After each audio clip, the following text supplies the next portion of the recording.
And we are live. Morning thoughts, morning thoughts, morning thoughts. It feels so good to be back. Shout out to the people going out to work and school this morning. Shout out to the people coming in from work. Extra special big up shout out to the people who work multiple jobs. I have the utmost respect for you. Shout out to my entrepreneurs, my stay-at-home moms and pops, my retirees. Shout out to the drivers. Shout out to the Uber driver, Lyft driver, truck driver, taxi driver, food delivery drivers, round town and long distance truck drivers, the people them where I transport them, pick them to and forth drivers. Shout out to every self, especially the hardworking people, them, regardless of what your profession is. Shout out to you. Here we are on this beautiful Monday morning. What today is not Monday. Stop. Today is Wednesday. Today is Wednesday, the 12th of August, 2026. And we're happy to be here. Shout out to you. Miss Golden Robinson, big up yourself. Thank you for being the first one in this morning. I appreciate you greatly. Sharon Spence, thank you for being here as well. I appreciate you greatly. The chat is open this morning to anybody who is a subscriber to the channel. So it's not exclusively to green names, even though that's what I wanted to do. But I feel like I owe it to everybody still because we skipped Friday. We skip Thursday, we skip Friday, we skip Monday, we skip Tuesday. So we've been gone for quite a while. All right. If I don't call your name this morning in the big up, it's not because I don't see you. It's just because we can only big up so many people. And we have so many topics to get into this morning. I literally have 12 different topics. I put up a video yesterday. I said we won't do a morning thoughts, but please leave in the comment section the videos, the topics you think that we should talk about. All right. Diane F, big up yourself. It feels good to be back. Thank you. And you people did very well. My audience did very well. I'm gonna leave a whole heap of comments. I tried my best to put together all of them, and never get all of them, but I got a lot of them. I had to stop at a dozen. I don't even know if we're gonna have enough time to go through a dozen topics this morning. Let's put it this way. Everybody who calls in this morning, the chat lines are open. The number to call in, I will pin right here. The number to call in is 1-806-587-8953. Call in WhatsApp. And also, everybody who calls in this morning will have a limited 5 minutes, just so that we can have every person who calls in actually get through. All right, we'll do that for the first hour or hour and a half of the show. If nobody is calling in and somebody calls in and wants to go extended, then we'll give them a 10-minute time break where they can go extended for about 10 minutes. All right, so we're gonna put some limit on it so everybody can get their calls through this morning. I'm putting the number in right now, 1-806-587-8953. That's the WhatsApp calling number. And you know something, I got attach something else to it. Watch this. SouFLO. That is our GENEROUSLY. Thanks in advance. All right. Put that there. So now that it is there, I'm going to pin it to the top of the chat, which means anybody who asks for the number for calling is the first number at the top of the chat. Just scroll all the way back up to the top of the chat. I've pinned the number there, so I don't have to keep putting it in repeatedly. One Meds, Walton, big up yourself. Thank you for being here this morning. I appreciate you greatly. All the names in black, thank you for being here. I appreciate you greatly. Clayton Piercy, James Forbes, I appreciate you greatly. Family, thank you for being here. I see somebody say if them pepper spray, Audrey eye, that woman with the pepper spray, there's one eye. I don't know, that's the Jamaicans are so funny. I swear. Them pepper spray, there's one eye. Y'all remember the lady who did the what's your name there? Rosie, when Rosie was talking about the water and the water coming at the place up to this high, and here we go again. Perlis 123, big up yourself. Say Ben TV, big up yourself. Thank you for being here. Donna Davis, big up yourself. I appreciate you greatly. Sean Cassell is in the building with us bright and early this morning. Friends from Lake, big up yourself. Thank you for being here this morning. S. Diva, big up yourself. Roddy's daughter is in the building with us bright and early. I'm looking for one particular person because her birthday was yesterday. So I'm happy to sing her happy birthday. And I don't see her yet. So I'm going to big up a couple more names and then I'm going to scroll all the way down where I can probably see her if she is in the chat. Donna Davis is in the building with us bright and early this morning. Donna, big up yourself. Anybody seen Dorothy T? I can't sing her happy birthday until she gets here. Where's Dorothy T? Sharon Spence, big up yourself. Thank you. Dorothy is right there. Boom. There you are. Thank you for being here this morning. All right. So Dorothy been having her birthday and we weren't here to sing happy birthday for her. So I'm going to go ahead and sing happy birthday if you are right now before we get the show started. All right. All right. Happy birthday to you. Happy birthday to you. Happy birthday, dear Why am I going to say Donna Davis?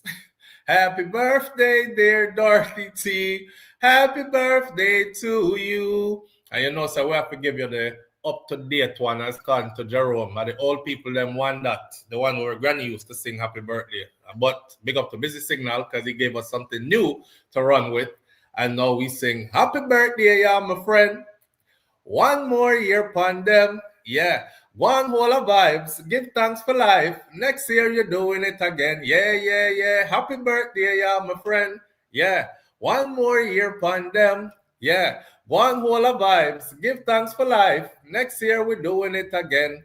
All right. And with that said, I will wish you a happy, prosperous, healthy birthday. And I hope you celebrate it to the fullest. And I hope you have many more happy, healthy, prosperous birthdays to come. I tell you like I tell everybody else, take care of your health.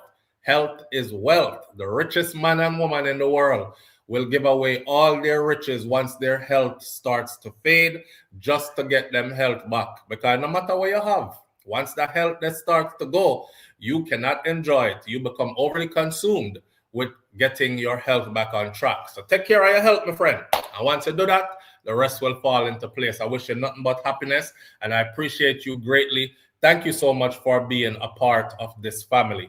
All right? One love. Big up on yourself. And all of you in here, give some happy birthdays. Send up the happy birthdays. Send up the love them like Ninja Man used to say. Send out the hearts. Send up the love them for Dorothy T's birthday. All right?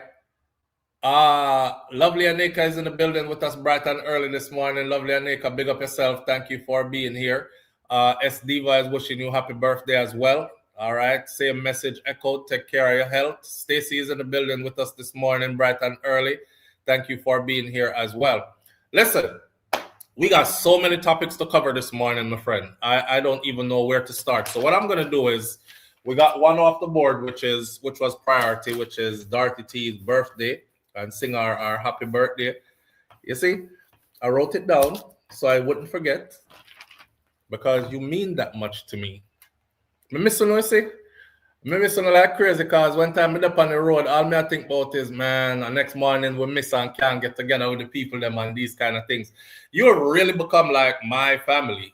For true. I look forward to sitting here and just talking and going through topics and watching the comment section go crazy. And I said stuff to each other in the comment section and all these things. Before we get started on these many topics we're going to go through this morning, we're going to run down the topics until we get tired. And wherever we get tired, that's where it pop off and done. And then we'll pick up tomorrow on the rest of the topics if we cannot explore all 12 of the topics we have on the table this morning. All right. Before I do that, though, we're in August. So we have September, October, November, December, and then we have January, February, March, and April we set sail. So that is 8 more months from now. This background that you see here behind me, that is the exact ship that we're going to be on. All right. I'll give you an idea of the festivities that will take place. 40 different entertainers plus, and then headlined by Vibes Cartel and hosted by DJ Envy of the Breakfast Club, right? So this event right here, this event is the Vibes Island Experience, or vibesislandexp.com is where you can go to book. My promo code is right there at the top. Use my promo code. Thank you later. My meet and greet is going to take place on this. It is not a part of their event. It is me being there, and I am going to be meeting and greeting. That means what happens on this particular getaway, excursion, vacation, 72 hours straight of party and dancehall. Some of we are got tired and have to go lay down and sleep in our room with sweet and come back out, come catch a next party and these things. But I intend to be up for 72 hours. I don't know if it's going to work though. So when you see me, I want to see me do on the left it Pandisia excursion here. We'll be sailing off to a private island as well, and a bag of things are going to go on, and I want as many people as possible to be there with me to celebrate this event. All right, this is a luxury dancehall cruise, and on a regular normal thing, it's luxurious, and all of it is going to be luxurious. All right, I'm gonna transform the ship into different parts of, you know, Jamaica vibes and all these other kind of things. You're gonna have to be there to see it, but I'm going to be there. I'm going to be vlogging. I'm going to be partying. I'm going to be enjoying myself. I don't know how much of the footage I'm going to be able to show or allowed to show or whatever, but I'm going to be there in festive mood right through. Nothing like what you say, I saw. Totally different SouFLo. Those of you who've seen me out party before, I'm going to drop on, you know, if you get up and brush off myself and them thing there.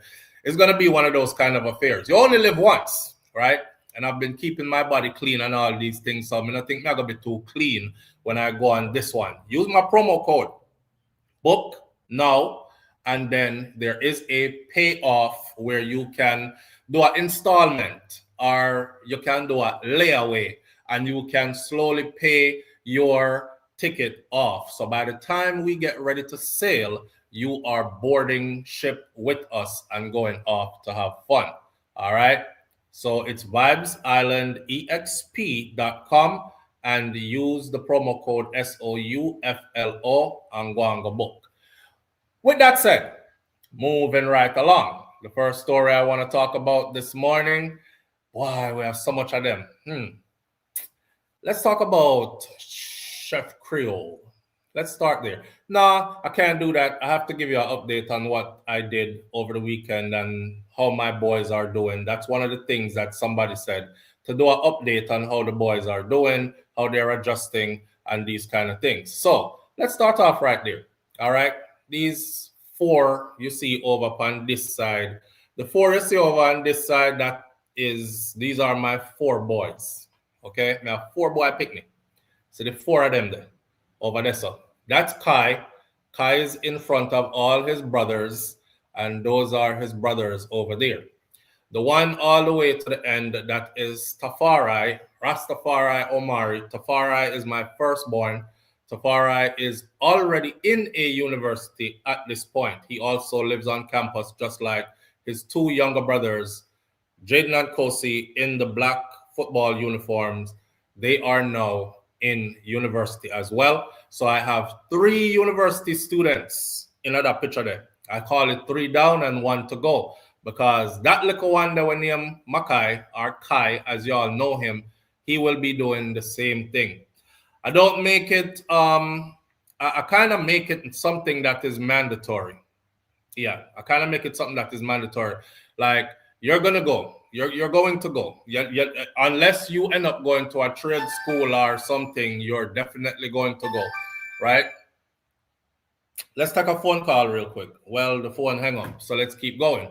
So these two over here, that is Jaden and Kosi, and Jaden and Kosi are now officially university students. That picture over there, by the way, is one of the pictures we took from one of the places that we stayed on our way heading to where they are at now. Them far away from home. I drove 1,890 miles each way.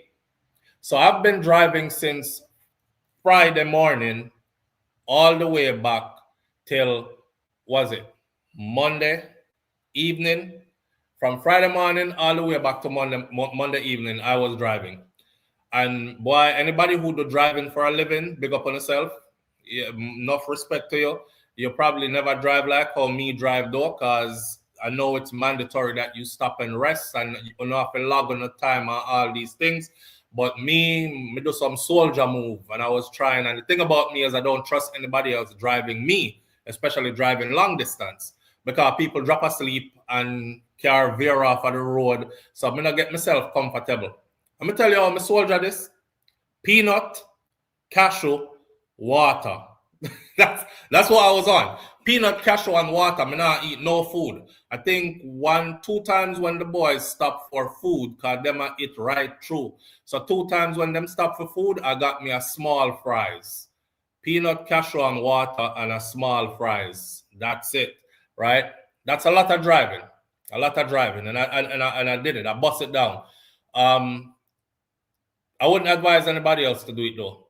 But, you know, we do what we have to do. So they are now officially on campus in their dorm rooms, fully checked in. For those of you who saw the video, I was stoked, elated, happy, all these things. They just sent me their IDs. They're on campus. They're going to their football meetings daily and going to their workouts and go get them food at a cafeteria and blah, blah, blah. All these other kind of things. We make sure them get set up nicely in their room. They're both roommates on campus. So, you know, one thing to talk about it and say it's going to happen, another thing for it to actually happen. So they are both roommates as well. They don't go to the same university as their older brother, though. They tried to get in there, but their football team at that school was already stocked with other players, so there was no room for them there. So they went to another school that wanted them as football players. So they are actually athletes. No music. Dorothy says no music. What that mean? What you mean no music? That caught my eye. So they're actually roommates now. All right. And then we went into their room. I saw that they're going to be in a co-ed dorm. Co-ed dorm. You know, I pack up the things them out of the truck, right? And I'm helping them to carry. This is inside of their room. This is us going back out to go get more stuff out of the truck. And I realized when I came in, I see one girl spread out in a while like a pom-pom shots on the bed. Like it's the first door as soon as you enter the dorms. And you know how dorm look already, multi-floor, look like a hotel, all of the room them numbered and rare. So I first thing my eye catch. Now, I said it in the video, I don't want to be the creepy old guy, so me no look too long. You know, plus a people picnic, and me have picnic for them age, so they are not appealing to me in that way, right? Me not depend no pedophile, nothing. So make sure me look the next way quick. But then I said to my sons, I said, yo, y'all allowed to bring girls in here? And they like spread out on the bed like that with the door open. I'm trying to figure out what environment my kids are going into. They said, Dad, this is a co-ed dorm. And the girl that you just saw, we spoke to her already. You know, she's really cool, blah, blah, blah. I'm like, what?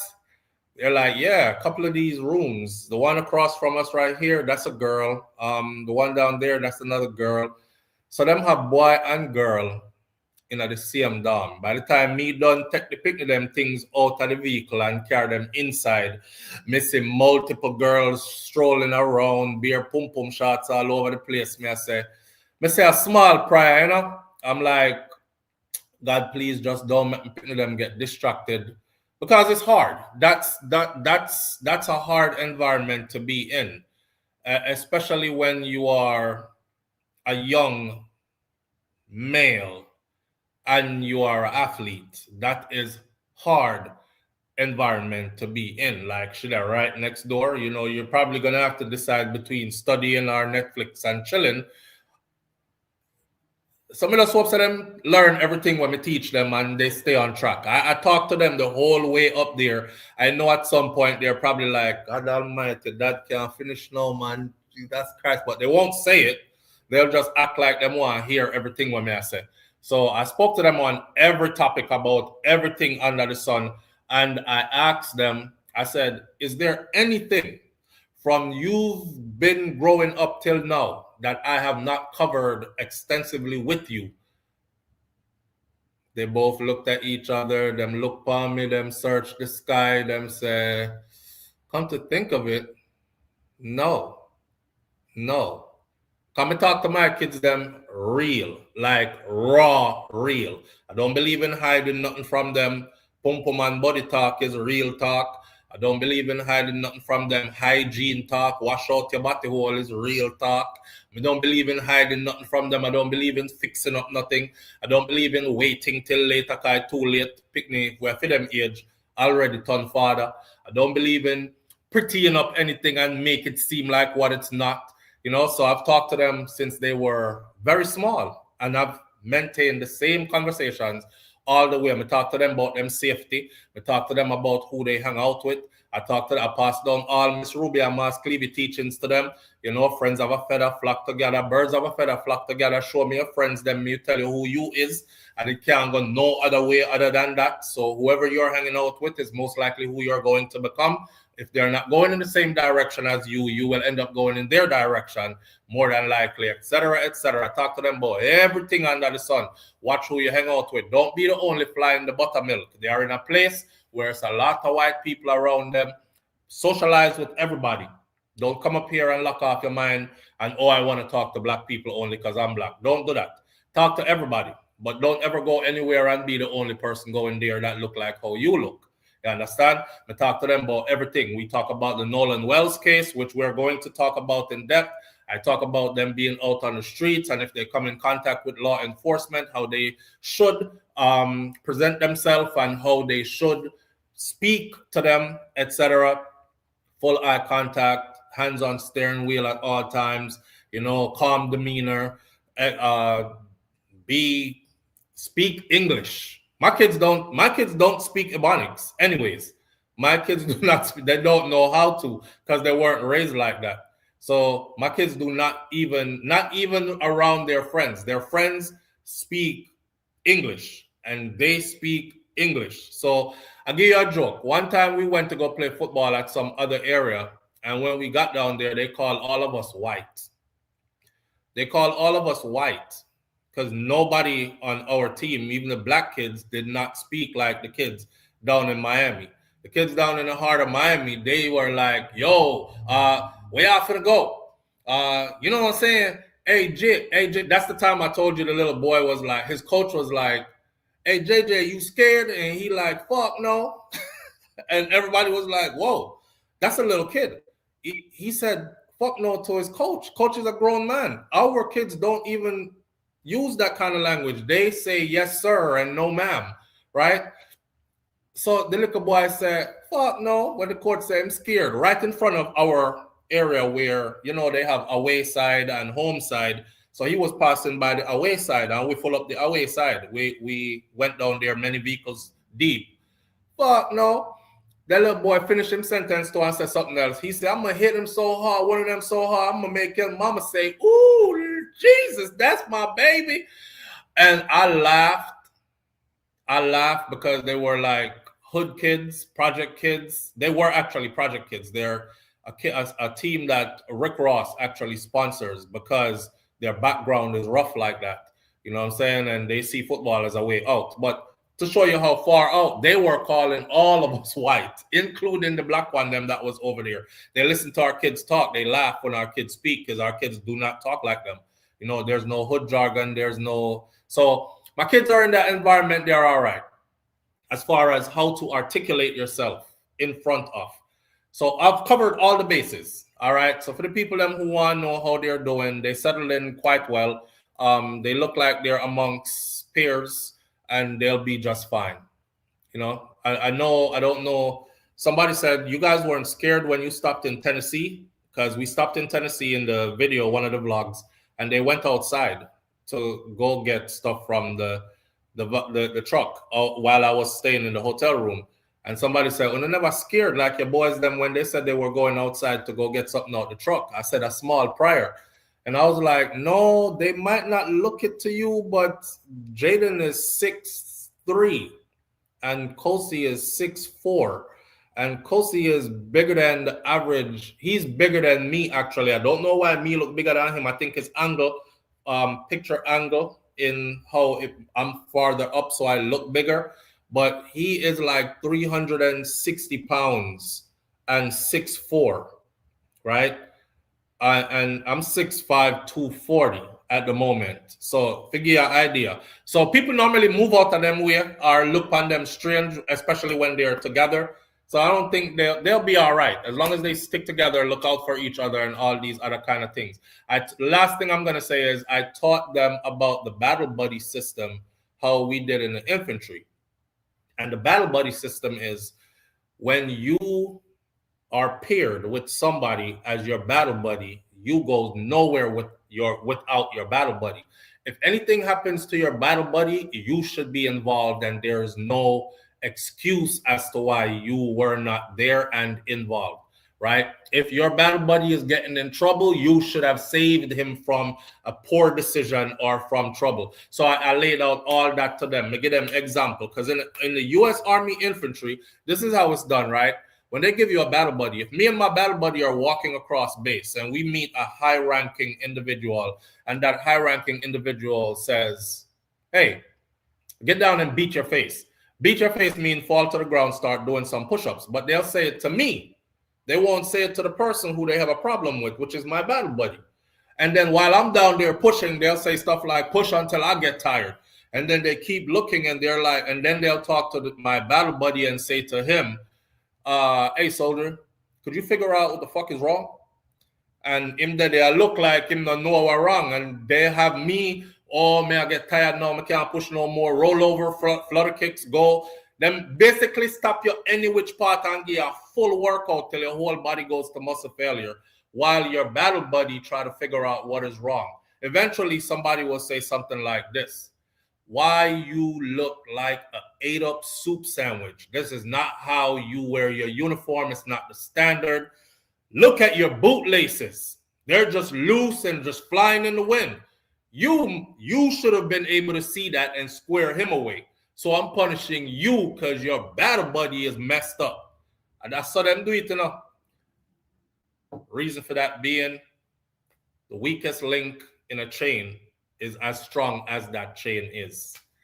And that's something deep. So I teach my kids like that, right? Your brother ate up, your brother out here doing dumb shit is because you right next to him and you're encouraging it. And if you can't stop him, you better call home and say, hey, dad, blah, blah, blah, XYZ, but you better get his ass back on track. And that goes both ways for both of you, right? So I'm pretty sure they're in good hands, and I look forward to them doing good things. When you said S Diva, I was cracking up when you said Kosi the bed. Yeah, me I wonder how much the bed can hold. You know what I'm saying? I was like, yo, Kosi the bed that can, but that bed that can hold Kosi though. Kosi got a bed at my house, okay? Me buy the bed that I bought, the max weight for the bottom bunk them is 450 pounds. And the max weight for the top bunks is 350 pounds. We have what's called boys' room in here. So in a boys' room now, everybody hang out in there, so watch movies, do whatever, and rock out and sleep in there. So as long as you don't weigh 350 pounds, you're good on the top bunk. Top bunk riders, nobody weighs anything close to that, so they're good. Bottom bunk now, 450. I'm thinking 450. Kosi is not 450 or anywhere near it.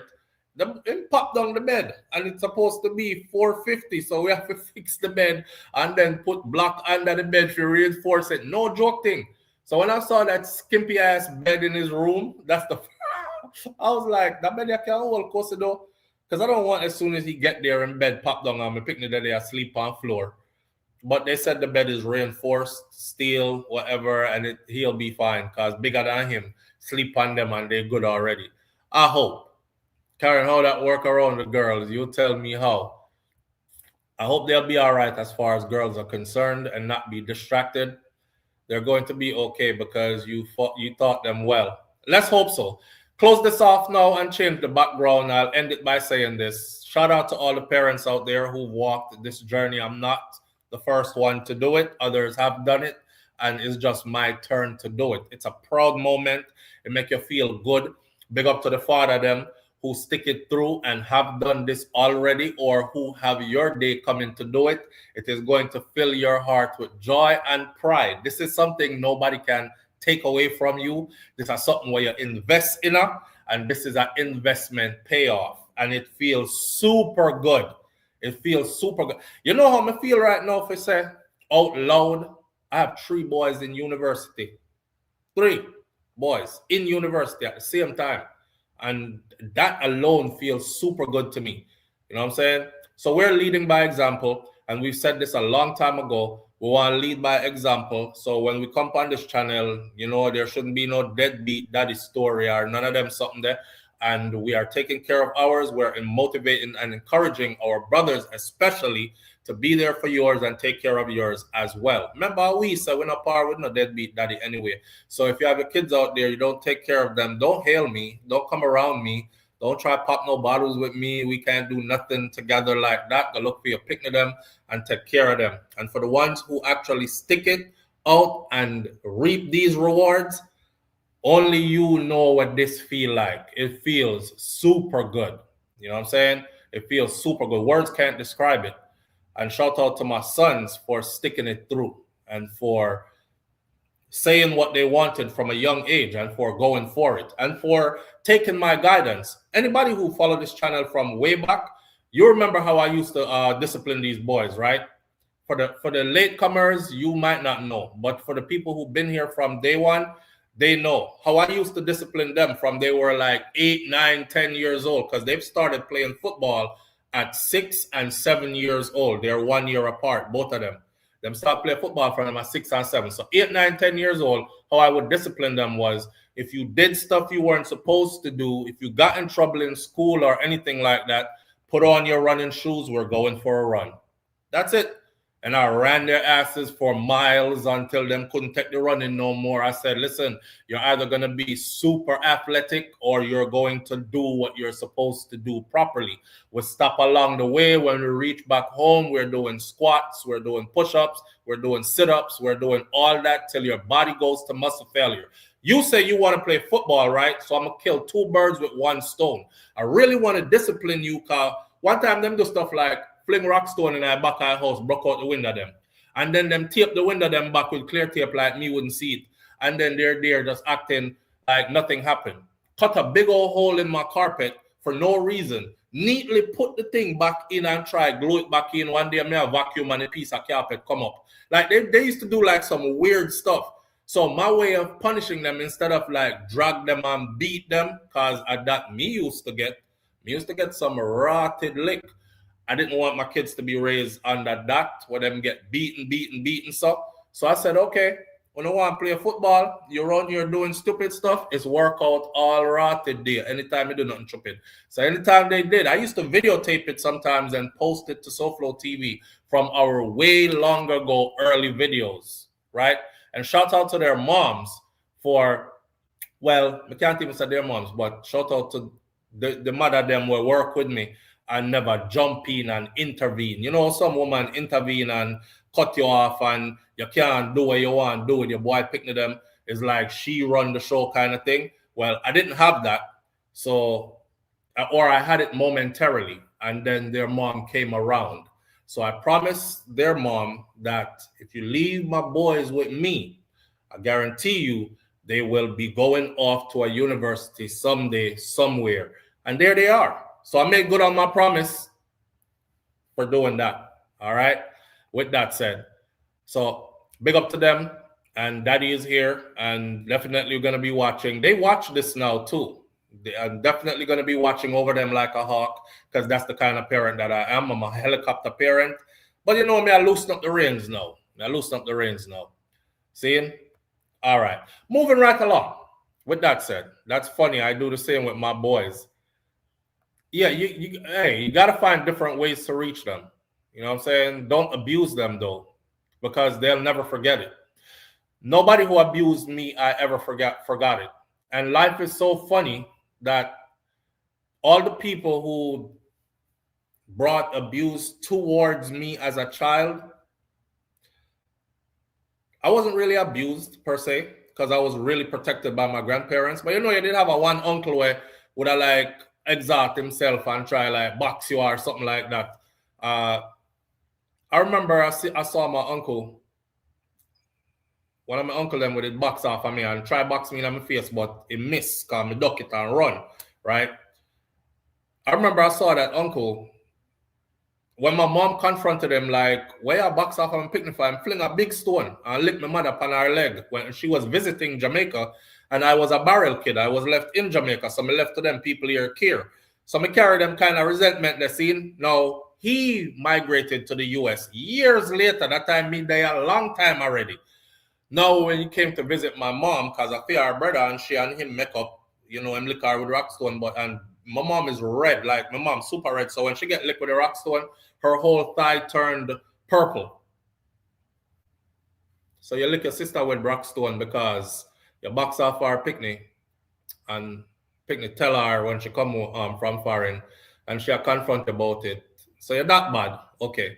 See, when I saw him, he was like so short compared to me. Now, these are people I thought were giants when I was growing up, and a dangerous man too, because enough people did fear him. You know what I'm saying? A man with cut out man belly or Jamaica and them thing there already. So a whole heap of people did fear him. But he was so short next to me. And I see him in Florida and I was like, and I could tell right away he was so intimidated in my presence. Cause me get big.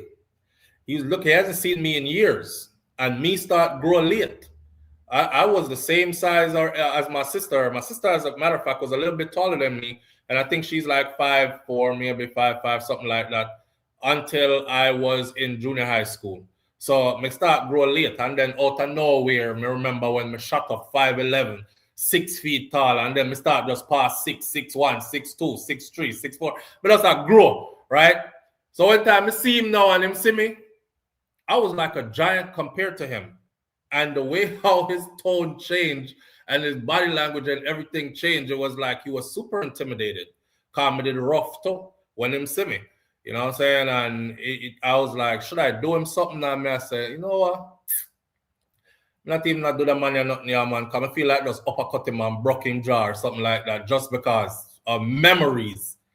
But don't abuse the kids, man, because they never forget it. And you don't know where they're going in life and who they're going to turn out to be.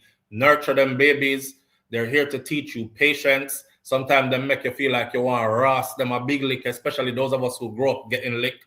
It's like first thing that comes to your mind, because I got them do you and it did work. So you do it to them, but don't do it. Don't do it. That's my best advice I can give is don't abuse them. Don't beat them up. Our beating was well on time and it was in a time gone by. And we don't regret it, and we don't hate nobody who did it, but times have changed. Can't do that to the picnic them again. Find any which way you can to reach them. So whether it's through exercise or it's through talk till your throat dry, or a combination of both, you do all of anything you can to reach them. All right? That's all. Did you drape him? No, me never drape him enough. I wanted to drape him. I wanted to drape him and uppercut him. I was thinking at what angle to uppercut him from, and like I could really break his jaw and all these things. But then he was just so like skittish wrong, and like every time me close in upon him, and I know how to intimidate. So when I slide up on him like that, I say, yeah, and he could tell in my tone too, like, damn, I can't really talk to him like, oh, you know, so adjust himself. And I seen it and I was like, you know, I'm my uncle. And him never know no better neither. So he did what he did. And it's gone. All is forgiven kind of thing. When my brother passed away, that's my uncle. He was like, I miss my nephew, you know. I'm going to the church. I don't want to hear no bag of crying or nothing.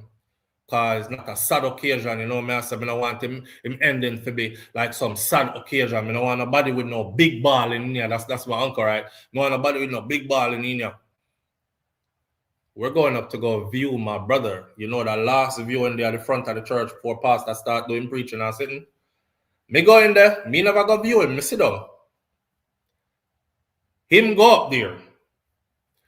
And the loudest ball me ever hear one man ball out. Why? And then beer balling after that. I hear my ball the loudest and come in and talk about him. No one hear no balling around here. And because he raised us. He helped to raise us. So it was touching for him to see him little nephew lay down in a casket like that.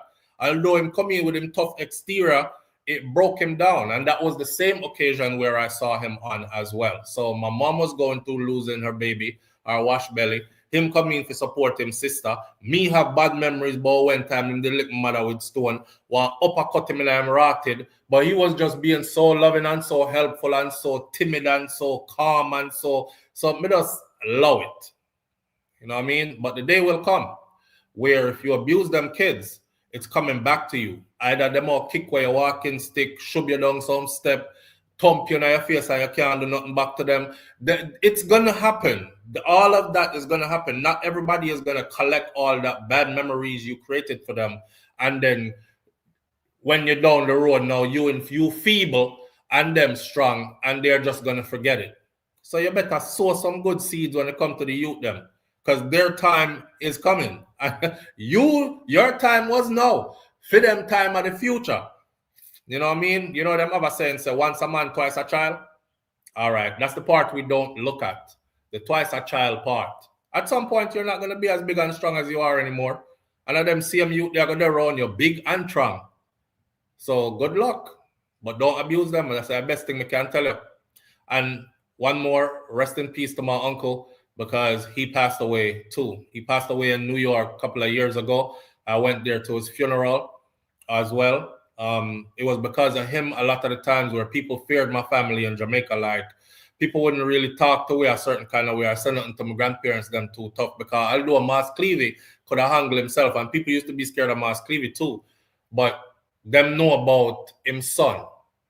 And so, you know, when people protect them family same way, these kind of things, it's just complicated, but it was all love.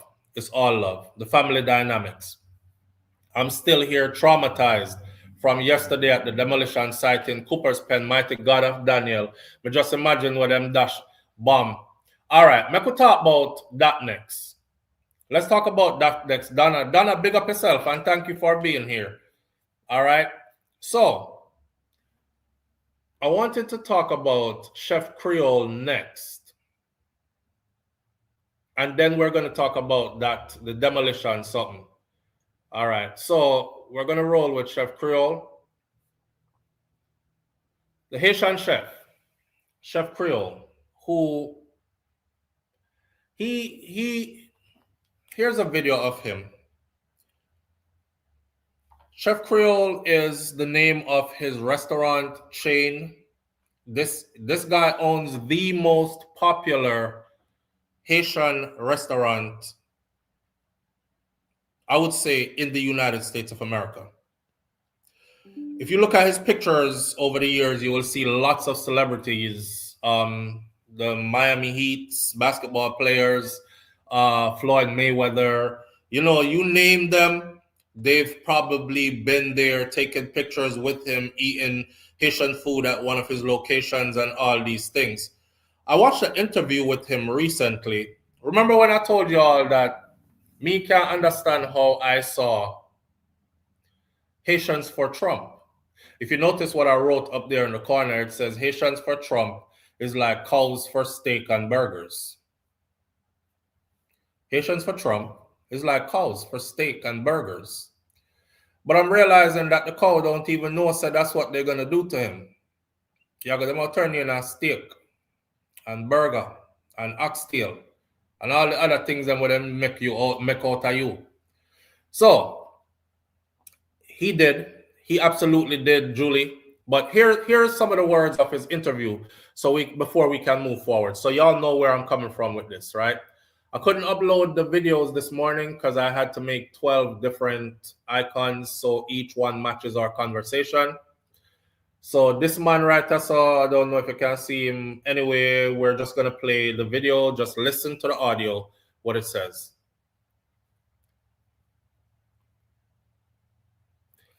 Don't know why we're not playing loud. Oh, okay. Are we not plugged? Give me a second. We're not plugged in. Oh, wow. We're not plugged in. That means the computer would have dead soon. To the end of temporary status. Okay. And the TPS. All right. Here's Chef Creole. Here's Chef Creole. I want y'all to understand that this is a prominent Haitian. You could separate this guy from the average Haitian because he has accomplished great things in the United States of America. He's raking in the dough, or was for years. He's known to many celebrities. That's where they dine. That's where they take their people to when they come to visit the state, the city, etc. And here we go. I voted for Donald Trump. The Chef Creole restaurant in Miami's Little Haiti neighborhood is typically bustling with customers. Not today. People are scared. Owner Wilkinson Sajor says it's not That's just him the talking. clientele. After 34 years in business, he's lost his entire management team at 7 locations and will likely have to shut down 2 stores due to the end of temporary protected status. The end of TPS means for me that my future in the hospitality business is almost going to be non-existent. On Sunday, federal officers made an immigration arrest outside one of his restaurants. What would you say to the president that you voted for? He sold to me that he is a businessman and that he will be making business decisions. Do you regret your vote? Yes, I do. I voted for Donald Trump. The Chef Creole restaurant. I voted for Donald Trump. Mind you, this is after shithole country comments. This is after they're eating the dogs, they're eating the cats, they're eating the pets. Y'all forget? This is after every one of you who came in under Biden is illegal to me, and I will make sure that every one of you are sent back if I become president again. This is after this prominent businessman who owns, 6, 7 different locations. How many people you know who start out a business and then franchise into 6, 7 different thriving locations? When I say he's made it, he's made it.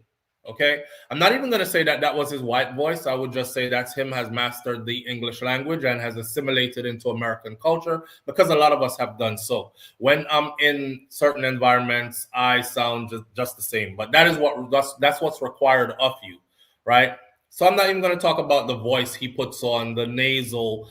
I voted for Donald Trump, and he sold me. He sold me as a businessman who was going to make business decisions. And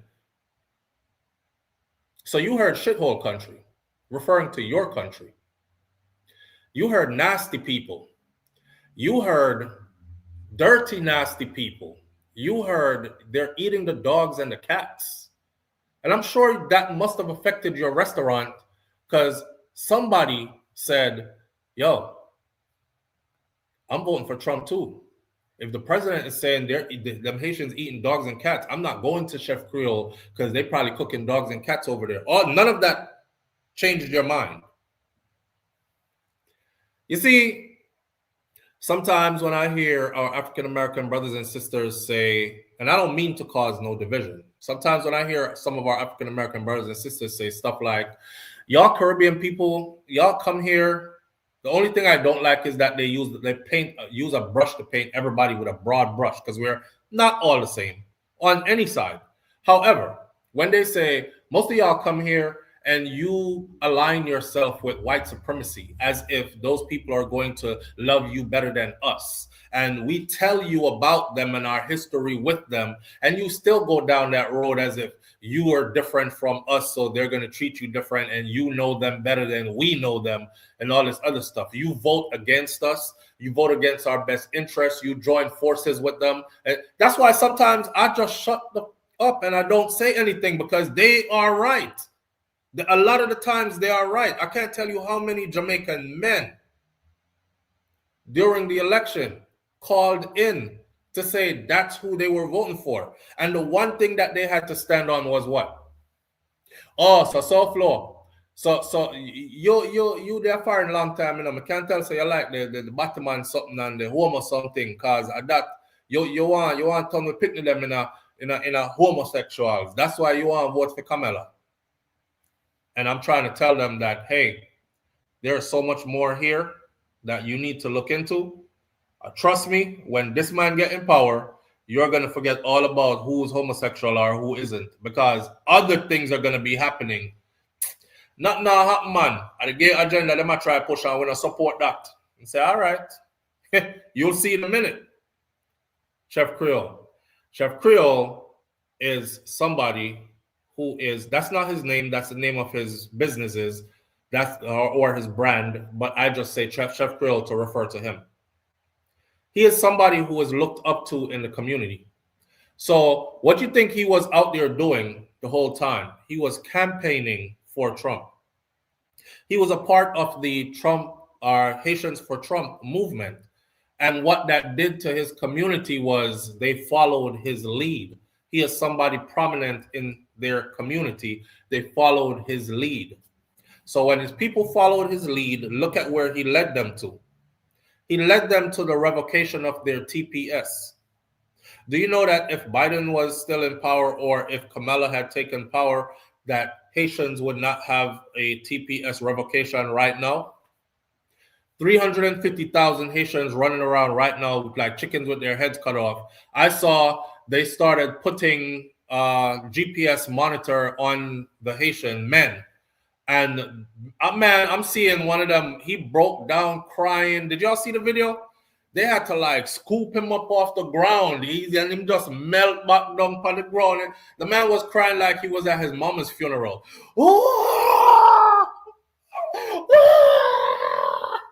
And they're like, come on now, come on, get your leg up here, clamp, put on the GPS, something upon him, lock him.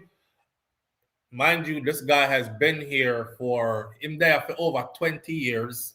He raised kids here. His kids all born here.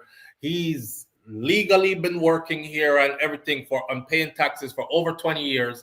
He has never had a run-in with the law. And here you are melting, they're slapping a GPS monitor on you. That's where these people led their people to.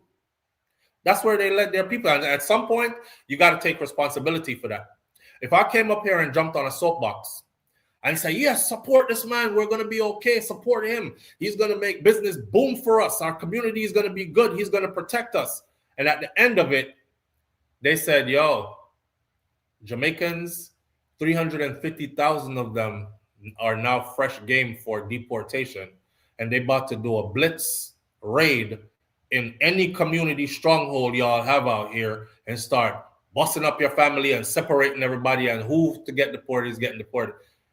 And I know that I spearheaded that movement. I would feel like a big load of you-know-what comes out the backside of a dog. I would definitely feel some type of way about it. That's what these people did. So he has 7 locations. He has to close down some of them. In his mind, the storm will blow over and he will rise again, right? So he's going to close down a couple locations because, of course, I saw him on another video talking about the truth of the matter is Black Americans just don't want to work. So I would say to my Black Americans who support his business, don't go there no more. Let him cook his Haitian food and just stay there with it. I honestly really, and I don't wish bad for people, but I honestly really wish you are humbled to the point where you're left with only one restaurant. Because I don't want to take away everything from you, bro. I just want to see you left with one restaurant, just one. So you could remember what it felt like when you had 6 and 7 of them and they were all thriving. And then somewhere down the road, you will build up again. But you need to be whooped so hard, not physically, financially, because that's what you're about. You are all about your finances. You are all about yourself. You're all about yourself, right? He's not under TPS though, Dorothy T. He's not under TPS.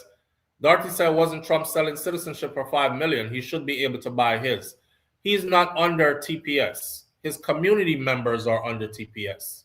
The people them who work and pay their taxes, who came here under TPS with the legal right to work, and they formed communities around his business, and they promoted his business over the years. One thing about promotion is this, right? You could pay people for promotion and they could hand out flyers and do commercials for you. But the biggest promotion in the world, everybody knows this, is word of mouth and this social media thing that they got going. When somebody comes to your restaurant and they buy a plate of food and then they put it on TikTok and they put it on Instagram and they put it on Facebook and they put it on YouTube and they sit there and they do mukbangs for your food and they're like, yo, you gotta come. When you're in Miami, son, you have to come try out Chef Creole. This food is just like, when you see so many of these, you can't believe how powerful these videos are. Everybody who's on social media, that's the first thing they're thinking, yo, I want some Haitian food. When I get to Miami, I seen all these videos about Chef Creole. I got to go check out one of his locations. Those are the same people who elevated you. Now he's talking about black people don't want to work. Black Americans don't want to work, honestly. And that's why he's having a problem staffing. And, you know, well, he's losing customers too. So he's got to close down a couple of locations. And he has a big regret now for vote. Do you notice when he regrets it? He regrets it when his pockets are hurting. He regrets it when his pride is hurting. He regrets it when his money ain't looking like it used to look.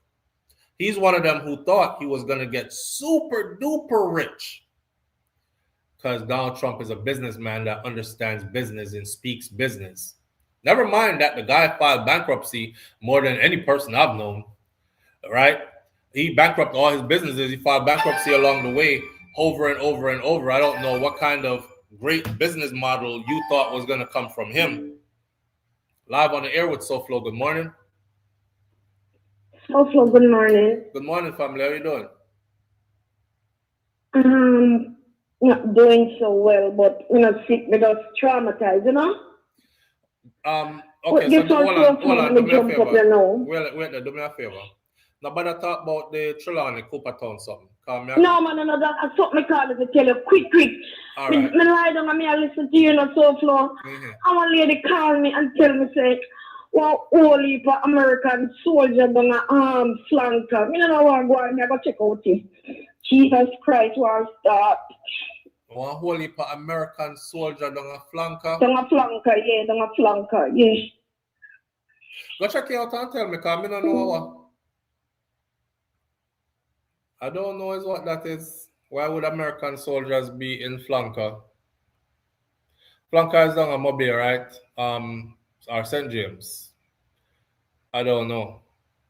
But anyway, yeah, he's in denial, but he'll and I'll tell you something. The crazy part about this is if you give these people the chance to vote again, do the same vote all over, they would probably vote the same way again. So with that said, I'm not going to talk about him any further. I'll just end it like this. For those of you who voted against the best interest of your own kind, may you get everything that is in the package that they plan to give to you. May you get every single bit of it. You know what I'm saying? The only people I'm sorry for is those of us who did not vote for that, and we're going to have to suffer through some of that BS with y'all. But may you get every bit of it. I cannot understand when you as a black person look to your left or right and you see Confederate flags flying and you see white nationalist groups assembled and you hear what they're saying and you think that is the side that has your best interest at heart.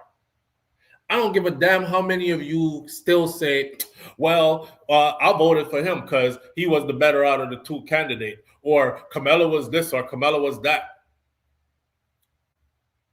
Kamala Harris would have been a far cry from where we are at now. So I look at you as somebody who helped us to be where we are at now. And everybody knows that where we're at now is not nowhere good. Where we at now is not nowhere good. But that's where you got us to. You helped to get us here. And I hope that you get every friggin' thing that's coming to you. Your vote counts. And your vote is what you use to vote against your people, to vote against your own better interests. Y'all remember when I said, after this election, I learned a couple of things. And one of the things that I learned is that the black man is not ready to lead black people. Y'all remember me saying that? And I said that because majority of these black men actually voted for the other side. And that's why I said it. We are good under black woman leadership more than we would be under black men leadership. Black men, you weak as fuck. Sorry, I had to say it, and pardon my language for those who don't like to hear curse words. It's just the honest observation that I've made over the years. Y'all are weak as hell. And it's not in general. Of course, we have strong black men out there, but it seems like through this election, the lesson I learned, because majority of black women who voted, they actually voted for Kamala Harris. They saw the bullshit and they said, no, we don't want to go down that route. We want good Medicare or Medicaid for our family, our good healthcare for our family, affordable healthcare for our family. We don't want the gas prices skyrocketing. We don't want to send our kids to war. Y'all be proud as hell. Yeah, my son has joined the military. You proud as fuck that they're going to send your son off to go die. These black women saw it. They're like, no, I don't want that. I don't want that. I don't want that. I don't want that. And I don't want that. I'm voting over here. Y'all motherfuckers, y'all went over there on the other side, regardless of all the stuff that was said about you out loud. It wasn't hidden. Remember when I said, I don't hate Donald Trump. I don't feel any way about it, because one thing I can say is this guy made his agenda clear as day. This is why I thought black men would have seen it and went the other way. You can't tell me I'm going to burn your house down. Watch. SouFLo, I'm going to burn your house down. Vote for me and see if I don't burn your house down. And I show up to the polls and be like, yeah, I'm voting for the guy who said he was going to burn my house down. Because I don't really think he's going to burn my house down for real. I think he's just saying that. You know, he's a little extra. That's just how he is. He's loud and extra. But I like him, though, because he's real. And you go in there and you tick the damn box. And then now he put the gasoline on your house and he lit it on fire and your shit is on fire. And now you're like, I have regrets. I have regrets. I should have never voted for him. I should have never voted. Go cry your bitch ass somewhere else. You are not ready to lead the black nation, fam. You're not. You are not ready to lead black women and children and other black men. You fall for the okie doke every damn time, including you, the owner of Chef Creole. You're one of them. You're a prominent one of them.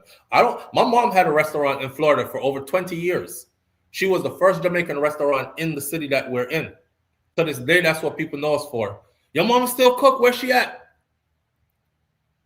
I know the influence that goes with him having multiple locations. You're super successful. You got so successful, you forgot you were Haitian. You assimilated so far and you forgot where you came from. I bet you go to bed telling yourself, I was born here. I know I was born here. Yeah, I was born here. I don't speak Creole. I just have a Haitian restaurant. I was born here. Let me dream about being here. I've been a citizen my whole life, birthright. When I wake up in the morning, I'm going to be exactly that. And they're going to love me on the other side. And I'm going to make even more money because I'm going to open up new locations. Y'all kill me. Away with y'all, man. Away with you. Enjoy your separation. I'll be here with my popcorn, sitting in my chair, not judging, just watching the series unfold, just like I thought it would, and watching the episodes. This is your episode. And you're going to have other episodes because it's going to get worse for you. So good luck. All right? Enjoy that. He told them what he was going to do with no plans on how to govern the country. Absolutely. And they fell for it. They fell for it. That man said exactly what the hell he was going to do, and they fell for it. Who can you blame? I'm going to come kick off your house door. I'm going to mash up everything inside your house. As a matter of fact, I'm going to burn your house down. Your family's going to have to find somewhere else to live. And you looked over there and said, that's my guy. How'd you do that? How did you do that?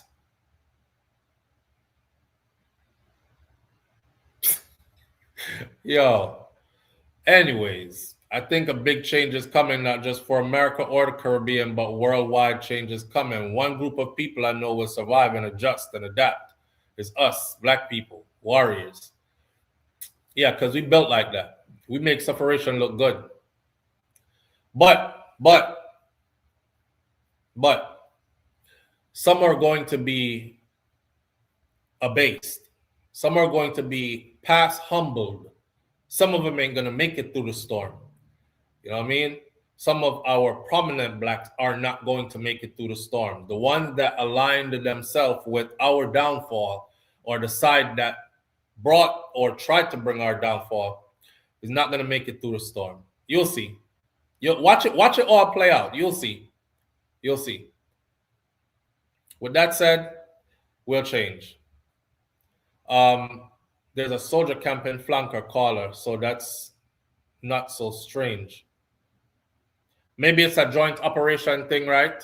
She sounded very distraught, like we were getting overrun by American soldiers. In there's joint operations. The U.S. military does do joint operation training with the U.S. with Jamaica soldiers. I've seen videos and I've seen pictures of them on the ground running through drills and stuff like that. So maybe that's that. Don't forget though, they recently offered extra help. And let me put it like this. They offered extra help in areas of security and other areas. And it seems like the way the help was offered, it's like, you know, one of them mafia movies, make him an offer he can't refuse. Yeah, it seems like it's it seems like it's one of those. Make him an offer he can't refuse. So we were offered help in Jamaica, military help along the lines. But it's no strange thing that we do joint operations, training and stuff like that. American soldiers go to Jamaica. Jamaican soldiers come to the United States of America and do training and these kind of things. Could be that. I won't blow it out of proportion yet. I'll just wait to see what's taking place. Maybe she sees something and don't know what it is, right? It's sad. SouFLo, you're right. On the Haitian man almost attacked me because I mentioned something, because he was for, you know, I will always love my people, the ones who care for me. 6.4 billion in cocaine. Could be that too.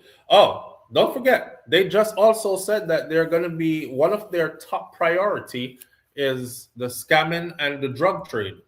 So I've been warning my people for years now on this same platform that American government and the Jamaican government is melting into one, and they're going to be working closer than ever before. Go look at my older videos. Look at the video that says, go after their mothers. It's titled, Go After Their Mothers. Okay, because this is information that I was passing down from them because they made it public here. They were strategizing how to go into Jamaica and how to get back. They don't just want the persons and they can extradite you out of Jamaica and you come do time here. Because them know, so you would do your time, you would transfer your resources that you have obtained to others, and then you, when you leave their prisons here and they send you back to Jamaica, you'll go back home and be rich. So they started to organize ways to get back the resources that were taken. And they've been working closely for quite some time now. And remember when me did telling us, I go up in a certain place and part up in the hills and mountains, and I see them up there, backpack and these things, and some of them look strong and healthy, like say they are not just regular civilians, you know, and they're like, come on, Bob, let's go way up in the hills and let's do a road march and a rock run. I know what those terms mean. And I know who do road marches and rock runs. Me I try waking up for a long time. So if them reach and them dead and that is the agenda, then that is just the agenda. Hear me I telling you, plain and straight like this, and I won't beat around the bush. If you are violating the United States of America or the United States of America's laws, Jamaica is the last place you think you're going to be able to hide and get away with. Okay? The United States of America has a whole lot of control over Jamaica right now, as we speak. More than ever before. More than ever before. So any little thing where you deal with that is affecting their citizens or for them business in any way, I would have tell us to wrap it up and move on to something else. Because in short order, they're going to be standing on your doorsteps. That's just how it's going to go. That's just how it's going to go. A great lot of resources have been put into making it that way. All right? Yo, well, the hurricane relief and money gone. Now forget that. Let's talk about this though. Because something happened that, Donna was trying to speak to us earlier about. And it's a sad situation. It's a very sad situation to see. Me say, whole heap of big celebration are going, Grand Gala. Somebody said SouFLo, Grand Gala cost $800 million this year. I went and looked it up. I didn't find where it cost $800 million. But it did cost a lot of money. And they're not usually able to tally the complete bill to give you an accurate amount until the end of the year. Because all the traffic go on and all other kind of something. So right now it's too early to guess. But it did cost a good amount. And we'll talk about the Grand Gala stuff in a minute.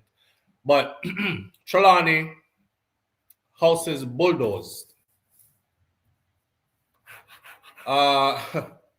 This is Coopertown. Coopertown residents were left. A lot of them were left homeless. There's so much I want to say here. I have to gather my thoughts. So I can't say it properly because I'm here, and here.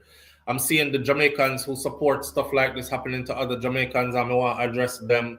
I'm seeing over here where people who are prominent or in prominent positions are making stuff up and not so. Them just give the benefit of the doubt too, because who they vote for is in power and who for side them depend who carry the swing now. I'm seeing over here where people are flex out of ignorance and then, fire they are most supposed to tell them think a cool breeze. Them need a warning. My mind is all over the place. I could go through the details first. Rude awakening, it says. A demolition crew came through and flattened about 20 houses in Cooper's Pen. And there are still remaining houses and family members there. So they didn't flatten all the houses. They mashed up about 20 plus of them. I saw a video yesterday of a group of men all lined up. They are all members of this community. And the man them say, police come take them out of them bed. We early hours of the morning just curl up all of the man them in the community. Arrest them, carry them, gone down a station. The man them are asking, what's this for? Because I don't have no warrant, man, a criminal, I don't do nothing, you have warrant for me. What this for? No answer. After them done bulldoze down the place, them let go the man them. The man them return to their community to find their houses in rubbles. And I was thinking, damn, this is properly orchestrated. So they removed the men. So there would be less resistance. Because when bulldozers start lick house, woman are going to run with picnic. Man would usually stand up and say, yo, I want the blood clot, I go on, I want to do. Yo, come block the road with me, something. So them take out all of the man them first. Where you said, Donna, you're under the bed. Them take out the whole of the man them first. Residents of a section of Cooper's Pen, Trelawny, they were jolted from their slumber on Tuesday morning to find demolition crews flattening the houses in their community in a pre-dawn operation involving bulldozers, tractors, and sledgehammers. First of all, right, this is super scary. I want you to put yourself in the people them shoes. We're gonna talk about all the legalities too, and who own what and who get warning and blah blah blah. Anyway, you can imagine you there your bed. We 3 o'clock a morning hours. That time the sleep just get nice. You just reach REM sleep. And bulldozer flatten house out the door. And you hear these sounds and you jump up. And they're coming for yours next. You see your neighbor house get licked down flat. You see your next neighbor house get licked down flat. Now them are come for you. You have to run out of the house. You run out of the house, them lick it down too. You say, my God, if we did in the house, them would have licked down the house for me. We're subtracting everything else. Just put the human element to this. Just the human element. When the hours-long exercise carried out under the watchful eyes of bailiff and a strong police contingent, I saw a video, a man said, you about 500 police over there saturated. Where them in here suffer?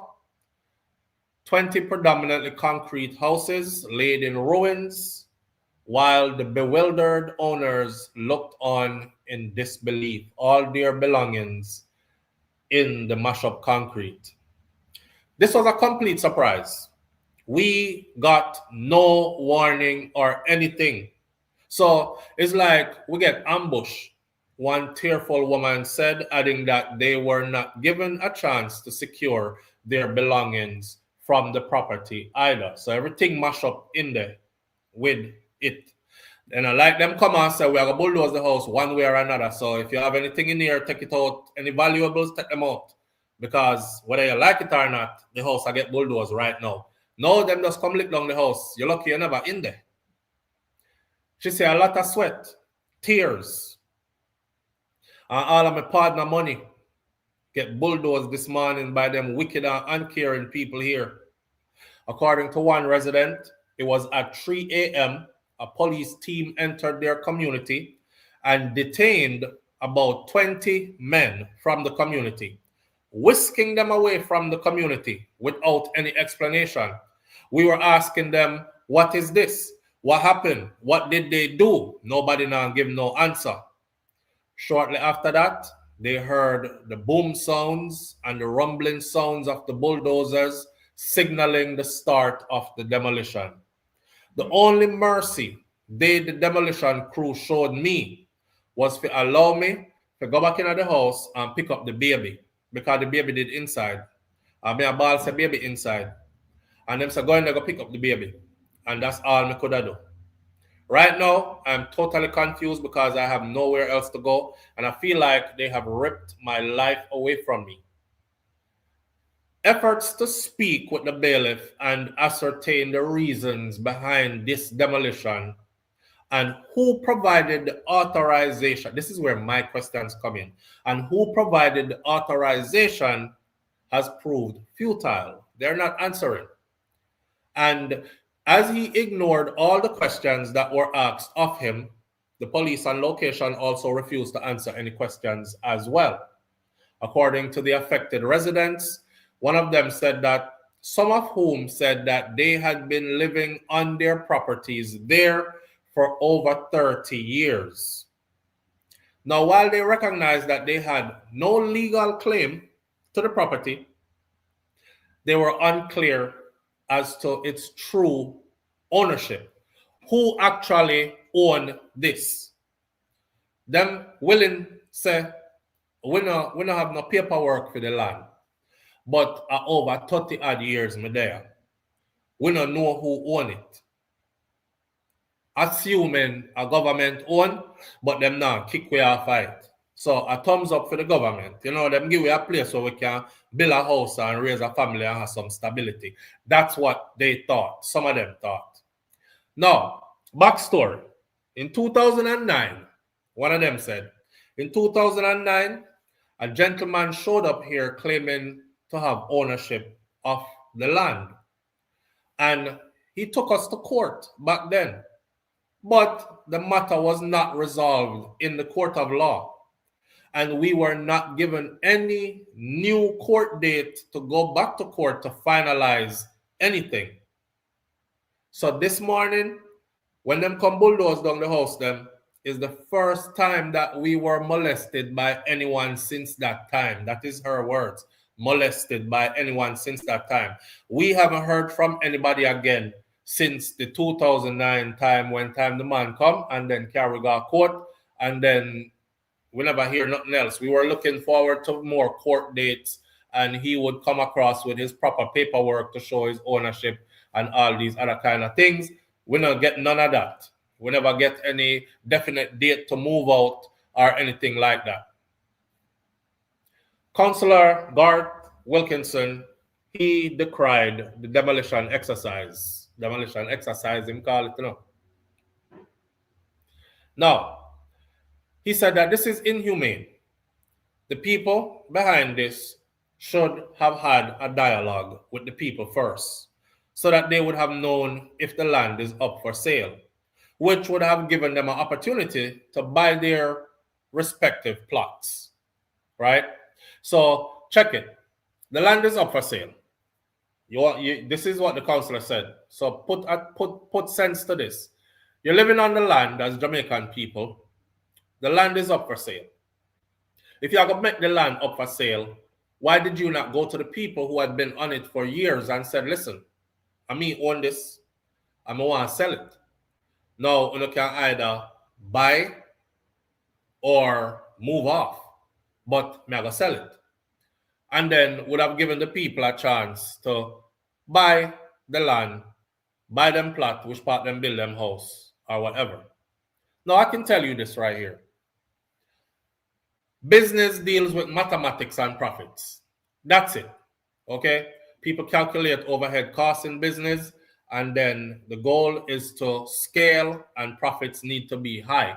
Otherwise, you're not got in a business. That's how every business model. It has to be that way. Low overhead costs, high profits. All right? So, even if he went to everybody there and tell everybody, say, no, I'm not defending the actions, but even if they had gone to everybody there and said to everybody, listen, I'm the man, I'm SouFLo, see my paper here, I own this whole plot of land right, so I want to have the whole heap of house them pan, I sell it.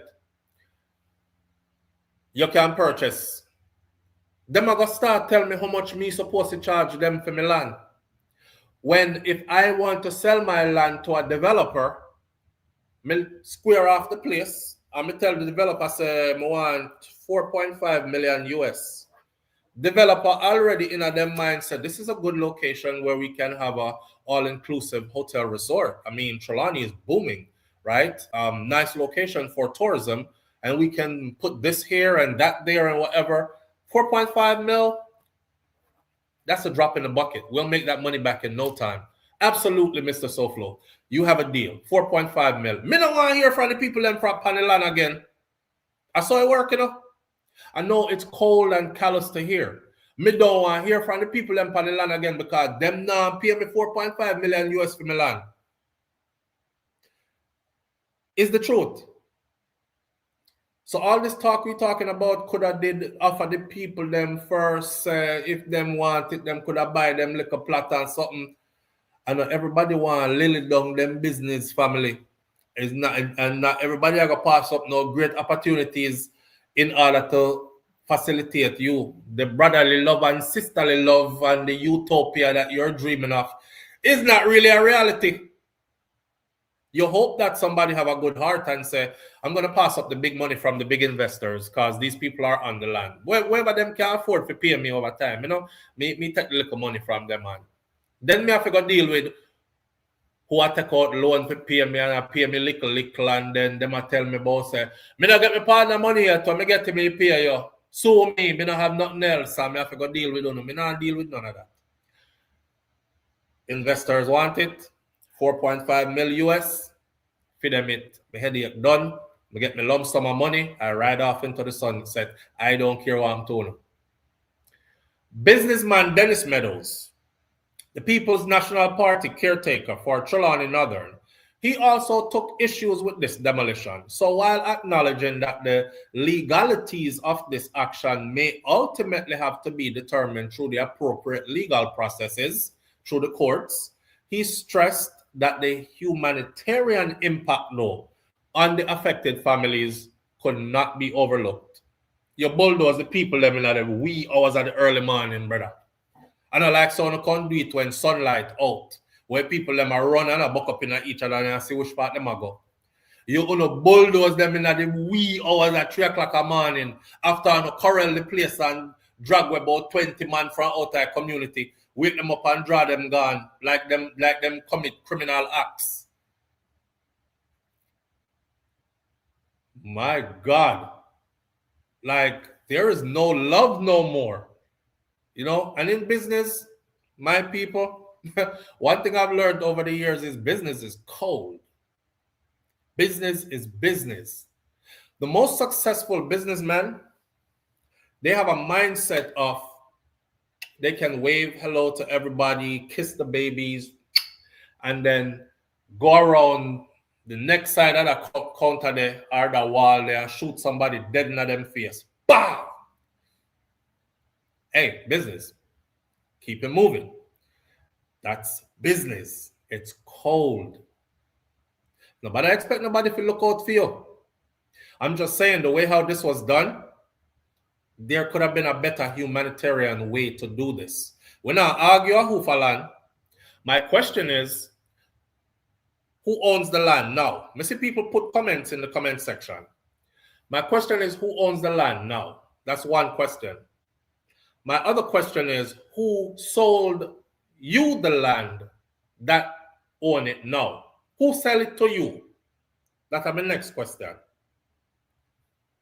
I see one person said this land was sold back in 2008, 2009, something like that, and you can stop blame Andrew now because the people who sold it at the time, it was government land and it was crown land and it was sold to a private investor and it was under the People's National Party that the land was sold, that the sale was made. Now, my first question was, who sell land? From a 2003, them said the sale making up somewhere in there. So. And 2009 are the first time them come forward to the people them and make the people them know, say, according to this lady, says 2009, a man come up there, come tell them, say, him own the land. The sale was made sometime in 2003. So me I say, sometime so me I say, who buy land from way back then? And just now in 2026, I want my land. If you did a 30 when you did buy that piece of land, you're 60 odd now. If you was 40 when you buy that piece of land, you're 70. You get where I'm going with this? Anyway, it's not a dispute who own it. It's a question may ask. Who own it now? And when you acquired it, who did you buy it from? And that me want to know first. Because here's the thing. If it's government sell the land with the people them on it to a private investor, that is frig up. Let me tell you why. It shows you how much the government care about the people. Come on, man. You're Jamaican too. And any leader we have had so far in recent times claim to be Jamaican too, that cater to the lower half and know what struggle feel like. I saw them say when election time I run, right? Them know what struggle feel like and them come from the gutter too and them work them way up and stuff. All right, have a heart, man. Have a heart. You could have said to the people them, say, or you could have said to yourself, say, you know what? Whole heap more land about Jamaica for sell. Since you know I sell off crown land and collect money, fatten on the bank account. Whole heap more land across Jamaica for sell. Nothing wrong if you maintain ownership of the land on paper. Everybody there knows that you don't own this land, but you can go and live on it. Matter of fact, you can live on it for generations to come. Jamaica will just know, say, that is a good deed that the Jamaican government has done for Jamaican people. See, up there, so, up what them call Cooper Town, and the government give the people them that piece of land there up there, so. The government still own it, but them give them the land so them can live. They not believe in doing nothing good for the people them again. A little one house here, and them jump in front of the camera, hand over the keys and cut ribbon. A little one house there. Take Miss Mavis out of the shack, build her one little one room, jump in front of the camera, cut ribbon. Everybody sees I gave it to her, and then go bulldoze 20 odd house in a middle of the night. I don't like it. So regardless of the legal issues that are involved, today's event has left several Jamaican families displaced. He said that adding that the elected representatives has a duty to ensure that those who are affected will receive fair treatment and the necessary assistance that they will need in order to pick up and move on from here. You bulldoze the people, them things with all them belongings in it. You know, say a concrete house, them bulldoze. So if you know anything about when time concrete collapse, everything in there, look on that picture here, everything in there is underneath that. Who are going to help them move them big stone there, them side of wall and steel there? Call the steel mangle up. You know them build concrete house at Jamaica and put the steel in a concrete. Who is going to help the people them to I don't want to curse, to unravel this situation so them can at least get out some of their belongings? And then what kind of help is available for them from here on forward? Are they going to be relocating them to somewhere else, or them just going to let the people them out the door so they can go pitch tent with Chapalin? I mean, somebody have to ask these questions, right? Somebody got to ask these questions. Trelawny, Northern Member of Parliament, Tova Hamilton, who also visited the site, promised that there would be assistance for the affected families. Meanwhile, the occupants now of 40 other houses that are left standing on that property, they are now very much uneasy because they have been warned by the same demolition team that they will be back to complete the exercise and clear the entire land. So them lick down 20 odd houses, them have 40 odd houses over there still standing. They have told the people them, you know, sister, we now play. Them gone. Phone next. Run for your life. Take out the whole of your things them if you can. Go from your so because we are lick them down too. They don't have a choice. I will first say that I hate to be in this position. I would hate to be in this position or know anybody who is in this position. But I will also say that one thing we know about our Jamaican people them now is this. A lot of us have become heartless towards our own Jamaican people. You know, I see the videos online. I'm not sorry for nobody over there. I'm not sorry for them because them get warning from long time. So, oh no, I build house on land, one no say I no phone. Fam, the people said they got approached in 2009 and got brought to court over the land. And they were looking for the process to unfold, where some kind of finality would have came out of it, where a decision would have been made in a court of law, where a judge would have said, the land belongs to Mr. XYZ, and you have this much time to move off of it. Anything happens after this, at your own peril. Them never get that. Nobody no knock on them door again or say nothing to them again. So you did there live on it. You under the impression say the guy will come up here come tell you about him own the land. Not him own the land. Our government own the land. Because 10 years now me I live on this and I not see nothing again and I never see man come back again. 11 years now, 12 years now, 13 years now, 14, 15, 16, 17. You start get comfortable. 18, 19, 20, 21, 22, 23 years now me I live on this. 27 years now me I live on this. 30 years now me I live on. And one day them just come and lick it down. After 30 odd years of living on it. Can't save everybody. Can't save everybody.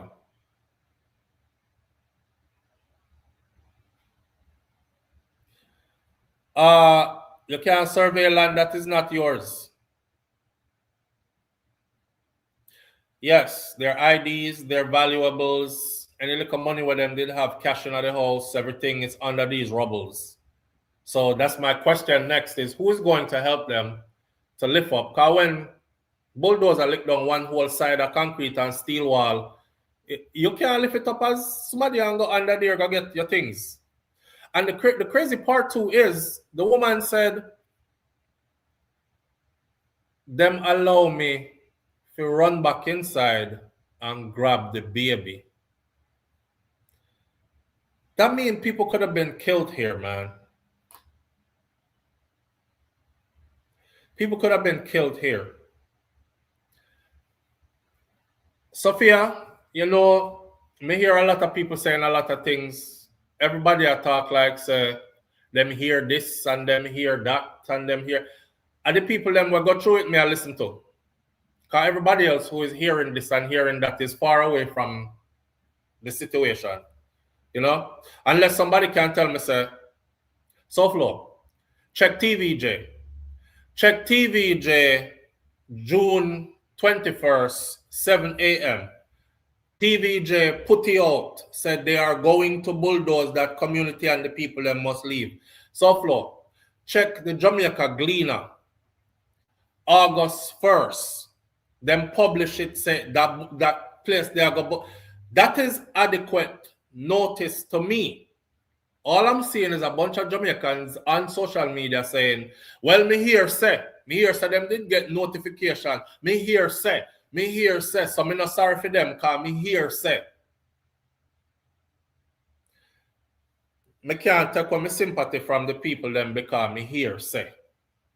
Somebody point me in the right direction. And hey, that's all I'm asking is that somebody point me in the right direction. You only notice that every time we do these commentary on situations like these, right? My phone lines are always open. Have you ever heard anybody call in? Good morning, SouFLo. I am Counselor so-and-so, or I am XYZ, and I'm listening to you here, and you have questions that I can answer, or some of the things that you are saying is not true, and some of the things you are saying are. Let me put you on to what is actually reality with this case, and give me some facts. Nobody ever does. Nobody ever does. Me not try to trample upon people business. But I'm saying, treat people like they're humans, though. You know what I'm saying? The people that say them never get adequate notice. Other people say them never know nothing about this, neither. Them not see it published nowhere. This is stuff that you probably should publish somewhere. You know, you're somehow to remember back in the day, or they probably still do it. When dancer keep a certain place, somebody would have drive through the community with one of them megaphone there, and them used to say, the Christmas season is up on us. Tonight, Grand Market night, Christian Market, go to Melly's place, Stone Lover play Melly's place tonight. Metro Media, Stone Love Clash, Melly's place tonight. Start time, 7 o'clock, 7 p.m., 7 p.m. Be there, don't be late, don't be. At them kind of notification that them should have give. Somebody should have ride through that the community with one of the big old sitting them and say, this place is going to be bulldozed. Attention, residents of, what place name? Residents of Coopertown. That is what I call adequate notice for something so severe. You can't tell me, say, you have a heart for people when time the woman say, I lucky, she lucky, them give her a chance to run back inside, go get the baby. So the other house, them where them lick down, them did check to see if baby in there before they lick down the house, them. Then they check to see if granny in there lay down on her bed and she sick and can't move before them bulldoze the house them till them look like that. A concrete wall we're talking about, you know, we're talking about concrete walls here. We're not talking about little board that got splinter upon somebody. Did they check to see? Did they check to see if there were people in those houses before they bulldozed them, or them just got through and flattened down some house, and the people have to run out of them house? Listen, I'm not talking about who own land no more. That is for the courts to decide. And if a man having paperwork and in paperwork straight and he's been paid, because nobody up there now pay for no land. So if a man having paperwork and in paperwork straight and him have a record to show, I've been paying my land taxes for land where them a live pan from when. We can't argue with that. We can't argue with that. So let's split justice, right? But what I'm concerned about is who authorized this? That's the next one. Who own this land now? Legally, on paper. No one know. Who own it? Then no one know who sell it to you. And then no one knows who authorized this operation. Who said it's okay to go over there at 3 o'clock in the morning when most normal people dead asleep and lick down the house for the people them? That me want to know. 3 o'clock in the morning when time people dead asleep, go over there, corral the place with police, whole heap of police, take out 20 men out of them house or however many they took out, and bulldoze the community with people in a them bed, lick down them house, pan them. Who said that? Who said that was okay? Who gave the authority, the authorization to do that? At this moment, I would like to hear our dear Prime Minister come forward and say something about the situation. Live on the air with SouFLo. Good morning. SouFLo. Yes, family. Quick talk. Go on now. Yesterday when I went up there, sir, the amount of police we see up there, and it pick up there like here, a circle. So when I said police, I'm a little bit, you know, I wonder what go on. Where's the whole police current up there? Who sent out so much police? So that has to be authorized by the government authorities. The government, SouFLo, and all the police person, the government. Yes. SouFLo, they take people for idiot, man. So the police are they are afraid to pause. They want to water going around it, so. Why? I don't know, enough. But I'm more concerned about the facts that them lick down the house upon the people them. Then SouFLo, I'm sure the 3-day-old baby out under the bush. They said, no, sir. 3-day-old, you know? 3-day-old baby. Under the bush shed. Wow. And tell the government don't know about it. And people want supermarket send out police. And people want supermarket send helicopter here. Yeah, they must get them authorization from higher up in the government. So we know says a government move. And you know, on the hurricane mash up the hospital, one name right and saying, you know what, yet, you know, is that over next month.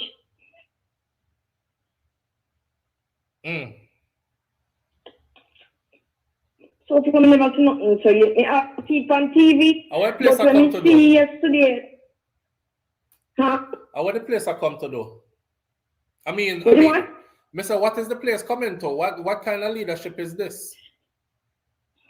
So for me, I have to just live and go and live and look at my eye them, and if I can't run the run, because my friend called me and told me that she hear when something like going to flood. So that's me was afraid. But I go on the road now and go hear one. All right. Safe there. Stay safe out there. All right. Yeah. I see Missy Bram said there was a mother out there with a 3-day-old baby. Them lick down the house. I don't want to dwell upon this too long because I don't want to seem like me I drag it out, but I really do have questions. Just the inhumane part of this. I seriously want to know who authorized this. Who said it was okay to go up there at 3 o'clock in the morning? This is not midday, you know. This is not sending a whole heap of police and each house one are going to lick down and kick off the door first. Knock down the door first. Make sure nobody is in it. And if nobody answer, the dwelling might be empty. Kick off the door if you have to. Breach the door. Clear the house and knock it down. I know that one. Live on the air with SouFLo. Good morning. Good morning. Good morning, family. How you doing? It sheds some light in terms of the saying who would have given that order. As somebody who has been in that situation, once you get the court order, the order, you can go in the month. So in it, I went to the put because what was up one, so I only got one police. They pay them. Hold up, your phone is breaking up and we can't really hear you. You said once they got the paperwork, the order from The the court courts, they can go can ahead go and in. order demolition. Yes, So it would be the individual who owns it then that ordered the demolition. But how did he assemble yes. so many police?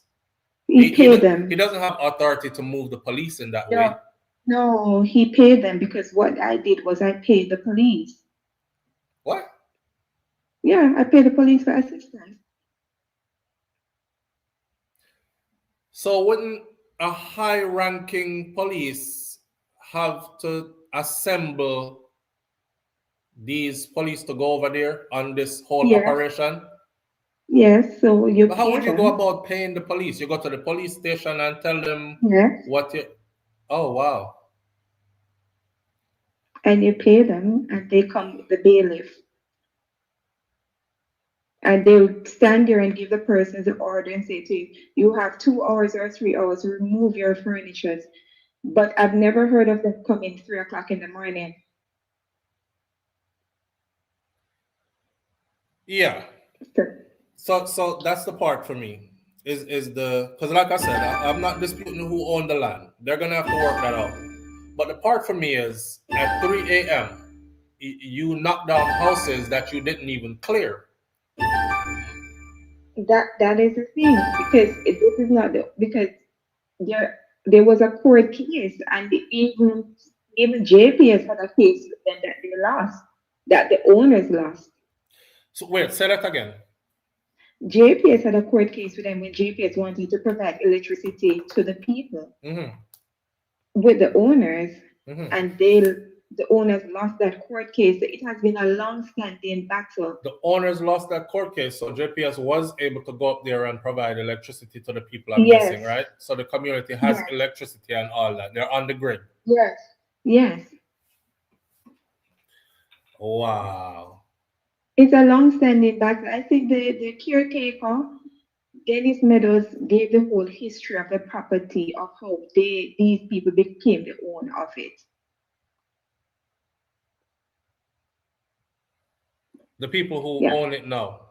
Yes. So he gave the whole history of it, of who had owned it. And I guess the reason why they keep on saying the government property Mm-hmm. is because the administrator general was involved in the sorting out of the ownership of it. Because the person they said who owned it had minor children at the Mm-hmm. time of death. So they were trying to do, because the administrator general steps in when somebody dies and has minor children. So I don't know what happened with that court case, but I guess that's the reason why people are saying it was government owned. Mm. So somebody dead left it. Yes. Oh. So it's not government land. No. Well. Okay. So if somebody died and left it, who did it end up with before it got sold to who has it now? I have no idea of who had it before, but he had explained the whole court case. There was a court case with that. But I did see the court record, the one with JPS, and the owners brought JPS to court because JPS was going in to give electricity, and the court ruled on JPS for JPS to do the electricity. That's very interesting to know. But I really don't know in terms of even them being provided with adequate notice and all of those stuff, because I don't know if they were in court, because if you're not in court, then you basically, did not show up, so they did not contest it. So when the court rule and give an order, they don't need to come and give you to give you prior notice. But in a circumstances like this, with so many people, it would be wise for them to do that. Yes. It would be Mhm. humane to do that. Yes, People could have died in this, It could have gone so many ways because when the young men said they were taken out of the house and brought to the police station, there are children there. At 3 o'clock in the morning, can you imagine? You're taken from your home. You have your young children there, and one of them wander off. Mm. They didn't think about that. They just thought about let's demolish these houses. There are minor children there who are frightened and we don't know who is who. This is 3 o'clock when it is dark. That's what I'm saying. That's what I'm saying. It is. I think the government could have done more because this is not the first situation that a privately owned property had people on it and the government stepped in and bought the property so that a whole community would not be relocated to another area. It is not the first. It happened in the 80s in Jamaica, in Montego Bay. So the government could have done more if they wanted to. I'm not encouraging squatting, Right. but they could have done more. I agree. And where were you for 30 something years that over 100 houses were built on your property? Right. That's crazy. There's so many questions. There's a lot of questions. I hope somebody may have the actual court documents regarding the ownership, so at least you would have given me you could read it and it could go in and dissect it. That's what I'm looking for. That's what I'm looking for. If I find it, I'll put it in the chat. Okay, I appreciate that. Thank you, yeah? All right. Live on the air with SouFLo. Good morning. Hi, SouFLo. Good morning, family. How you doing? I'm fine, thanks. All right. Yeah, this is Marie. Yeah, the demolition that happened, it's a long-standing thing. Okay, so hold on. What I have here, it says that the Trelawny Municipal Corporation and the mayor of Falmouth, Colin Gager, they clarified so far that the local municipal authorities were not the ones who carried out that demolition. So this is not carried out by no government authorities. And they said it's private actions. Officials stated that the action was executed by a private developer following a ruling through the court system. Yes, it was done 2016. And the government did try to help them by trying to get the property from the owner. But they failed several times. I'm reading that there's So a the hotel next door government to it as tried well. to help.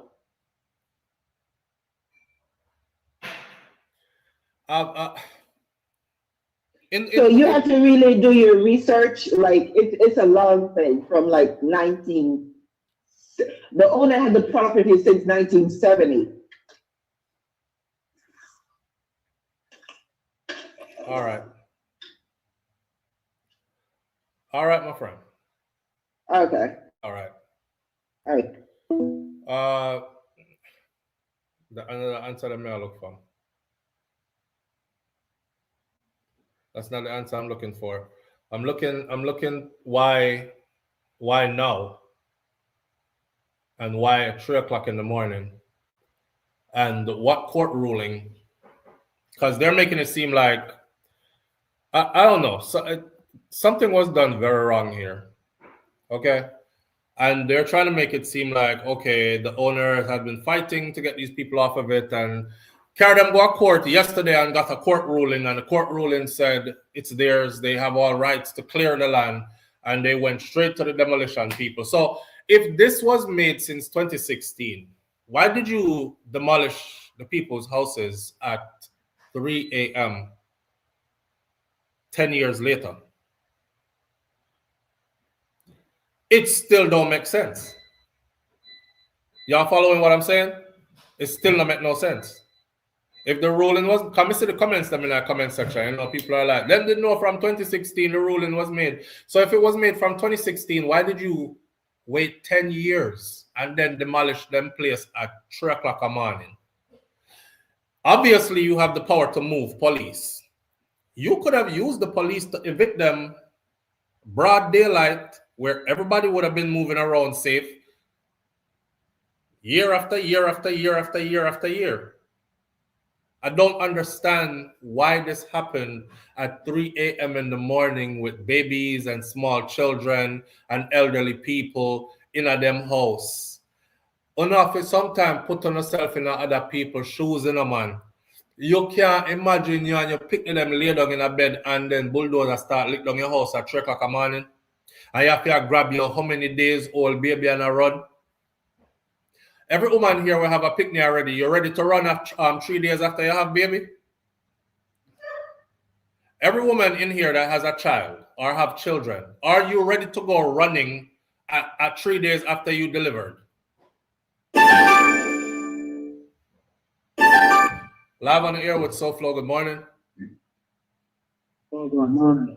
Morning, family. I have to speak up for you, because you sound low already. I can't hear you. There's some shady thing I go on with this whole thing here. First of all, hold on. I keep asking this, but nobody is answering me. Is there a hotel next door? Somebody said the Royalton is next door. That's what everybody has said. Well, if the Ross Royalton is next door, you know what time of the day it is already. But this is the thing. The court ruling come down. And they must make it sound like the court ruling just give them. That may I say. When was the people get notarized to leave the cruise? Properly notarized to leave. When? If they must say court ruling just get hand done. And then nobody in a high politics now come hosting up voting. Everybody just keep their mouth shut. It's like, yo, here's a couple $1 million, say nothing, do nothing. You go supply with enough police to do what you want to, and just keep quiet. Wow. And before anything can go on, go to 3 o'clock in the morning, take away all a young boy them. So anything they kick off, I just be a woman did it. That's what I see. That's what, because what other purpose was there to arrest them and then let them go after and lick down the place then? So it is a well orchestrated piece of friggery with them though. Well orchestrated. I don't care what you feel. No police now got did it. I hear the day and say I'm gonna tear down your house. You have to shoot you and you have to arrest you. Then I'm gonna stand up and arch you. So they just pick them up before so the woman did it. And by the time everybody figure out what happened, the house them already tear down. First of all, you know, tear down in a broad daylight where everybody can come and say something about it. And cause a big crowd and all of that. They do it early in the morning. They know what they were doing. Well planned out. They purposely did it like this. Man, the thing well planned out. Man, them have sufficient police.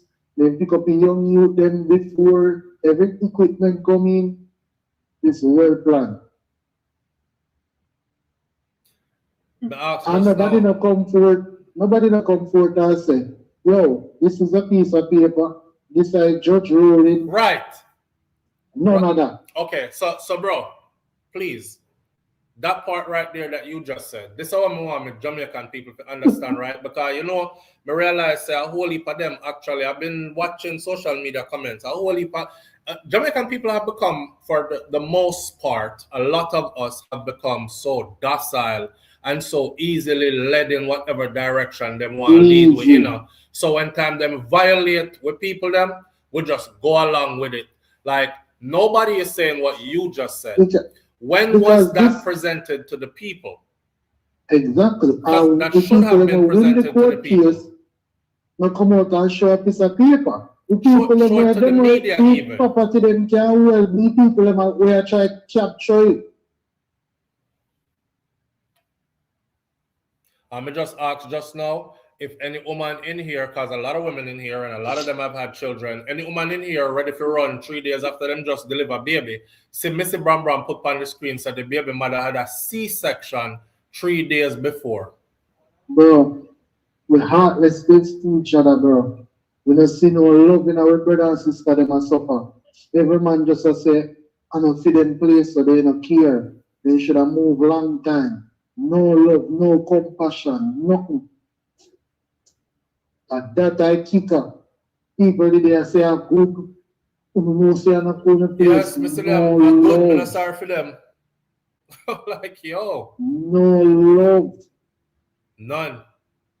None, you're up on your no. own. You can guarantee you, this is one of the most shadiest thing ever grown in a long time. And the mere fact that nobody, when a high politics man come on speak, on either side, tells. This thing, that's what I'm waiting for. The only thing I've seen is Mark Golden put out something where him say, subtract him name from this because he has nothing to do with this. But this is the thing. Can the government take over land anywhere in a country using eminent domain? I wouldn't know enough. I don't like speak on stuff I don't know. When you say any land anywhere in the country, you mean land where somebody own already? Yeah, because in America, say for instance, they want to do certain development. And they can Either seize the they give land. a certain amount of money for it or they seize in an eminent domain. Whereas if I pay a bigger purpose. But they would give you an offer first. That's what I'm saying. Yeah. Well, me don't know enough. The only thing me know is when the people the other day, a couple of years ago, we covered a story out of Jamaica where the people swear that they had found gold. And one big rush, whole heap of people end up over there, dig up the place. So the government sent law enforcement over there and experts, and the experts then go over there and determine it was something that they nicknamed fool's gold. But then they put out a notice. So this me learned from, and then I went to go do some reading up on it. SouFLo. The government own anything that any valuables that is found in your soil or under your soil on your land. So if you have piece of land where you strike gold with our diamond, with our whatever artifacts, they can probably seize it then. Hey, you know why no politician man go call that channel? Why? Because the shit where you say, it's hard to escape out of, and you can't wiggle out of this. And I don't know me just want one They reasonable now go call. somebody. So you tell me none of them not reasonable then? No, they can answer your question in a logical way. Where they can just avoid it. And even when you see them avoid it, you have to frame it a different way. You go right back to the first question you're asking. Because according to Jamaican government, you don't own land. You take possession of the land. That's why anything beneath the land or on top of the land belongs to the crown. Right. Not even belongs to the government, it belongs to the crown. Right. So really and truly, the land where them are bulldozed, when they check the fact side, the people then will say them own the land and not actually own the land. They might possess the land for right now, because according to Jamaica, you can't own land. In Jamaica. So this shit just make no sense. All right, brother. All right, Father, we go to them. Manners and respect, see? Yeah.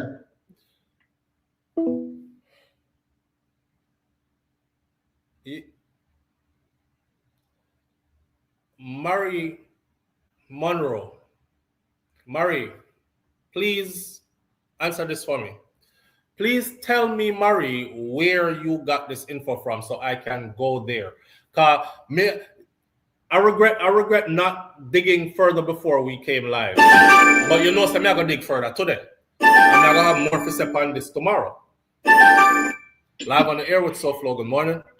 Yes, SouFLo. Morning. I'm going on. I know. Hold on there, brother. I want Marie to answer me. Let me clear up the comment section so I can see when, if she answers. Marie says that they got a ruling in 2016 and they were supposed to pay the owner, $50,000 it looked like, to the owner for trespassing. Look up the court case. I'm sorry for them, but everyone have to buy their property. Okay, where did you find this at? That could be a starting point for me to do my own digging. Because I see people in the comment section saying a whole bunch of different things, But I'm asking where y'all getting your information from, and nobody is willing to share where them I get the information from. Anytime people are not willing to share where they're getting what they're saying from, then me kind of like don't listen to them until you can tell me which part you get it from. Because there's a whole heap of information out there that people just assess stuff.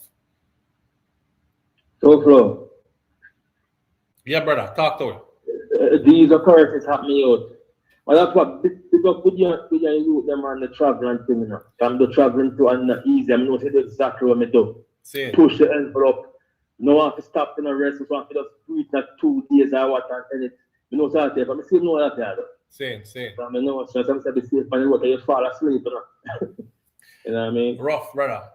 Yeah. Anyway, when I say my father own land to Zane in a community, right?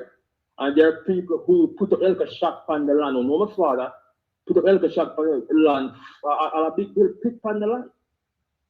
And my father go to them and talk to them about it, and them turn a blind eye. And years after them get serious, but that's not we have to get serious. It's a couple of bomb clotter for this and rush people off of the land. But my father never have it good to run them because he can't even know them. They must be as his son. We never care. We say, yo, I take a father before.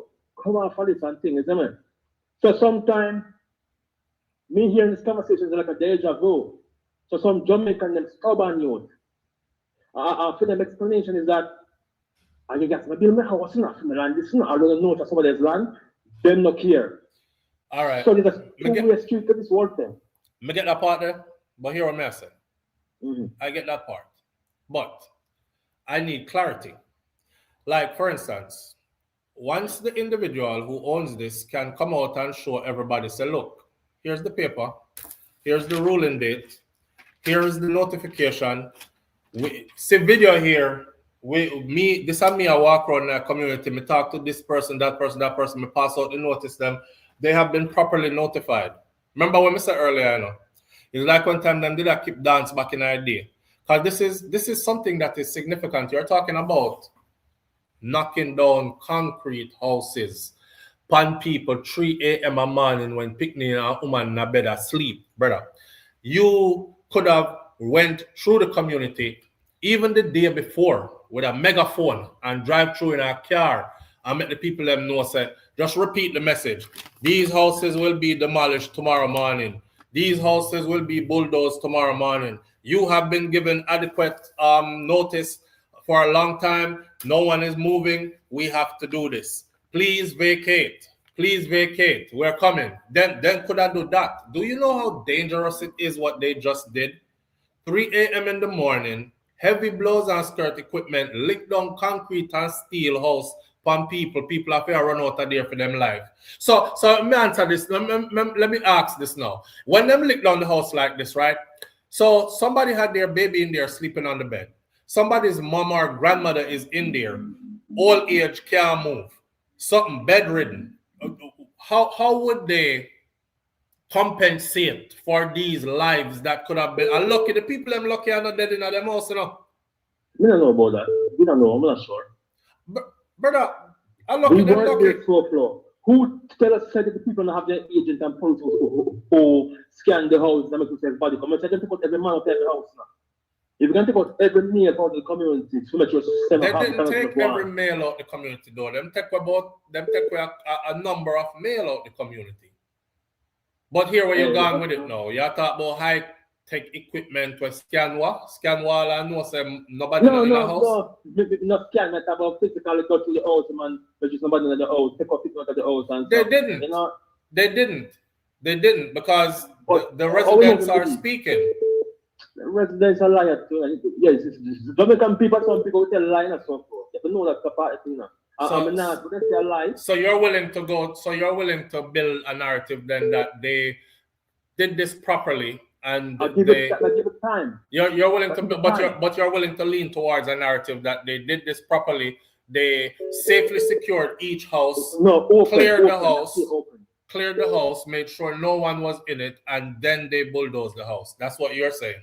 No, we have to stay open for now until everything come out. You're not stay open, bro. You draw your conclusion already because you're talking about the people that lie and all these other kind of things like the how me knows that the people them not have them equipment for go looking at the house and sister nobody not in there, all these other things. The people who went through it are telling you that it's not an operation where they came through and searched houses and made sure the house was clear. Them lick down the house, people have to run while them are lick down the house. Hey, SouFlo, see back in the past, what's our fast cam just a community, see? Yeah. All the people run across the road, they make the clock him down, like a swerve on the park by the road. If you can come out and say, you run across the road, the whole community will come down from me when I get flip to run across the road. I can speed off and go away. So you know about Jamaican people. So until we get ample proof that authority going boisterous and just do them off, I'm neutral. I'm neutral. You know I don't know what more proof you need, because let me tell you something. Right now, just the time alone set everything else off. Just the time alone. Who, as far as I have heard, somebody correct me if I'm wrong, you cannot serve warrant from, 6 a.m. 6 to 6 p.m., something like that. So that means no time in the night before 6 a.m. and no time after 6 p.m. at evening. Anyway, even if that is not true, bulldozing a community at 3 a.m. in the morning, that's all me need to see. The only thing I have to say, the only thing I have to pick with this is that is somebody own a land or not? Because my father owned a land like that and people go live for a couple of man land where inherited to him. And maybe the same thing as a son. I pray upon them like a thief in the night.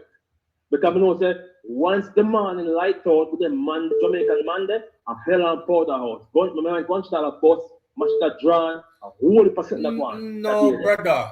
So look, no. So how come no gunshot never bust and no machine drawn or nothing in this operation and over 20 hours licked down? It's a hard to operate. You know what I'm saying? People house and the furniture, everything when they own them house, you know? Yes, I understand that. But build upon a sun, you know. Don't paint the people them like say you know them and them violent or nothing like that, bro. Look how the thing happened to the people them. Look at what happened.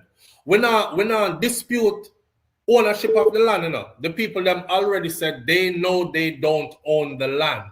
They also said that the last time they heard anything about this land was in 2009 when they were approached by a man who said him have paperwork saying him own the land, and he took them to court.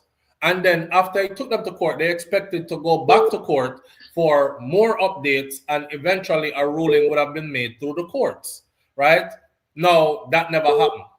Me believe them said that never happened.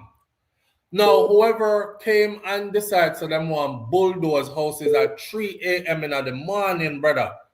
Come on, man. So from I'm explain something about authority, see? Because people already build their house, part of family already made on the land. The government now got be so reckless on us. They get up same time. They want to make that process. So if this process is 10 years, the government is still going to watch them. Okay. And say, okay, these people definitely not come for the people of them land are moving that way. Yo, yeah, some people take set for a place now, yo. Yeah, man. Yes, I know that, man, but you're missing out the whole humane side of what I'm saying, brother. Oh, you mean 3 o'clock in the night? Brother, yes. We have to keep on a repeat a partner for you. Listen, a woman that, okay, your wife had a baby, right? Mm-hmm. Okay. Not to get personal, but she had a regular birth? Yeah. Was she ready to run 3 days after she did have the baby? No, sir. All right, my brother. So we're talking about people who are in the house, brother, we just have baby. We're talking about little children are there also. Small children did it also. I'm sure there are elderly people in this community as well who couldn't move fast enough and these kind of things. So even if you decide, say, this is my land, the court say, we can't do what we want with it, I go get 1,000 police and I go up there with bulldozer, and the people them don't want to listen, I go bulldoze this flat. Even if that was your decision, right? 3 o'clock in the morning though, when everybody has, all normal people go to bed from when 3 o'clock in the morning, you sleep just to get good.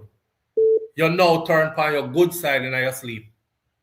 And at 3 o'clock in the morning under darkness, and I've been told that they cut the electricity to the community first. Well planned. And then went up there in the darkness and licked down the people them house. What kind of and obviously these are whoever orchestrated this, right? And whoever gave the go-ahead for this, you see, is obviously somebody who has some level of power because they mobilized a whole bunch of police officers to be up there to be a part of this. So why couldn't they have done this in broad daylight when everybody could have seen it and when the people them could have seen which part to go? Because it's a strategic move. It's like the Bible says, the Bible says that they're coming like a thief in the net, surprise. So the next people to Jamaica, the next better people to Jamaica, when they give warning, it's the example. So don't do it. Don't make up for it 10 years. And then you, by the fact, I speak open, but to know what scenarios, I speak open. Don't make up for take 10 years, begging to come after you, no choice. Don't carry on the rest of them. Yeah? So what you say, they make an example and say, I said that earlier, they make an example and say, we're going to look down them here, we're going to look on them good, because this is going to happen to yours too. So because that's something important to the SouFLo. Black man feel, not me, but them are some waste bomber hole. Or if you know that your land and the land under dispute, and you left from Bulldozed to concrete to running pipe, who you be? And who you be for 10 years? If you build upon that now, the owner say and the government say, hey, we have to do the right thing. Who is you for talk? If me in a community, my woman knows something about what to go court and a man presenting people to the shore, and then minister say, let me go and run to the court, we'll see where it's going to end up. No! Me not build upon that shit. So if them come and live down 10 years, I'm lose everything on my fault that. Me not brought nobody body out. We got to some of these callings, eh? All right, my brother, manners. Yeah. Why some people hard cold. I can't see it that way. I can't see it that way. Live on the air with SouFLo. Good morning. Good morning, family. How you doing? You're good. All right. I called so long, it probably changed the subject by now.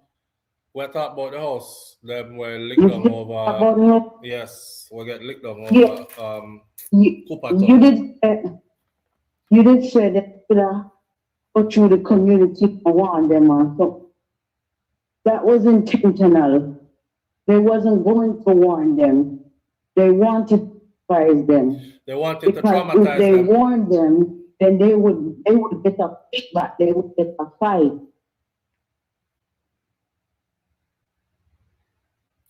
You can't hear me?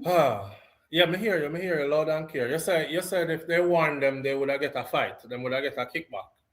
Yes, they would have to push back. They would have get a fight. That's why they and do it the way they do it. But Mary, at least they could have said that we gave them fair and clear warning. These people not fear. They're nothing about fear. Well, you're going to remind me about the 5-minute rule. They're not thinking about the humanitarian side of this. I just business. Yeah, we get that. We can see that now. So when you said that's the humanitarian thing, is warn the people them, but them not care about the people them. Mm-hmm. So they set it up that way purposely and attack that time of morning because they know what they're doing. They already planned it all out. They didn't want the people to know that they was coming. That's why they take with all of the people. So it's like a shock factor. They wanted Say that again? It's like they wanted to scare and shock them. Exactly. Right. And that's what I'm getting from this. They wanted to scare and shock them. They didn't intend to lick down all of them yet. They wanted to make an example so that when them tell the rest of them, the other ones will fall in line and say, you know what, them lick down them on the house, me I come move out before they lick down for me. Exactly. I get it. You do the story on the container that we reach at Jamaica hurricane.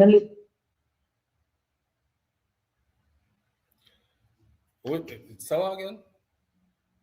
The container then was just Jamaica with product from the hurricane Melissa relief. No. Oh, because then they do one story with them in one of the container house to one old man with no war. And they say the over container 900. house them. The container houses. Yes. Yeah. I haven't done that yet. We will get to that some other day. All right. All right. All right. Later. All right, manners. All right, that's Marie's message. 411 TV calling in, checking in. Me know said that I go on with the container house them. We're gonna get into that too. But not this morning. Not this morning. The Coopertown something.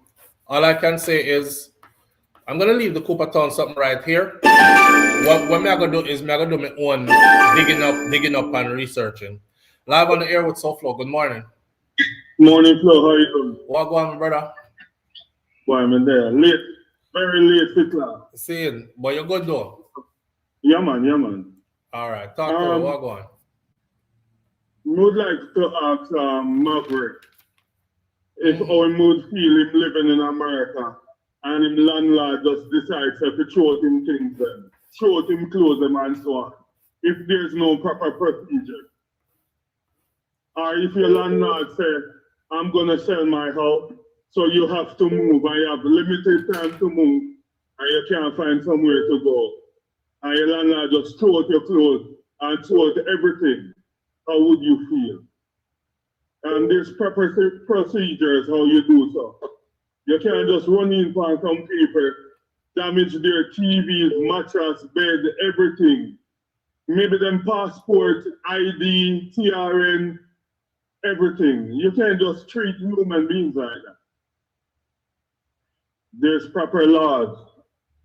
Saying. But I don't know why sometimes he be so stubborn and can't show sympathy to our own Jamaicans and understand that maybe him grow uptown. Some people really are disconnected. Struggle. Very. Some people disconnected, brother.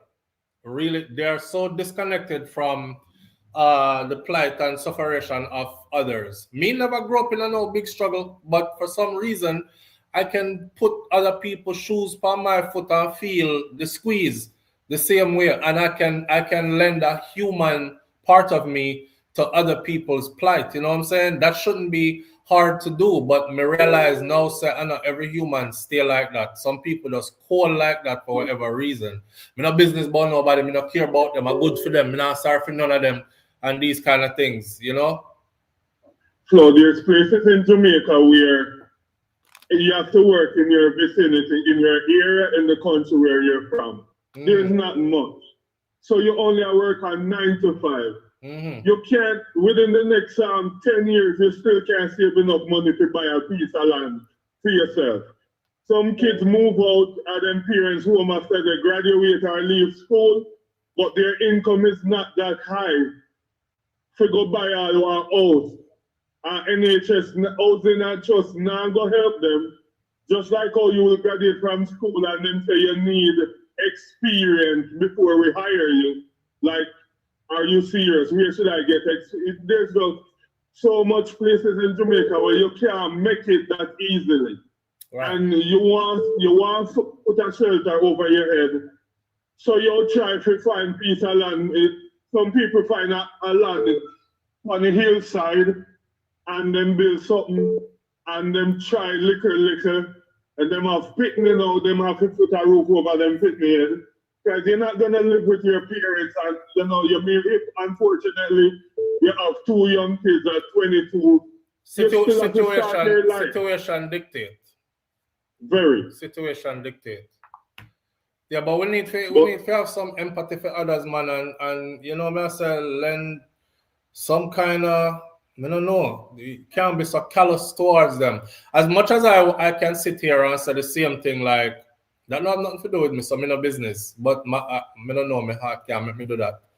You know, the 3 o'clock in the morning thing bothers me. Like, there's no way that was legal.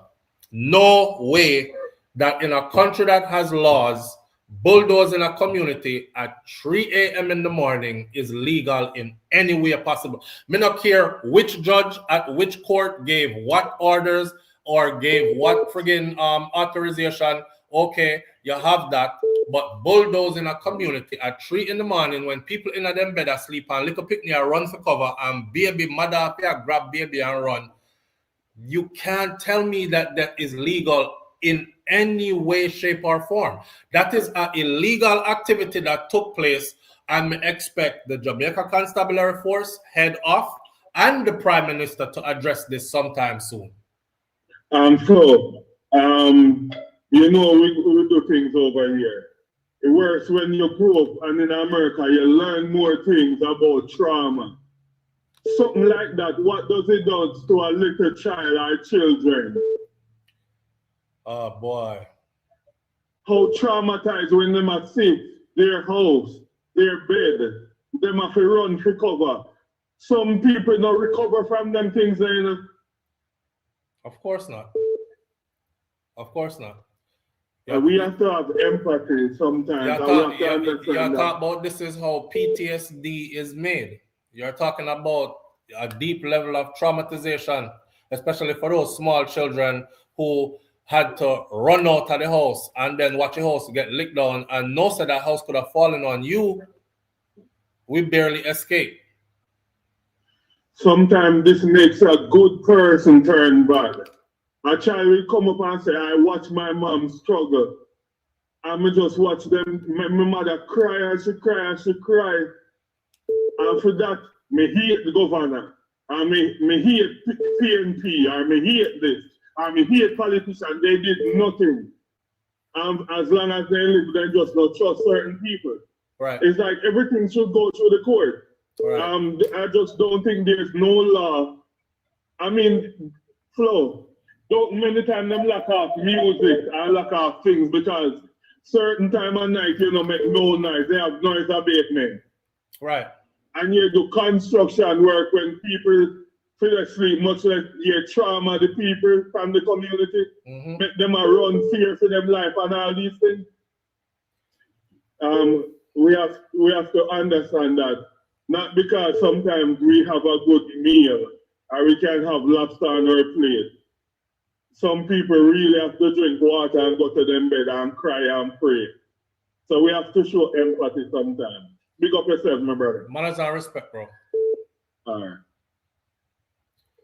Live on the air with SouFLo. Good morning. Morning, SouFLo. Good morning, family. How you doing? Yeah, I'm in the US, but I'm calling to read that situation. All right. You have us on speaker, and it's gonna distort your call. Yeah, turn on the TV. No, your speaker that you have us on is gonna distort your call. Sorry. Yeah, call. Yes. All right. See, now you're clear. Yes. So I'm calling about the situation in Trelawny. I'm in Florida, but I have relatives, 2 uncles, a cousin, and an aunt. At 3 a.m., they took my younger uncle, along with about 20 other men, detained them. No information was given. They just take them out. He didn't even know his house was down until they released them. Right? So no warning was given. They stopped like 3 houses from my cousin. They didn't reach my other uncle and my aunt. Right? And they said they're giving them 2 weeks now to leave. When they were calling Tovia, who is the MP, she did not respond. When did they tell them that they were giving them 2 weeks to leave? To leave this yesterday. Is yesterday after them lick down the house, them yes, the rest of them and they stopped when Tovia Hamilton came, who is the MP. That's when they stopped. Because they were trying to get her from morning, she didn't come. I don't know when she heard that they started that, and when they come, they stop. Just to make an impression. Right? And they said 2 weeks, they're giving the rest of them to move because they'll be back, so they must not be safe. Right? And last night after my uncle came out, told you they came with a truckload of tent and tarpaulin. Give the men them some tent to sleep in the night and give the people them a few tarpaulin to cover the little things that whoever could save out of their houses. Other than that, they were not given any prior notice to that. Wow. So this is not a hearsay. I just come off the phone with my aunt right now, The good thing about my family members, they can go back to where they come from. Right? What about the others who have nowhere to go? This is wickedness to the highest level. This is wicked. Right? So when they're talking, and that man I talk, if him did that close to me, I say, I slap him on him mouth. That's a type of foolishness. He need to stop. Yeah, because you don't have nobody in it, you know, so. Exactly. Yeah, and it's different to you because your people are there. Exactly. And I talk to them. After yesterday, I see it, and my cousin put up with something, and I said, what is happening? And she said, the good thing, she took off from work because right now she's at work and she works at a hotel. But she's not safe because her kids are there. She said she just have to put in back the things in her house. She not even put on how much things in her fridge spoiled. First, them cut off the light. Then them go in. My auntie, so when she wake up, a bare police, she wonder what happened. She don't know. And when she go up on the road, she realize what happened. Them run an operation on the community, man. Them wicked. A well orchestrated operation. And you know, not only is this illegal, this is, I am no attorney, but it don't take no attorney to tell us mashing down a community of homes, bulldozing them at 3 o'clock in the morning, that this is illegal. This is illegal. Exactly. It would have been illegal if the government was doing it. That's why the government would not do it. The government would not bulldoze a community at 3 o'clock in the morning. If a private entity do it, they are operating outside the law. This is an illegal activity, and the fact that they had police there backing them up, who is supposed to uphold the law. Entity. Police supposed to uphold the law. So all the bag of police what them did have there, none of them couldn't hold the line and say, listen, you can't look down the place, but you can't do it at this time of the morning because this is illegal. I want somebody to call me and tell me that this was the police what was happening, and they refused to answer them. And then that part, when they arrest the man, the man carry them away. Out. The police block off from the entrance of the highway, all surround. Nobody could go in or out while the operation was going on. So now ask me, tell me, who in it tell me. Oh boy. Them people are wicked. You know, they violated the rights of the men too. Their civil rights, their constitutional rights are violated. Them just go take them up and arrest them and carry them gone with no explanation. Exactly. And then let them go with no explanation too. After them bulldoze the house them. Exactly. And then as the MP, you come, all you can offer is some tent and take name and say, come up on my office. To do what? To do what? It grieves me, man. Why? But you say your family have resources. Well, them can't go back. My auntie them, my auntie can't go back at Cave Valley at Senton. My uncle, my two uncle them and my cousin them live in a St. Catherine place in Lloydersville. So them can't go back home. So at least them never burn them bridges behind them, so they can't go back at the yard because they have them house there, they have relatives there. But what about those who born and grow there and know where to go? The poor little picnic them school starts soon. The 3-day-old baby and that bus shed. The lady not even get to tidy up herself in the morning. Just imagine that 3 days come from hospital with our picnic. Of everybody out there, I want the Prime Minister to address this. I'm not blaming you, Mr. Prime Minister. I just want you to address this. I say choose Jamaica. Yeah, me not blame him yet. Me want him address this first. And if he don't address this, I will put blame on him too. But right now, I'm not blaming him. I want him to address this because people do things around the island where the Prime Minister don't know about. And by the time him find out about it, it's done already. So, me want him to come address this. You know what make it worse? So I see a man them with demolish the place. I like a shot be there. And I see them thing when I shot them out there. Drink out with them lick down. Them should have poison. To them own people, eh? Them too wicked. to them own people come. Sure, it's not foreigner them flying for come do that. Exactly. And the fact that the woman I tell us that she have one baby in her house, you couldn't spare that the house till the next 2 weeks? Then tell her to run, go and they go pick up the baby. And Them lick it down wicked, anyway. man. Them heartless. Why? No.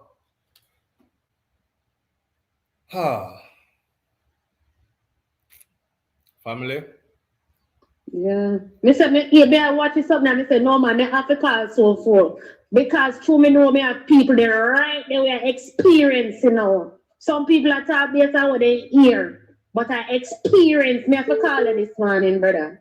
I appreciate the call, man, because it put a real spin to it, a reality. It grieves me, sir. Disagree with anybody will have some kind of empathy for people.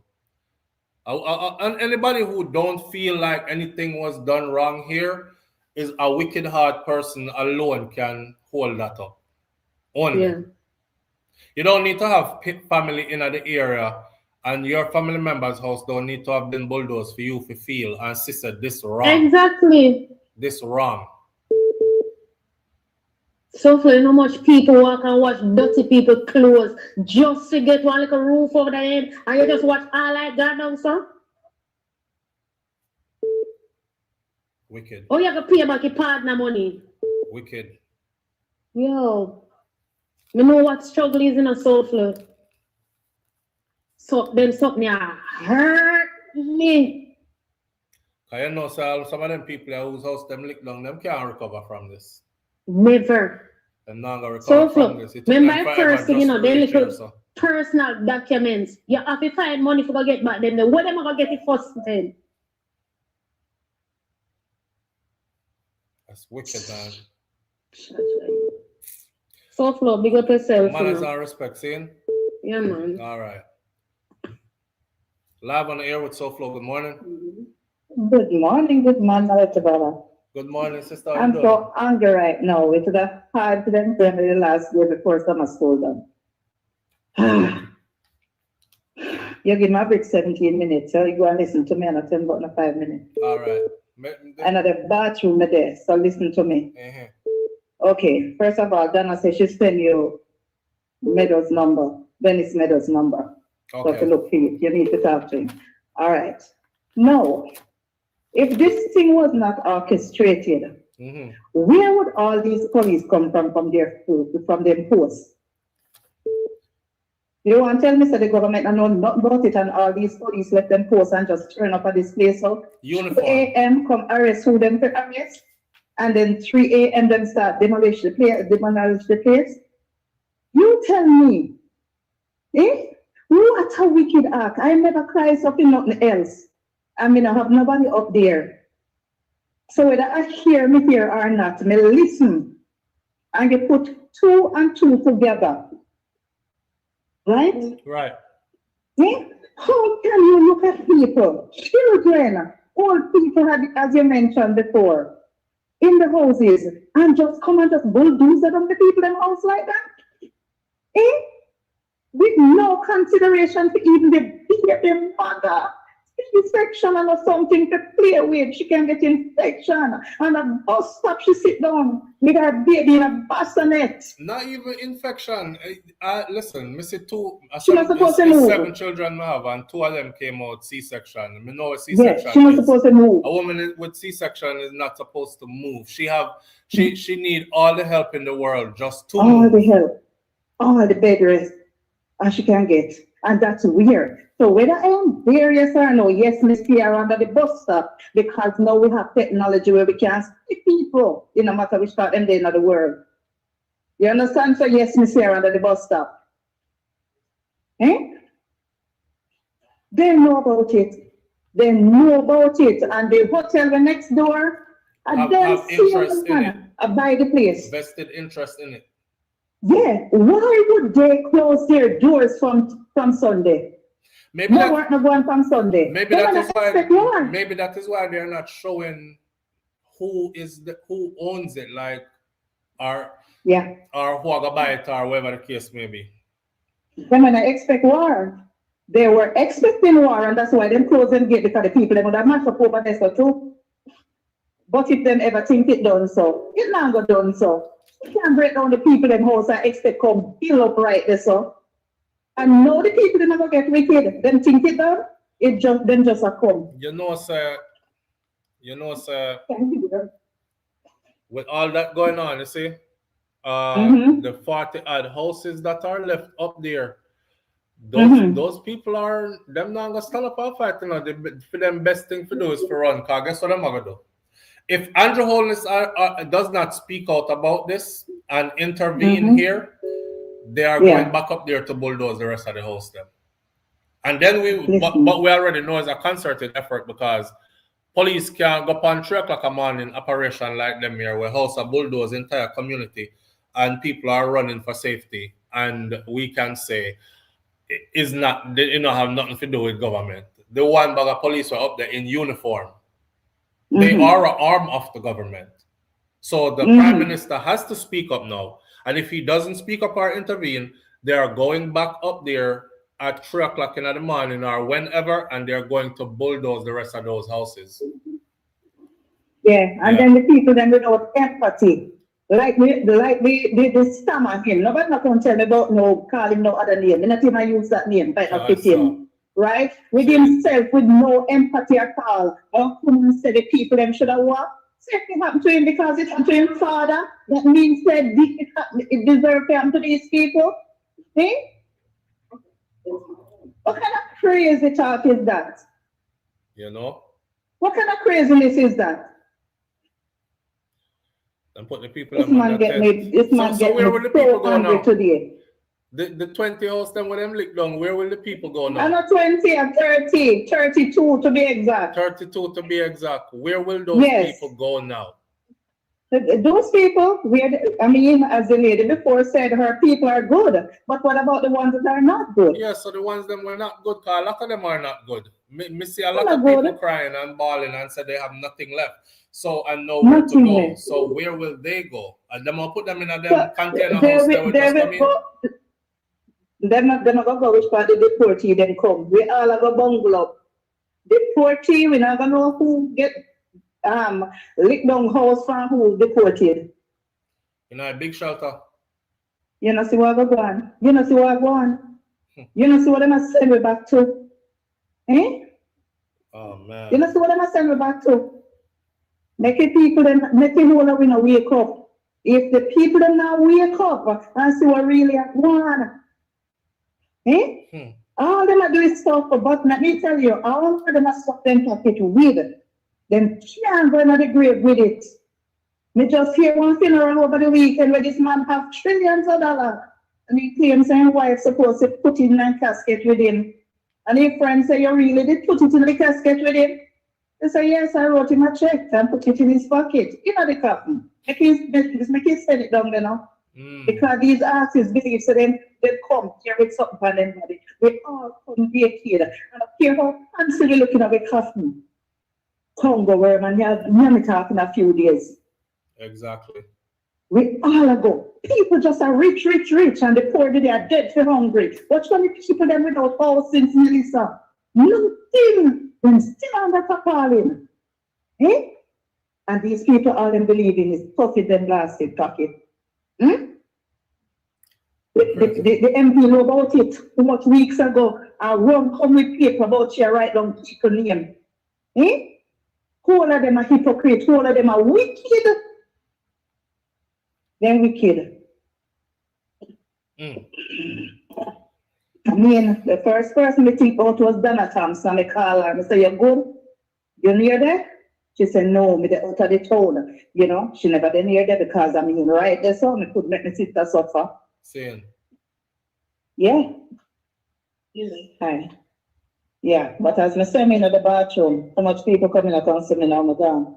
All right, later. All right? All right. Maverick, wise up. 1 hour later, I call you that summer. Wise up. You're too crazy when you call in and chat all your fart. You know, have no empathy for nobody else. But then again, what going on the other day? You're going to look after somebody where you come catch by your wife. Chopped. You down there, man.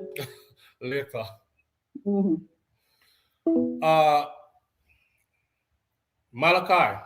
Malachi said, I read that it is legal. Where did you read that though? Live on the air with SouFLo. Good morning.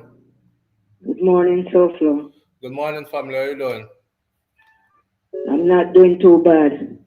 Good, good. Talk to her, Walton. I left you a message, but I call in about that bitter, bad-minded man. Why you don't shut up? What happened in his life that he want other people to get hurt?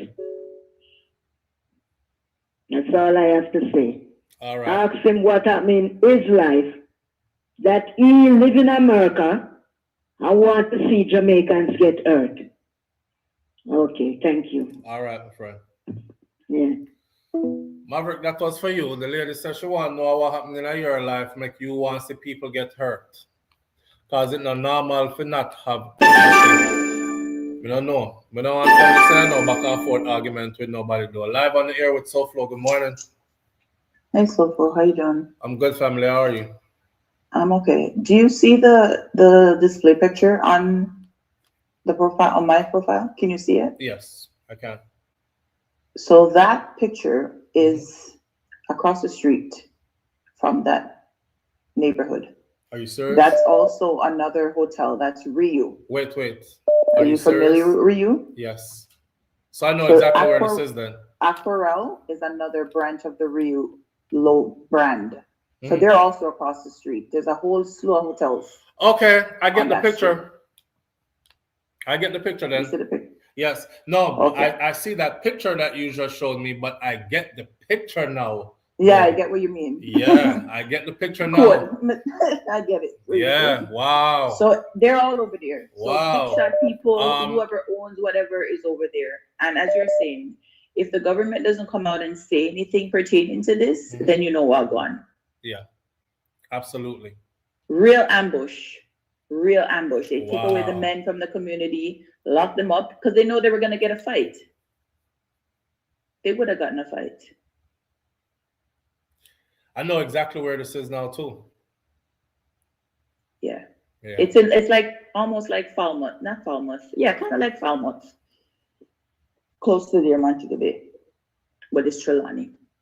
Wow. Yeah, so Big Rio Hotel is over there too. Yeah, just by looking at this, you know what's crazy? Let me put up a next picture real quick just to say something. So when I'm here talking on a live, right? And I put up pictures like these behind me, and I tell my Jamaican people that places like these right here, if you live anywhere close or on anything like this, just know that they're coming for it and it's well wanted. So to see this picture right here that you just sent, this is what you call pristine real estate. And anything close to this, anything in close proximity to this is what you call ideal prime real estate. They don't want nobody around there. They don't want regular residents over there. My husband and I were at that same hotel. That's why the picture is up there. That whole community, I even said to him, they seemed like they were rebuilding because of Melissa. I get it now. And I'm saying to my husband, like, listen, this land, I'm telling you, the government is going to come for this land because if you see over there, it's all hotels. I don't know what private company or what. I'm doing my own little research, so we can call you back tomorrow. Go live again. Yes. I'm gonna do some more research and go and call and tell them. But I just wanted to say also, it's funny how I'm not saying the government is responsible, and if they are, it's funny how they can find places to put these TCN or whatever people that are coming to Jamaica, they can find places. Whether the US government is going to pay for it or not, they still have to find the structure, the building, wherever to place these people. And our own citizens of this country, Jamaica, they can't find places for. Yes. That right there. I'll call you back tomorrow. All right. Manners and respect. Thank you too. Bless. I get it now. I get it. I now I know exactly where it is. And I get the full picture. I get the full picture now. Live on the air with SouFLo. Good morning. Hi, SouFLo. Just a call back. You said you wanted to do a research. Yes. The company name is New Falmouth Resorts Limited. Research them. Hold on. This company is a company that what? Owns the property. That owns the property. Yeah. Okay, what name? New Falmouth. New Falmouth Resorts Limited. Mm-hmm. Then you'll see the court cases, and then you can dig into who is the owner of that and how they became the owner. Okay. I appreciate you so much. Here. Thank Okay. you. Thank you. Bye-bye. All right. Yeah. All right. You got it. You know, I'm gonna say this again, right? Not the sister who sent me the picture just now of that what's across the street or adjacent to this. I get it now. Somebody said earlier, say the government did try buy the land to help the people them. Yeah, right. Yeah, right. So goes back to what I said when we first started talking about this, where I said if somebody is offering you 4.5 million US for your land, then you have to go talk to these Jamaican people who depend on your land, knowing say you can't squeeze that much money out of your people. Them big investors are talking big dollars and cents because they're talking development and all inclusive and prime real estate sales, this, that, and the other. You're gonna easily look over there and say, yo, cut the big check they give me. And I'm gone. You better move because them are going to lick it down. And that's what's happening. I see the picture clear now. That is some beautiful piece of rotted real estate around there. So they want that. They want that. That's not for regular Jamaican people. They don't want y'all squatting nearby. They don't even want you nearby because the surrounding community to this right here should be some high-end communities where people can buy them up and then Airbnb them out close to whatever else they're going to be building there. That's the vision for that right there. That's not no piece of real estate where that's prime real estate, my friend. Yeah, that's the pieces of real estate I be telling you all. Go on Coldwell Banker on Google search engine and look up these kind of real estate in Jamaica. Some of you who left Jamaica a long time ago are under the impression that when I say this, I'm talking about like hundreds of thousands of US dollars. Missing land in Jamaica, just the land, beachfront land. The prices will bobble your head. I'm talking about 30, 40, 50, 60, 70 million Jamaican dollars. Not Jamaican, sorry, US dollars rather. I've seen pieces where it's 100 and something million US dollars. I said to myself, say, who can afford this? This have to be bought by investment companies who have pooled their resources together to own them a piece of something I can. No Jamaican can own this. When you're talking 60, 70, 80, 90, 100 million US dollars, at them the kind of land they're around there. So oh man. You know, what's sad to me though? What's sad to me is that the things that we've spoken about over the years are actually coming to fruition more and more. And you want to believe that it would never happen. And you want to hope that what you were saying was far off, but you didn't know, say, it wasn't far off, and it is what it is. And that happen. That is happening. There goes our little Jamaica people. And the Jamaican people who are there are going to have to shape up or ship out. And who can afford to run will run. And what about those who can't? They will have to stay, but you can't stay around here, so you have to go find somewhere else stay. That a go on. I promised to do due diligence research tonight and come back tomorrow like a book report and hand in my assignment to you, the audience, on this. Because there's a lot of questions that I still have that are not being answered. Live on the air with SouFlo, good morning. Hey, Flo, me again. A quick question. Yeah, bro. Something like this. Would you say the MP has to know about this? The MP, no. So it's like the MP is a person. MP is a person where we push you off a ledge when you weren't looking, and then take your rush with you go to hospital and make you look like you mean you're good. So when him carry two camp on top, on top polling, give them, they're out here thinking the MP looking out for them. And cares for them. I'm gonna go out on a limb, Jerome. I'll say this. Let me talk out two sides of my mouth, right? Just to keep us safe. So there's a part of me that wants to believe that even the MP could have been shut out of the plannings as to what was going to take place.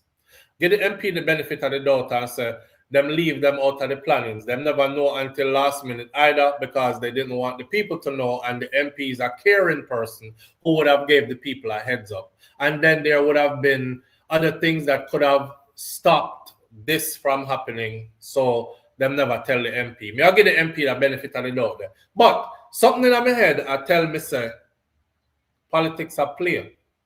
Money is being in money, lots of money involved in this, and MP no.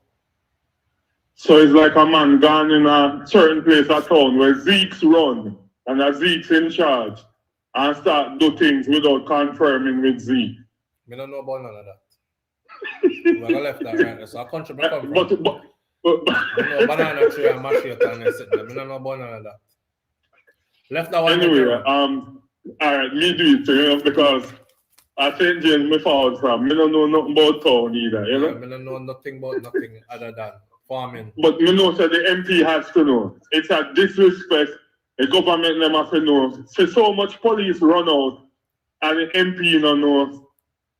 Everybody knows something. Money run, big money. You hear this? You hear this? Alison Thomas says, no, SouFlo. Mr. Meadows said that she knew. Or you said Mr. Meadows and then said she. A Mr. can be a she.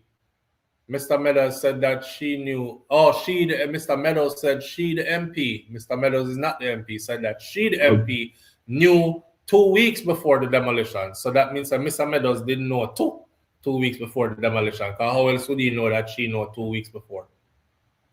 And the MP couldn't come out and talk to him people them and say, hey, my hands are tied. I've been fighting for you guys. There's nothing much I can do. Run. Can you guys start, prepare to run? Prepare your stuff. None of that the MP, do. Big money in this. Are them people them you don't take nothing from? Why?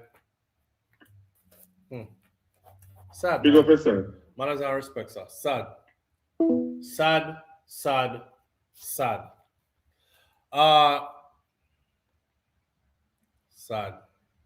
I write this down already. I put this to the side because I'm going to do my due diligence for questions. Let's take one more question and then we'll move on to another topic. Live on the air with SouFlo. Good morning. Morning. Morning, family. What go on? You are very smart. MP knows 2 weeks ago before, and why you just said big money run. And that's what I have to say. All right, my brother. Manners and respect. Live on the air with SouFlo. Good morning. SouFlo, big up yourself. Manners and respect, family. What go on? Yeah, me hear a lot of things people are say, me no heart and everything there. I'm telling you something. There's a way of how to live in society. And not because you're poor, not because you have 20 kids at the moment, it means that whosoever have the right to come and take it from you when they give a warning for years. If I saw my name, Jerome plans to live, you go to hell you. If I saw the plan to live, not in a problem. When you somebody want to do something, I give them time to fix yourself, they'll come talk about, because my son, they're hungry, but they're putting the work, but see if I have my mind, see if I feed the youth, because I know some life work. You see, for the thing happening in a week, well, I say, well, that's your court now. You people them time, man. But years, this their court, come on, man. We're not going to enable people like that to be like that. Take advantage of people's place because they're poor and on the name of being poor. Yo, me not rich. Me not go the ghost under my mouth. Jerome attack. My father worked hard, so we never have to suffer. Just like I work hard, so my wife and my kids have to suffer. So some things I'm have to do right now, for me to live comfortable, and I have no idea. You see me? So they come talk to me about poor and them shit. They have no excuse to stump on a fucking land, people under their court, and then I come talk about say, hey, they look with no notice what? No notice was 10 years ago. So what are talking about? You know what I mean? The person when me I blame and the man them, if a woman have man by the way, I demand them, yo. Don't put the family in a harm's way and excuses. You see me, I said the problem with black man, on a lot of excuse for life, easy, on a lot of sweet so much. Be a man like me, a man out SouFLo as a man. SouFLo show us every do anything for upgrading family. If I work sleepless nights, if not use an excuse and stay in poverty just like me. So the lady come talk about, calm stomach all the likeness, calm stomach you kill it for once. You see me? I mean nothing to me. Or I can know if we're more intelligent than Wono because we're not create a safe haven for people like that when me knows them exist. There are Jamaican people who will slump every fucking day and find an excuse and don't move. And then it sounds so pitiful, right? Oh God, bless them man. What about the man that won the land? What about him? He need the land, hombre. All right, brother. You understand what I'm trying to say? All right. So listen, man, make up be the black sheep to talk the truth. Like I will be the black sheep. I'm still with him now, look my friend. Me don't want a friend. But you talk how I feel and say, if a man on earth, if you live and not talk how you really feel, you never live. Go hang yourself. Sorry to use the word about big up yourself. So. All right, bro. Man, on call out the man and the man call and air out him grievance, so don't know. We're gonna left it right now. Live on the air with SouFLo. Good morning.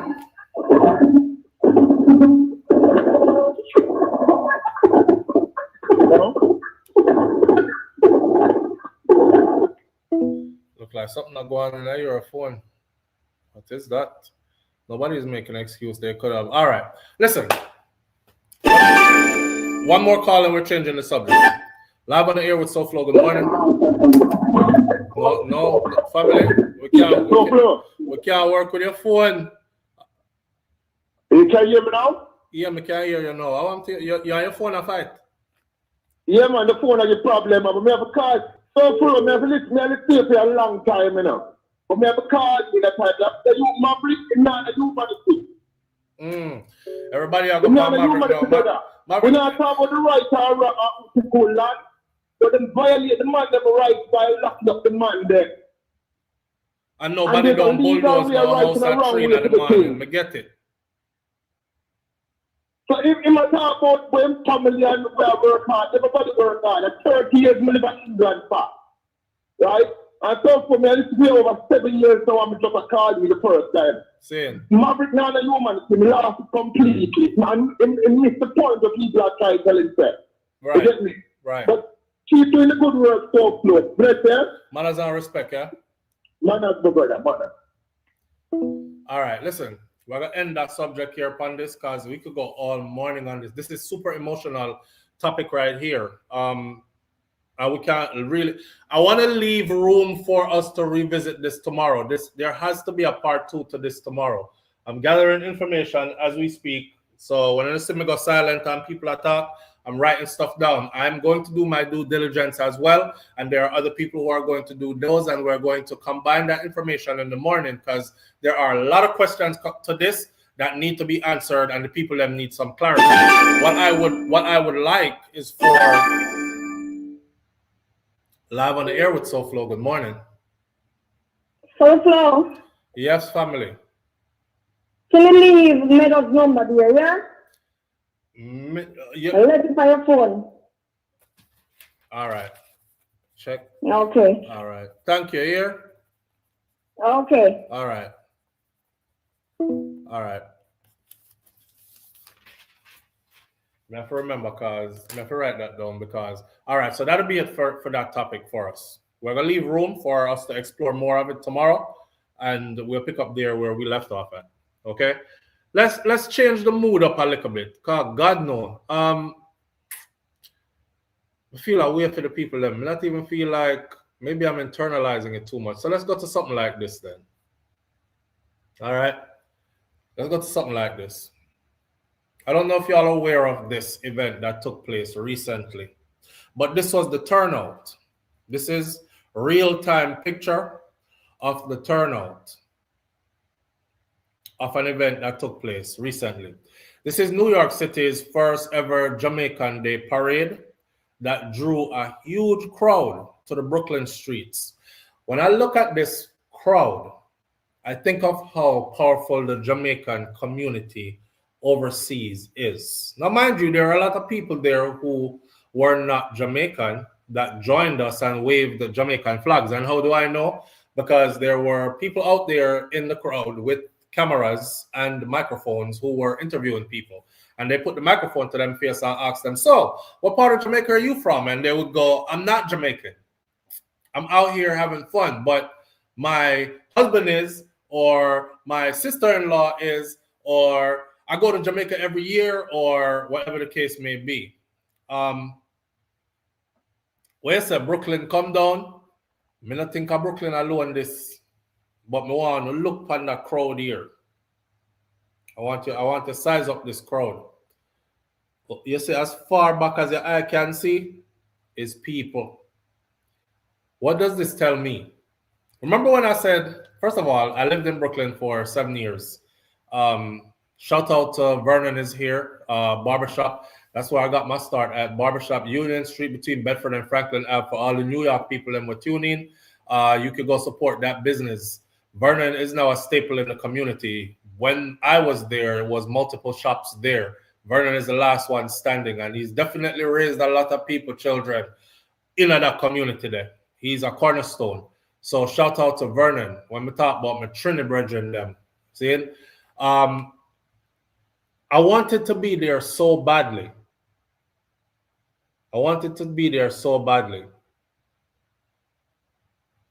Maverick, we are a Jamaican. We live in Connecticut. We are a family over here. 3 reasons why I rate you and respect you. It's all love. We can disagree to agree. It's all love. Take your beating. All right, so that was for Maverick, but we're off of that now. When you didn't want there this so badly. This is us mobilized.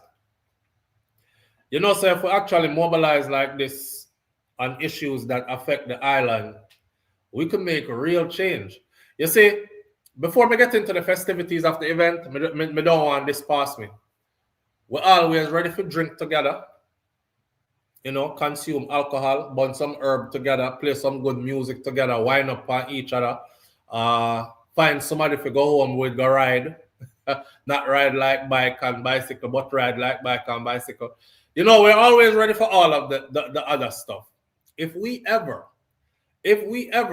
mobilize like this, remember when we did the video not recently where I said to the audience after doing my own research that there are more Jamaicans living outside of Jamaica than there are inside of Jamaica, and that the most powerful group of Jamaicans, I don't mean to cause any division between us, because I don't want the outside of Jamaica and them who live a foreign feel like them better than the ones them who live a yard, and I don't want the ones who live a yard feel like somebody have nothing over you either.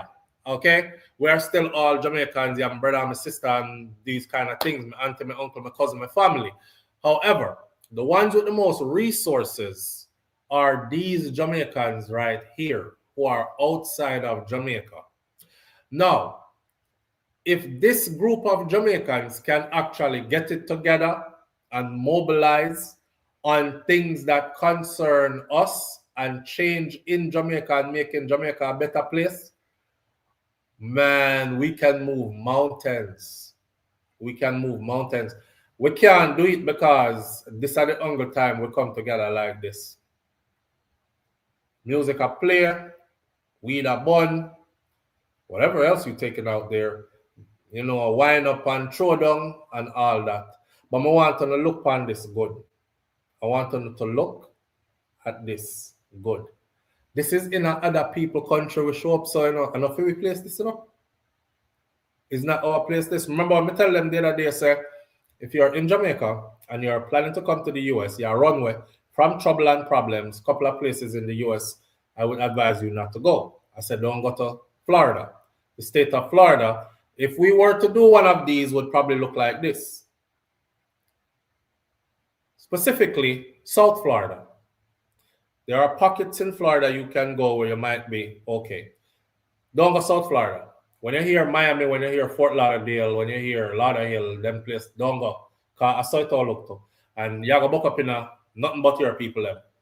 New York, same thing. See there? This is a Brooklyn turnout.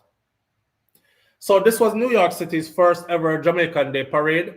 Draws huge crowd to the Brooklyn streets. We are in August. Everybody knows that the West Indian Day parade is around the corner. And that's going to come up next. The West Indian Day parade come up next, right? And Brooklyn are going to be full like this again. So the Caribbean community is strong. It's not just Jamaicans this. This is the Caribbean connected come out to support a Jamaica Day.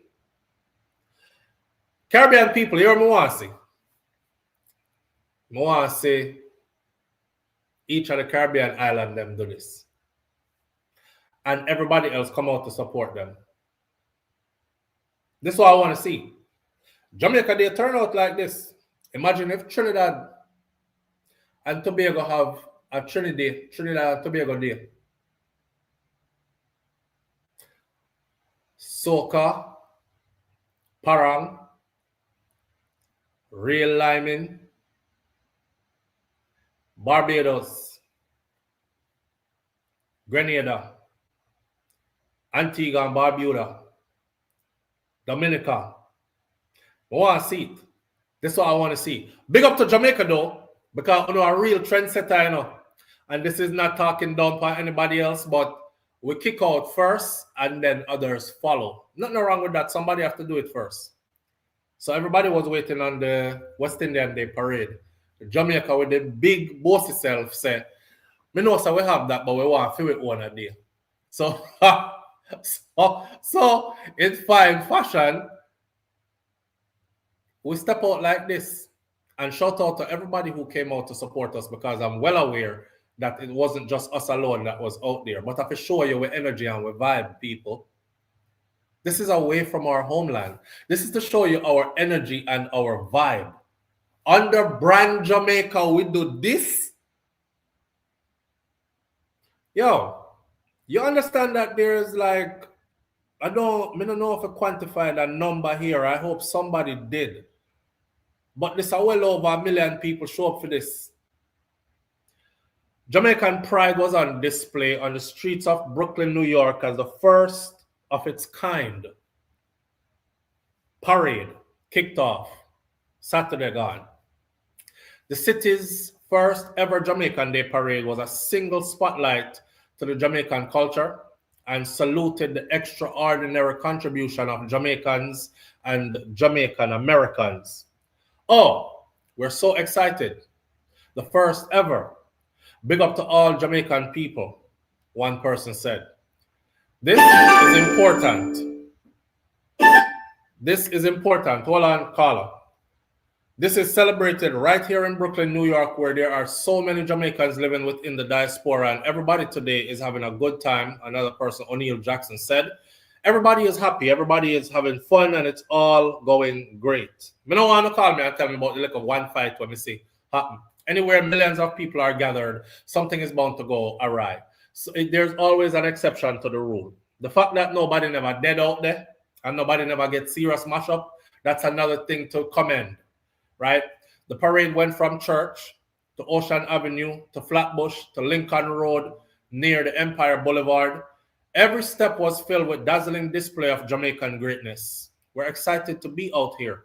The first ever Jamaican Day parade. Public advocate Juman Williams said, you see all these Jamaican flags out here? You see different cultures coming out here to celebrate this one culture? The culture of Jamaica is more than powerful. This is a powerful brand in the Caribbean.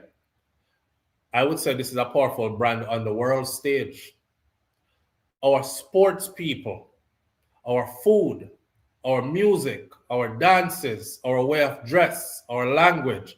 This is just fantastic. The parade happens as Jamaica celebrates its 64th anniversary of independence. Bittersweet. Bittersweet. I say bittersweet because if you know me and you've been following me for a while, me telling us, me did feel like me did want to cry like a baby one time. Me first, you know, when you're young and you don't really pay attention to something, you just go with what you're told. So me I said, Jamaica independent, and we are fierce people, and we fought for our independence and we won. And you know, as my life slow down and I get time to pay attention over one plate or one part, we realize, yeah, we why are we celebrating independence? We should celebrate the end of slavery, but I don't think we should celebrate independence. But then again, it gone too far now. Busy Signal don't make big song already. Me love Jamaica, me not sell out. Anytime that play, a problem. Try clip we wing, enough of it can't fly out. Then now go back again. It's Jamaica to the world. Yeah. So all one time we're not independent fully. We believe in ourselves that we're independent. I think we're speaking it into the universe and it will eventually come. I want all Jamaicans to remember that we are still a young country and a lot of us have this fire in us.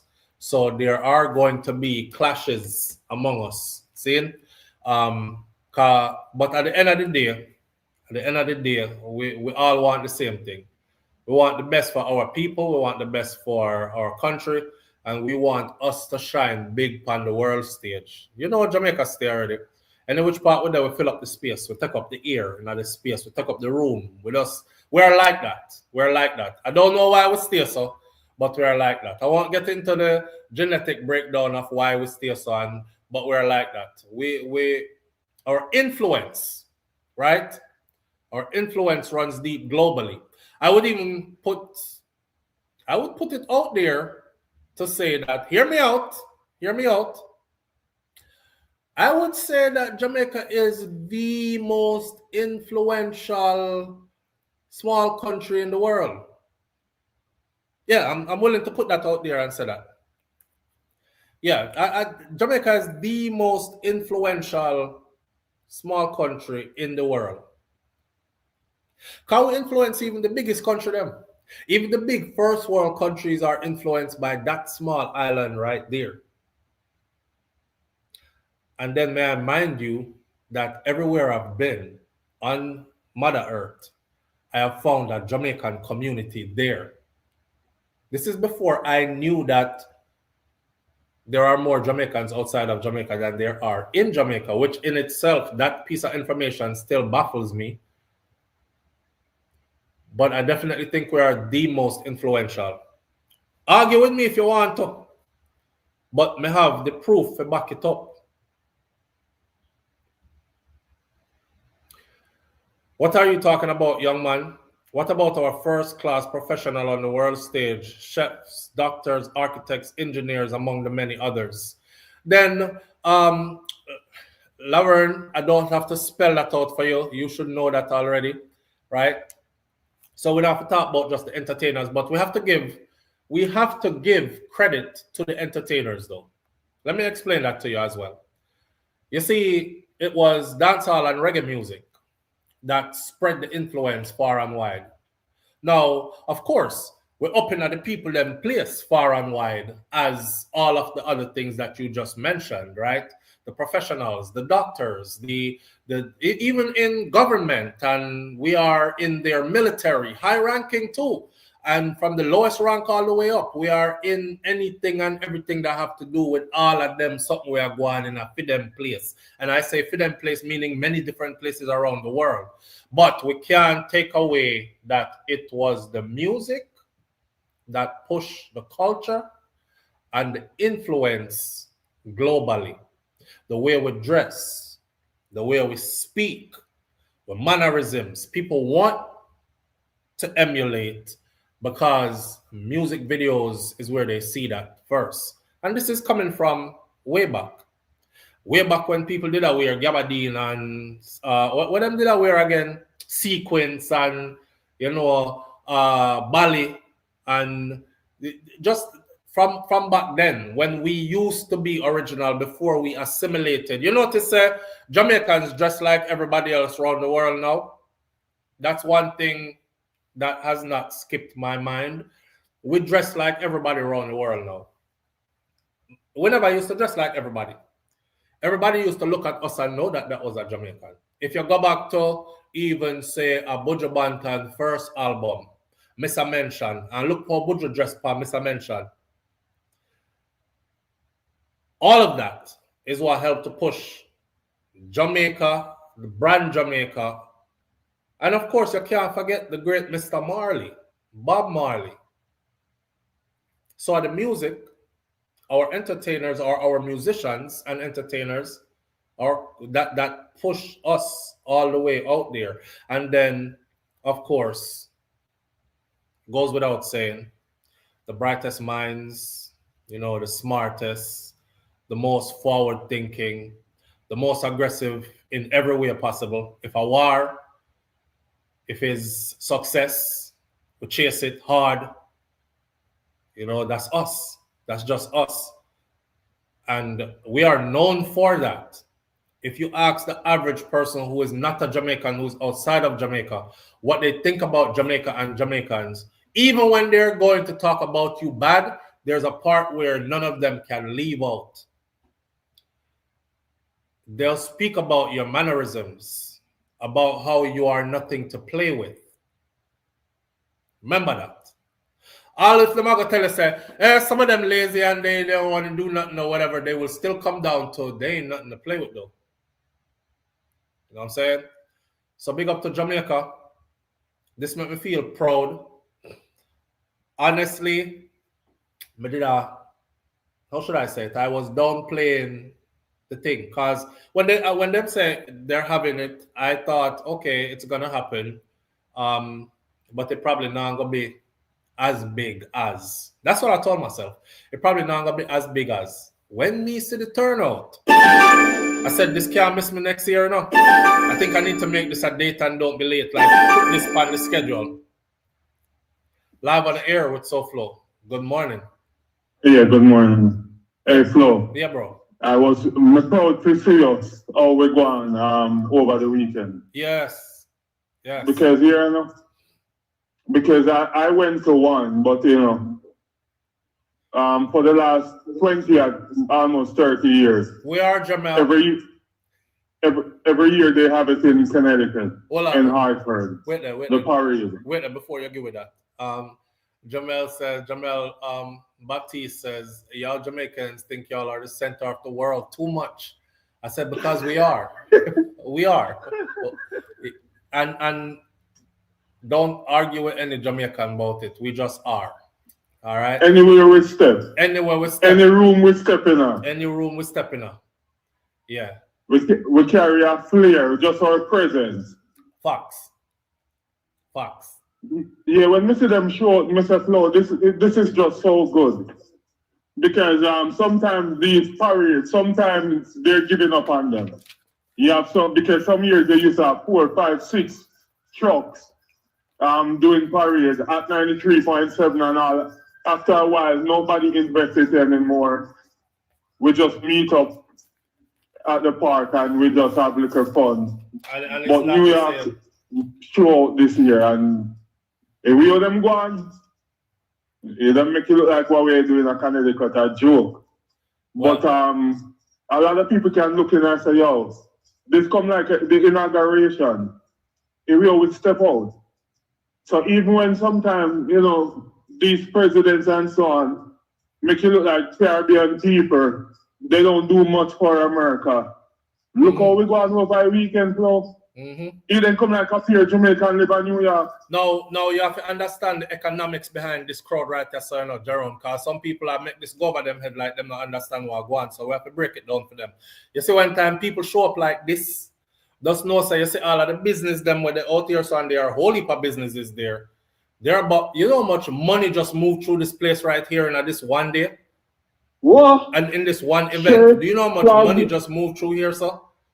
Restaurants, them yam food, hotels, sold out, book out. All right. So this is what it's telling people, that we can move and we can move the dollars. This, right? That's all. Look at it. Look at it. I'm not going to argue with the individual who I say we are not. Trust me when I tell you that we are. We're not going back and forth on that either. Yeah, Jerome. So now, the individual ever see how everybody else, like them used to run the Olympics, then see when Bulls run it or Kelly and Fraser as Jamaican, they make it look different. We win in style. All right. Them, it's like almost anything Jamaicans do, they stood out. Absolutely, because that's who we are. Holmes getting our feelings, but y'all Jamaicans. You don't even know tell like one of the worst thing you can say to me, because now we are gonna really rub it in your face. Well, wifey not, but no. Now we're gonna really listen, don't argue with no Jamaican when you hear them say stuff like that, family. Just let it go. Just yeah, man, leave it alone. Yes, just leave it alone. That's them. Are we that? All right. We Jamaicans we war against them one another. But if anybody go after Jamaican, they will show up at your workplace. This is etiquette. This is etiquette. I've said this many times too. We can talk about Philly issues, but you, as an outsider, you're not welcome to talk about us in any kind of derogatory way or put down Philly thing, and it's not allowed. It's not allowed. All right. Tell him to try it again. This is just the teardrop before the rain. Tell him to try it again. Yo, big up yourself, my boy. Manners and respect, bro. Nan said next year we should link up and go. I'm down for that. I actually write it down on the paper, all the info I need to go do my research on this whole Coopertown thing. And under that, my circle, Jamaica Day Parade, New York 2027 already. So I'll start planning towards that, right? August. So it's, let me see, I was the 8th, August 8th it was, if they have it on the same day. I'm down for that. And we will have a whole year to plan ahead. You know, it's a simple thing. It's a simple 1-2 move. Damn, I regret missing it, but nothing before it's time. Nothing before it's time. Then we could have Kamala. And I think they had one in every state. They had one in Patterson, New Jersey. Yeah, nothing big like this though.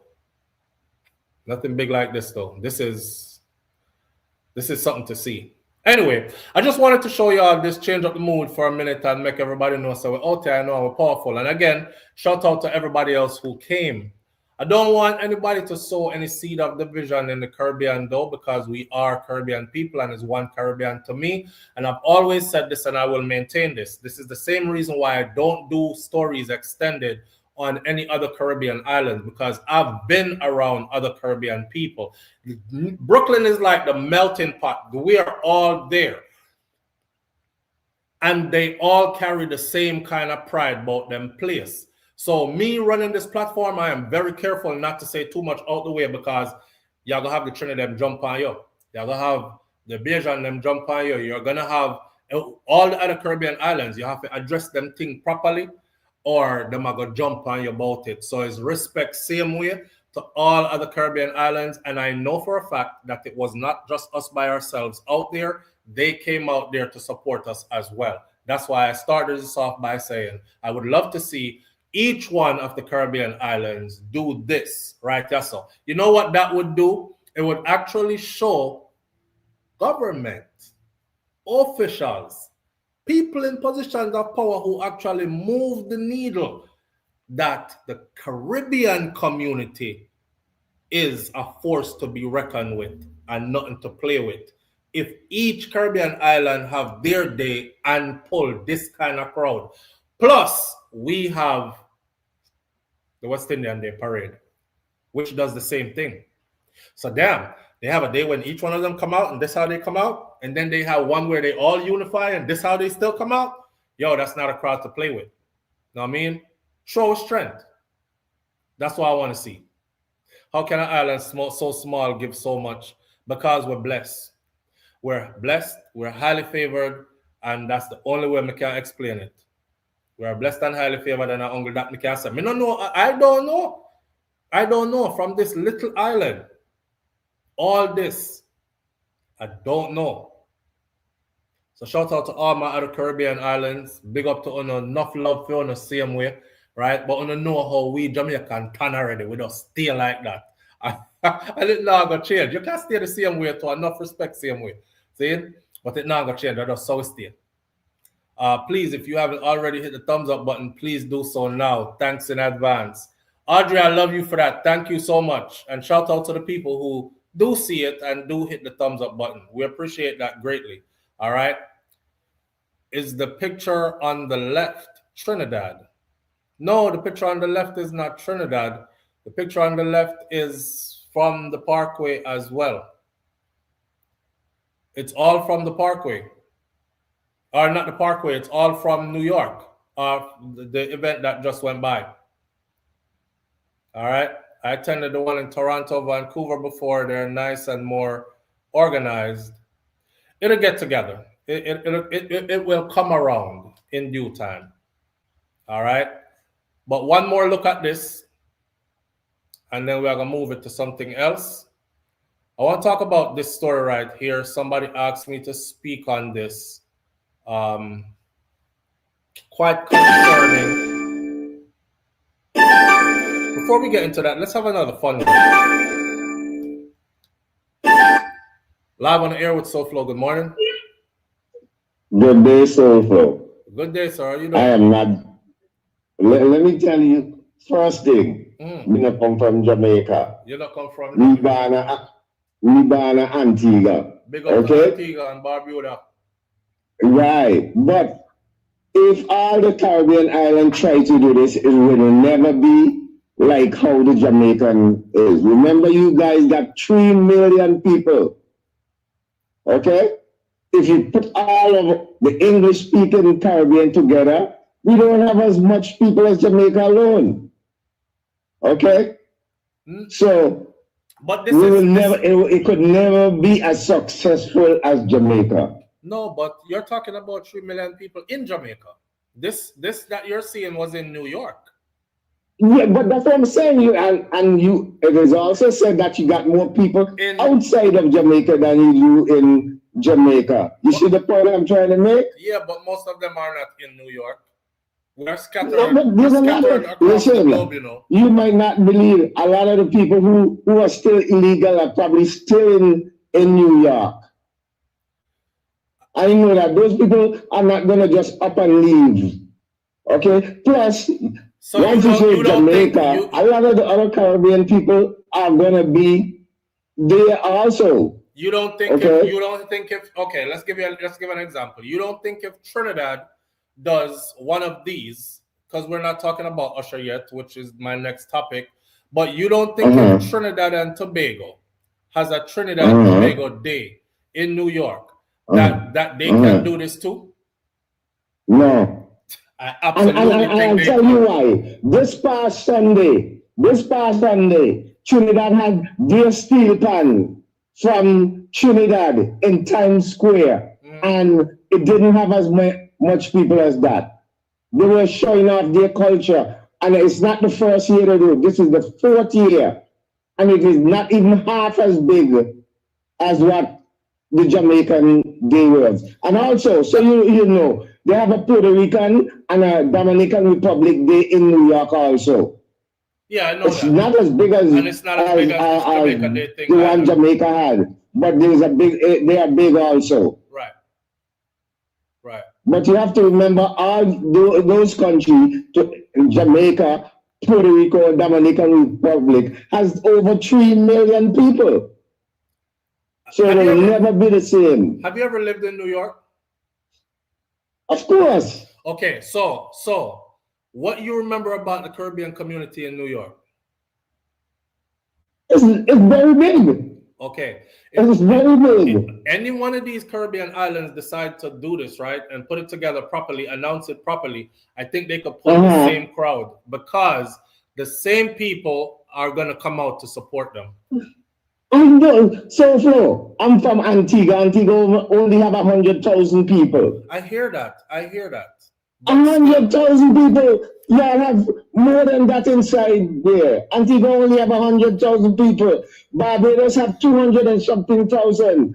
Guyana have 700 and something thousand. Put all of them together, they don't have the numbers that Jamaica have. Okay, brother. Okay? Yeah. But to say, I am always proud to see Jamaican put up things because I like to relate to Jamaica. Same. I went to school with a lot of Jamaican, and I always relate to Jamaicans. Manners. All right. Take care. Bless. Yeah. I'm going to change the topic, but I want to leave it like this. I believe, and I would start off with Trinidad and Tobago. I believe that if they do this, that they would do the same thing. The numbers would be out there. Because yes, it's a Jamaican thing, and you see Jamaica's influence and pulling power and strength and those connected to us and whatnot. But like I said before, a lot of these people are not Jamaicans themselves. Okay? They were out there with the cameras. They were interviewing people. A lot of them wasn't Jamaicans. They were connected to Jamaicans in some way. My best friend is Jamaican, one girl said. Another person said, my husband is Jamaican, but I'm not Jamaican. That's why we out here. Another person said, I'm just out here because I'm out here. You know how them Jamaicans be. They lively. You see all these flags around the place. We about to have some fun. Like, them are going to come out. And I think if any Caribbean island do it, they will get them numbers as well. Yeah. Hey, we agree to disagree and we move along. So, moving right along. First, I was calling everybody there was Jamaican. So maybe you try to say that people don't support other islands like they support Jamaica. And exactly, that's why I asked him if he remembers New York and the Caribbean community and how they move. The people them would have show up. They would show up. Just be brave and step out and do it, man. All right. See there? Simon Uplift says a lot of them aren't Jamaicans. New York City just love to show up for anything that's fun. Cool. All right. True TNT, big as well. There were people out there supporting Jamaica. A party is a party. All right. Who says no way Trinidad TT is a smaller country and it look like we have more offspring than them? LOL. All right, so anyway, let's move along. Another fun little topic. We won't stay long on this one. I'm just trying to please everybody who actually, did leave something for us to talk about. So, as you all know, Usher is on tour with Chris Brown. Usher and Chris Brown on tour. By the way, the first week of Usher and Chris Brown tour, did y'all see how much they grossed?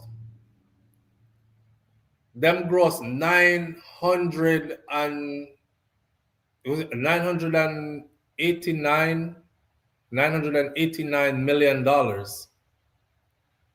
No, it's 990 something million dollars. Almost, I know it was like 3-4 million off of $1 billion in 1 week. Shout out to Chris Brown and Usher. I already knew that was going to be a sellout because the people them did not go on crazy once it was announced, especially the women. So Usher is out there doing his thing, right? They're on tour. And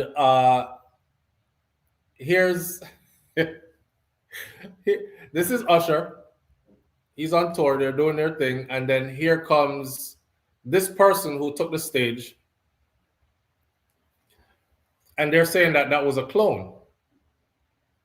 I heard one person say, man, Usher is up in age. You know what I'm saying? Y'all be expecting that man to, he like pushing 50. Y'all expecting him to like be out there doing all that swirl around dancing.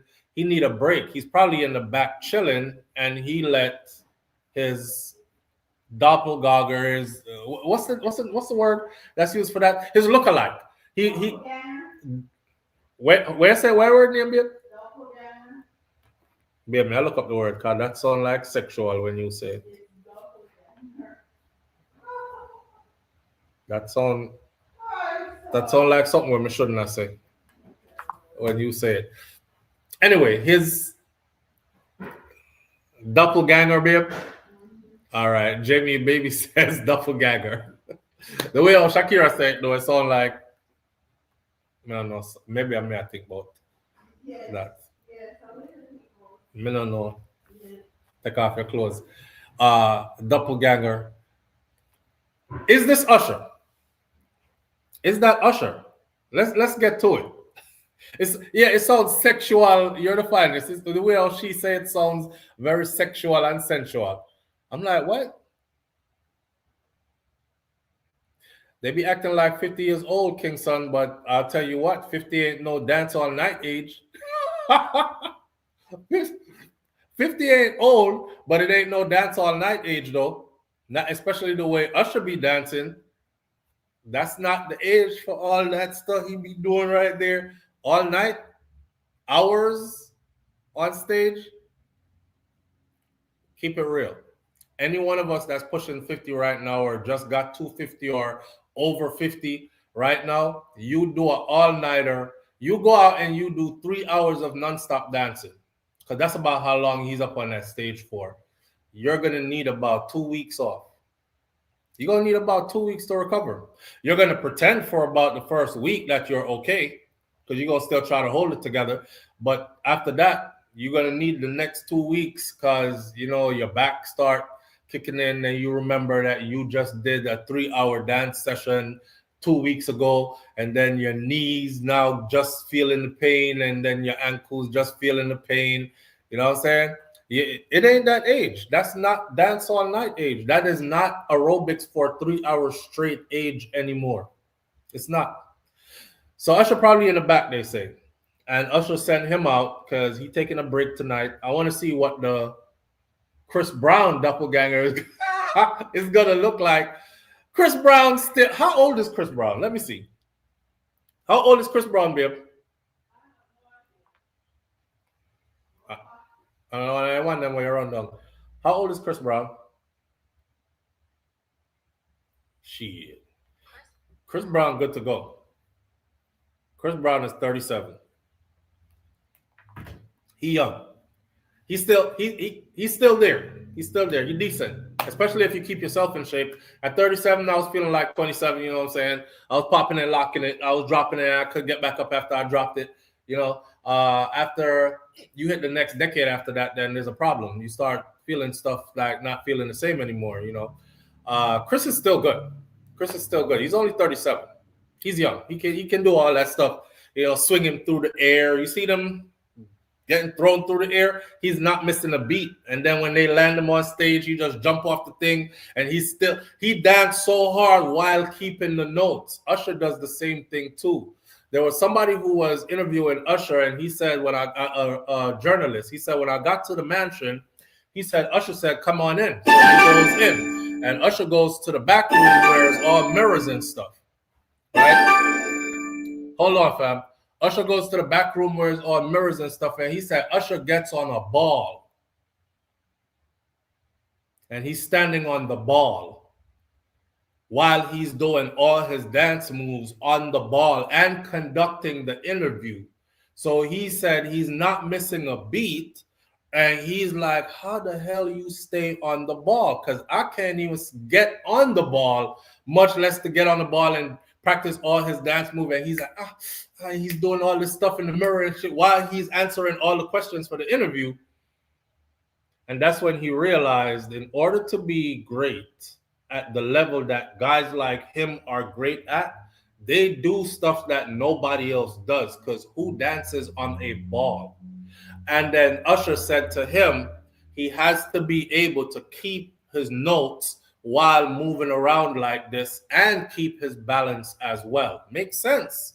But I wouldn't think climbing on a ball and doing it on a ball would work. But is that Usher though? I don't think that's Usher.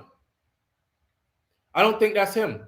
Especially the picture that's over here on this side. That side here. I don't think this is him. And Usher never does his beard like that. That beard that cut too sharp. You notice how up here in the middle picture, it's faded right here. The line ain't just sharp. I don't think that. Y'all think this is him? I heard you, little bro. Nobody I sees up. I'm falling apart.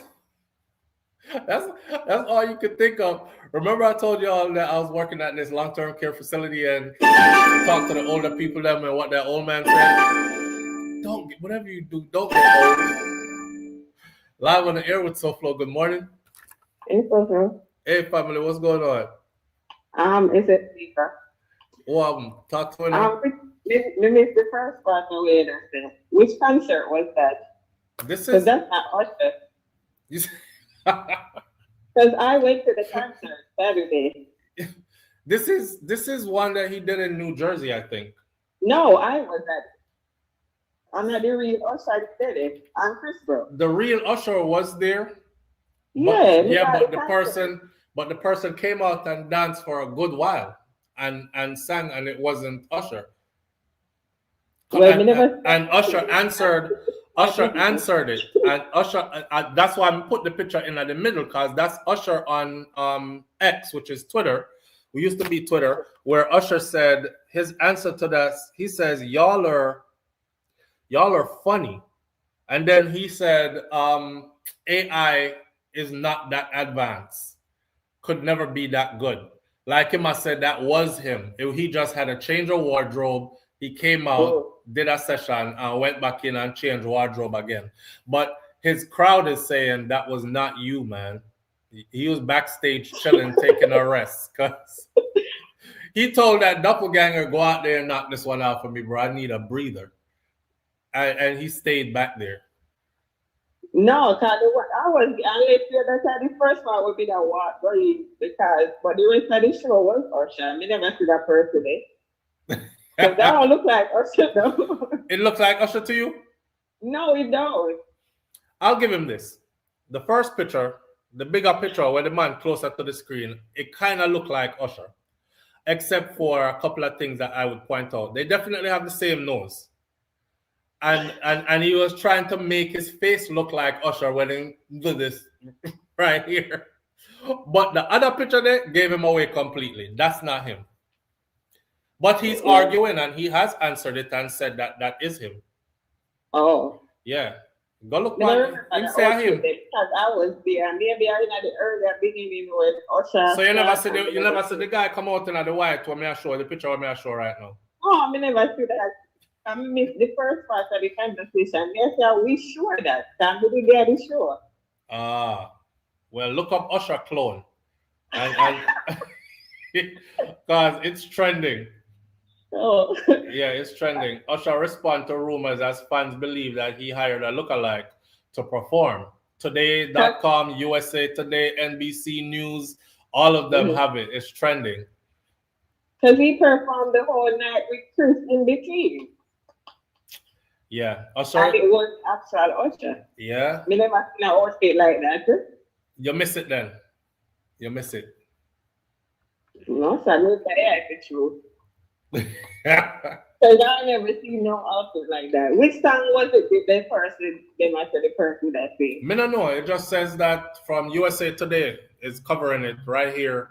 One article I have in front of me, it says that Usher is now shutting down the rumors that he is sending out an imposter to perform in his place during his recent joint tour with Chris Brown. Fans have been doing double takes for days after footage from a recent R&B tour concert has convinced many of them that the man that was performing on the stage was a fake. It was not Usher. Well, I don't know. The real Usher. This was August 7th. This was August 7th at the MetLife Stadium in East Rutherford, New Jersey. Oh, that was the Friday night. We got the Saturday night. Okay. So maybe. So I'm not going to say nothing about that because I wait there after that. So I guess this is the real culture and then to the fake culture. He even I do an interview on it, man, today, Good Morning America and USA Today interview. You can hear him talk about it. Okay, me go back and look on the Friday night. All right. In a matter, me see who me see. You never pay for the fake usher, you see the real one, so you're good. Yes. Was it good? Yeah, it was amazing. It was amazing? Ashanti. Yeah. Oh, it's the one with Ashanti? Ashanti did it, Mary J. Blige, Method Man, Future A. Puppy. Damn. Tank. Tank, yeah. Mary J. Blige. Mary J. Blige. Yep. Yeah, it was nice. Did Method Man and Mary J. Blige perform You're All I Need to Survive? Yep. Oh my God. It was good. And when Ashanti come out, everybody was doing it. Baby, baby, baby, baby. Yep. You know, Chris Brown in. Oh God. I mean, Chris Brown, I love Chris Brown. And Mario, they did it too. Mario? Yeah. Mario was big. I love Mario. Remember when back at the I mean, you used to watch, you know, 106 Park at BT. Yeah. I remember we used to go and kiss the TV until become a Lord God. I did your man from early. She used to go kiss the TV. We got to the other side. Me not talk about kiss the TV. Yes. Yeah, I practice tongue kiss on the TV screen. You say when we reach a married me, I married Mario. Yeah. But him gone left you know. Yeah, I tell you. Dig up yourself. See it. Did any of y'all ever did that? Baby used to do that? Hey y'all, come here. How you did that kiss up TV screen for? Yeah, you're around about yes, I sure did. That on the TV screen up there, you wipe down the TV screen with your tongue. And that time they not even know how to tongue kiss it up. And you say you're gonna learn. I'm gonna teach myself how to tongue. Listen, when I come up here and I say, I was so surprised. I'm talking about I'm in school. Remember, I come here at 8 years old now. I come here as picnic. So when we reach a school now, I say, by the time we reach like 11, 12, 13, them age there, I used to pick me a hide and kiss, and then you see pick me out in the open kissing and exchanging tongue. My Jamaican culture was still steep in me that I was in shock for a long time. So me used to go home, go practice it on the on the TV screen, because I tell them, or on your handbag. You used to practice on your handbag. You want to say, look down your handbag. I twist up your head in there, you don't know what you're at there do. I know say you get big tongue. Why for that? But yeah, there's a tongue out your handbag and a tongue out the TV screen. I'm glad to know I wasn't the only one. Yeah, even Shakira around us talk, but I sure did. When they want to bring down someone, they start somewhere, so maybe that's it. Who knows? I really don't think that's him.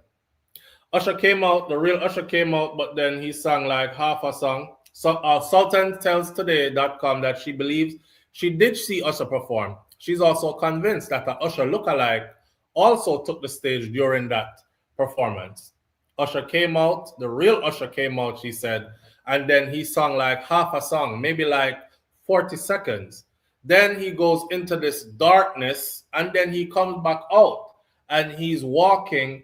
I think everyone thought that that was Usher.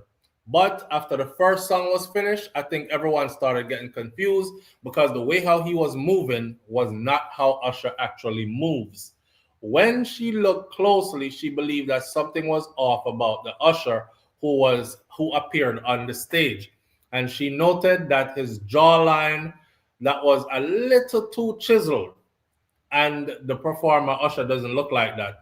He also seemed a little too stiff. Usher doesn't dance like that. Also, he was dressed differently. The real Usher, she says, came out shirtless, wearing a fur coat. The Usher who later performed in front of her was fully covered and seen in her TikTok video because she was up front and took the picture and posted it to TikTok. Everything was just kind of weird. He looked like him, and then at certain angles, he definitely didn't look like him. Usher then addressed the rumors in a video that was posted on the tour's official Instagram August 9th. Y'all can go look at the video. Unsure? He said, "You sure?" ? "We sure," read the caption. Usher said, "Y'all can stop. That was me." The video showed Usher performing on stage in the same outfit that the guy had on. It also included screenshots of Usher replying to the comments that were made about the alleged imposter. He said, "Y'all are funny. Clone? They can't clone this." The singer wrote alongside a laughing emoji. "How y'all come up with all this? AI is not this advanced," he said, with more laughing emojis. My son came here when he was 8 too, Flo. Him probably did a tongue off the TV screen too. Because come see people are tongue out them one another early. And it's not something that we see. Marlon Lewis says, "I never did that. I don't know about y'all, but I wasn't wiping down the TV screen with my tongue." Dorothy T says, "It's a body double. Don't expect him to admit it." I wouldn't. He could have admitted it though. Because now, well, I don't know. Maybe it's not in his best interest to admit it. So just like a body double in the movies. Yeah, you take a look at brick.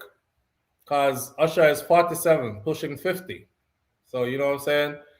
That's about when you start to feel it. That's about when you start to feel it. That 47, that 44, anything past 45, it's probably the first time you jump up out the bed and dislocated something. Just by jumping out the bed. You know, when you're younger, you're really enthusiastic to get up and go because you got a lot of stuff planned for the next day. You can't wait for tomorrow to happen. And then, you know, you sleep or you wake up or you watch the time and it says, oh, you get up before your alarm clock and all that, right? Spring up out of the bed. Yeah, that's about all the way up to about 35.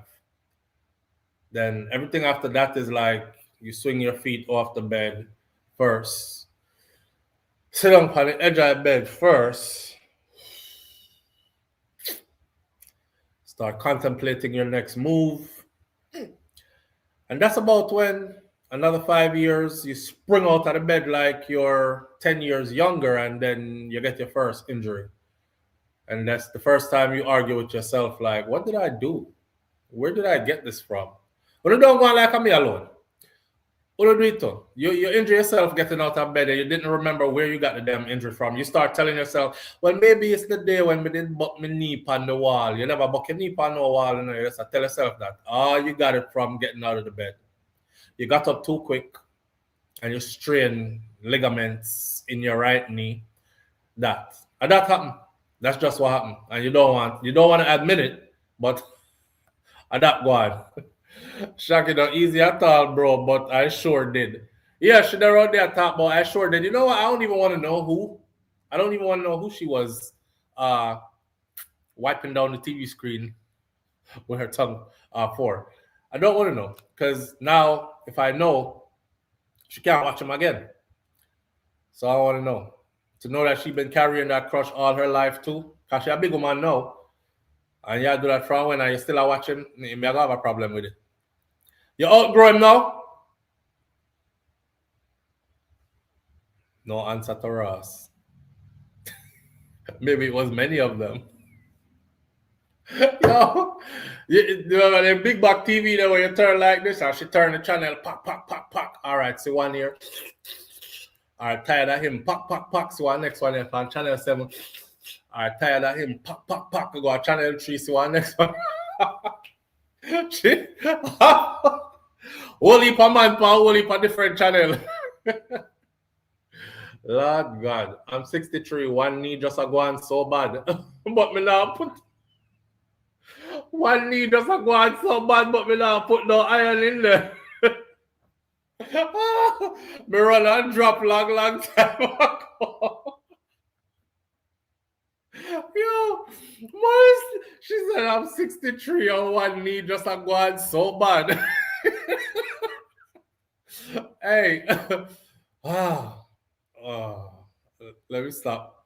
That's how you're supposed to get out of bed. How? Jump up. It takes us years before we get out of bed properly. You know you're not supposed to go from laying down to sitting up and standing up quickly, right? You will fall over. So you're supposed to get up, put your feet off the bed, feet touch floor, balance yourself, think a little bit, and maybe say a prayer, even, and then stand up slowly, right? You don't do that until you reach, you have arrived. It's a lad, me, I turn in an old somebody now, you know. Because look how slow me I get up out of bed. Oh, I want that. Me back. After me never do nothing. How what me do? You start asking your partner, we do nothing last night? We never do nothing. Me go nowhere? You remember me bump me back in anything? They're asking you, no. What happened? Your back hurt?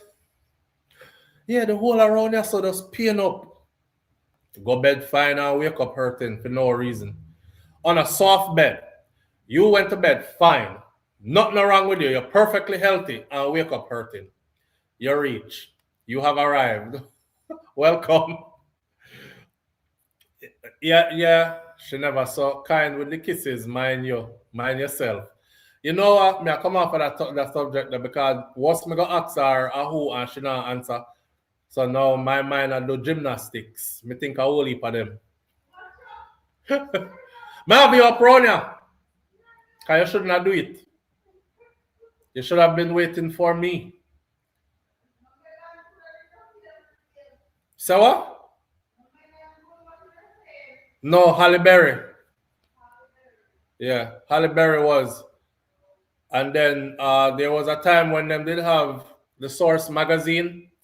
And there was one big thick girl in there. What's she name? Buffy? Buffy the Body or something like that. Boy. I mean, poorly coming. I know I couldn't handle no Buffy the Body. But too light to fight and too thin to win. But I would have tried my best. It would have killed me, but me would have dead happy. As picnic. You the obsessed with B2K? Me not feel so bad because the whole of them did ride each other, so.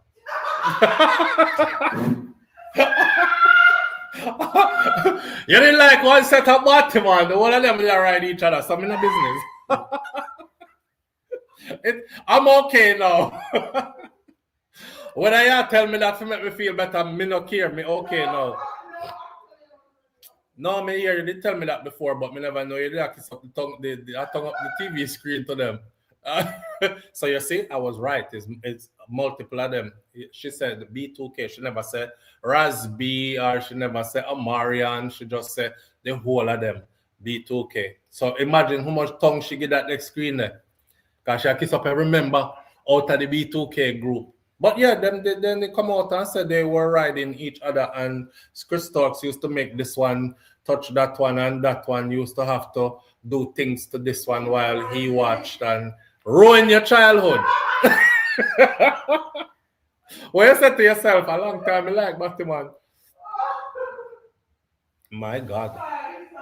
Don't feel bad. One of my favorite artists growing up was when name? A man was singing,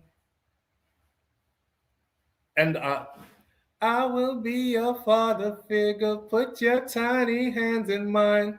That song there, I will be your preacher, teacher, any day you've got in mind. I will be the one who loves you till the end of time. That song there, the artist there, what the artist name? That used to be one of my favorite artists growing up. Bloodfire. I don't remember his name. But one day, me there a foreign. I watch George Michael. Thank you, Serenity. George Michael. She was perfecting it for you. Audrey said you was perfecting it for me. Me never want no perfection. Me didn't want teacher. She did too fast.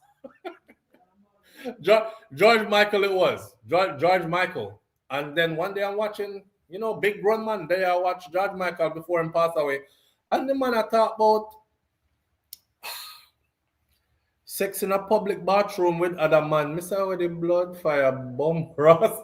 me can't never listen to his music again. It was about him having intercourse in public bathrooms with other men. And me I said, no. And just for mash up everything, hear him. They asked him, how long have you been gay? He said, I've been gay my whole life. He said, but hear this not my favorite song, hear him. My song, I Will Be Your Father. Listen to the lyrics in that song. That song was actually sang for my first lover. He was my everything. He taught me the ropes about this whole gay thing, like him take my virginity. I was like, how the blood clot? So I'm from that day that I don't listen to that when I'm sung them again. Cause the one said we were going through a breakup and I was so sad. Me say, a man, this brother sit down and write a song about my man. If you want a man, not a blood. Me don't want to hear you again.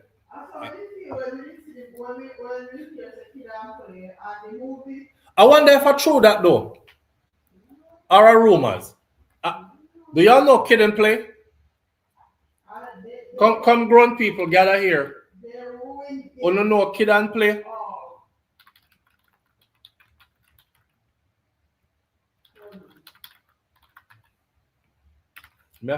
Cause me don't know if I rumors. Cause 1 minute me see my talk like no, Kid and Play are not in no romantic relationship. They are Christopher Kid Reed and Christopher Play Martin, legendary hip hop and comedy rap duo who are longtime friends and former musical partners. I think me and you did get the same rumors at the same time, not true? Yeah. This was about 2016 when we did just meet. Yeah, we did get the rumors that say Kid and Play are actually married to each other. I was like, oh, I'm not doing that dance no more. Oh my God. And then me hear him, I say, he's a Jamaican. And his mother did send him to live with him father, right? And him did I talk about how Jamaicans are everywhere. And him saying he's a proud Jamaican, because I'm father. He's biracial. And his mother, white side of the family, was growing him tea and crumpets style. So I never have no style or nothing. And, he yearned for that other side. So his mother sent him to live with him father. And he said that's when him start get the real Jamaican teachings. What you cry for? Drop your tears, man. I cry like some little girl picnic. And he said him start learn different, like him father was rough. Him say when him they cut him here like that one time. When father said about him here, how you do you here so far? That's like my grandmother. My grandmother, the first time she saw my tattoos, my grandmother was like, so why you do yourself like that? Like I did something bad, She was like, why you do yourself like that? I said, what you mean, Grandma? She was like you just mark up on yourself like it can't wash off? It can't come out? I said, no. She said, so that is under your skin. It gonna stay on you forever. I said, yes, Grandma, that's the intention. Why could I tell you it took me years for me to show my grandmother my tattoo them? Friend, I don't hear the story before, but I go to Jamaica on one trip and always go around my grandmother with long sleeve on. Because I get tattoo for a long time, see? So I went around Miss Ruby all the time with long sleeve on. Only. And it'll be hot as hell in Jamaica. And my uncle have on long sleeve. Everything button up. And they always wonder why you that time me I sweat, you know, and because I sweat easy. So, and I couldn't wait to leave too, so I can take off the long sleeve shirt and get some breeze. Everybody else outside knows I have holy tattoo, not my grandmother. I remember this one time I went to Jamaica and I meet my cousin at town first, and we were gonna both travel to a country where we were gonna stay with grandma for the duration of the vacation. When I see my cousin have a mohawk haircut. And his mohawk haircut was fuchsia pink. Not just regular pink neither, no. Fuchsia pink. Like shocking pink. And it big, it tall up. And all I'm inside shave off and him have some design, something in it, and this fuchsia pink mohawk. And I said, first me laugh. I said, grandma ever see you here yet? Him say, no, but she go see it now. I say, okay, she go see the tattoo them now too, because she can't see that. If she can't see that, live on the air with SouFLo, good morning. Good morning, SouFLo. You still didn't unblock me. Oh my gosh. I didn't block you. Oh, well, I don't know. While you're here, let me see. Well, I can't access it now. I would have to go after. Okay, because I commented on your SouFLo music video. You sing well. I love your music. Awesome. And you commented. You responded to me. Really? Yes. That's to show you I don't have anything against you. I didn't block you. Things happen. I don't know. I would have to check on this channel, I can't leave comments for some reason. But other channels like SouFLoTV, I can leave comments. And SouFLo Music, I can leave comments. You can't read the comments on here? I can see them. Yes, I'm saying I can't comment, but I can see them. Let me see. There's something here that tells us who we have blocked while you're here. Yeah. While you're here. And it usually tells us why we block the person too. Oh, good. Because I have a channel and I really don't block anybody. I just know we can see who's blocked. Yeah, the only reason I would ever block anybody is if you like were super disrespectful, like under my mom or something like that. Other than that, I don't block people. I leave comments there. As you can see on the music channel, there's some guy over there saying, your music not ready yet, and me not like it, and try again. And I left the comments there. I actually said I'll leave your comments here and come back in 2 years and tell me what you think. So very good. Yeah. So I don't block people unless it's like really bad. I don't see. No, I don't. I'm not that person. I didn't block you. I don't know why it won't let me. Like I tried to respond in the live just now, and I went to see if it was there. It disappeared. Yeah. And that's usually if we're blocked. I don't have a block for you. I'm actually in my thing. I don't have a block for you there. I see the people I blocked, but their comment is also there why they got blocked. Oh, wow. Yeah. This person said, suck your mother. Oh, my God. I blocked them. This other person sees another your mother comment, blocked. There's a comment here about my wife, blocked. Good. Yeah, because I don't block people just like that. So I don't know. Okay. It's crazy because after the Haitian food comment, it's like what did you say on the Haitian food comment? I was just saying, like, remember I told you in the last live where you let the public, those who are not members, respond. I was saying, I'm from Miami, born and raised. I might be just a few years older than you are. And I said, how is it you've never had Haitian food and you were raised with us? I'm not Haitian. I'm American. It's apple pie. But I'm like, how is that possible? Like, Silver Bone, they have like the best fried chicken in Liberty City. Yeah, I would have never blocked you for that. If anything, I would have asked you if you know any place that I could go. But that comment would have never had like me my block dad. you. Oh, yeah, because my dad, he's like American as apple pie. And I told him about, I had bought Sesame Bones, took it home when I lived with him as a teenager. Or no, maybe I wasn't even married because I got married at 21. And my dad started driving all the way from Pro Player Stadium, because that's what it was when we lived up there, to Liberty City just for Sesame Bones chicken. Just to get their fried chicken? Just to get their fried chicken. Yeah. And he can cook, my mom can cook, everybody can cook. Yeah. Yes. So yeah, I don't know what's going on there, but it's all love, and I never blocked you. Can you check with I know you're busy. You're busy. I don't know I don't know why YouTube would block me off this channel. I don't know. I don't know. Did you check your thing to see if you didn't block yourself? I don't see how I can do that. I've never noticed that I could block myself.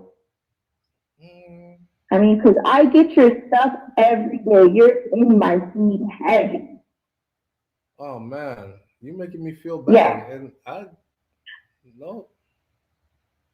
Okay, so I don't know. If you get a chance, can you figure, like, I don't know, like, check with YouTube. I think you have a good relationship. You might be one that has a good relationship with them to find out why. Why? If you have time. Why is it that I'm one that can't leave a comment? No, here's the thing. You're not the only person.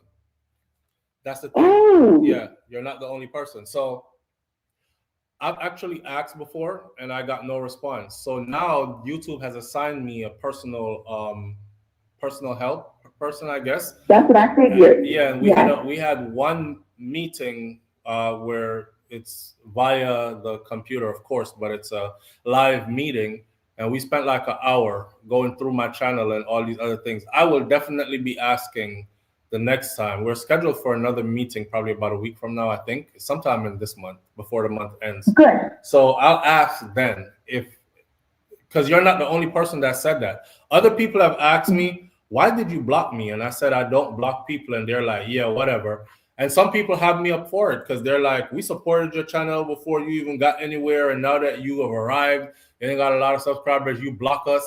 I'm like, I didn't block anybody. So I need to ask them that and see what that's about. Because I promise I didn't block you. All right. Can you make a video about it? Because other YouTubers are probably having the same problem. We're thinking they blocked us. After we do the and meeting. They didn't. After we do the meeting and they show me. Because they actually have my channel on. These are people that are at YouTube.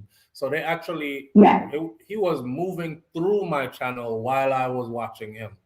So I'll definitely ask. And if they show it to me, then I will probably do the video like you request, just so other YouTubers are aware of it. Yeah. Yes, because you get other traffic to your channel, because this block thing is serious. Did you unsubscribe? Did you unsubscribe and resubscribe back to the channel just to see? Never. No, I'm telling you that sometimes that works.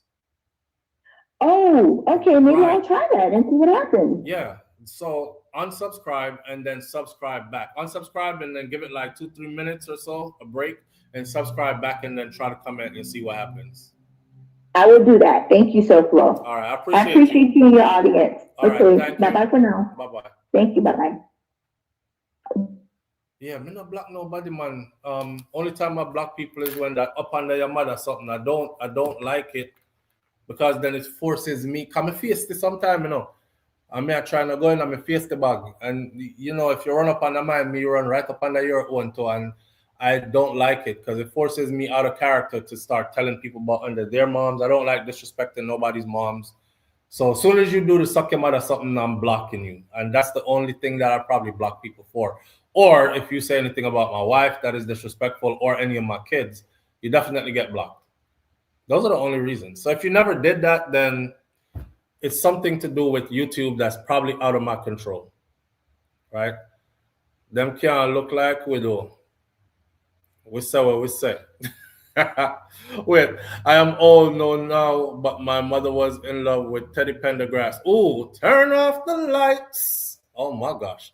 Teddy Pendergrass a batty man. That's what I did, sir. I don't know if I did true. Anyway, as somebody did here. You see, back in the day, apparently it wasn't the thing to talk about, right? What was in the bedroom was left in the bedroom. I just this new age, new day thing where everybody want them bedroom outside. No. But a lot of the people that we grew up on that we thought were good balladeers and good singers and good this and good that, they were those things. They were those things. And we just find out Luther Vandross. Luther Vandross was the man. Okay? Clutch pearls, even though I don't wear pearls. Yeah, I think it was Marvin Gaye. No, Marvin Gaye? Who sing? No, man, I Teddy Pendergrass sing Turn Off the Lights. I don't. Marvin Gaye was gay? Hold on. Y'all tripping. Somebody did gay. Now look this up.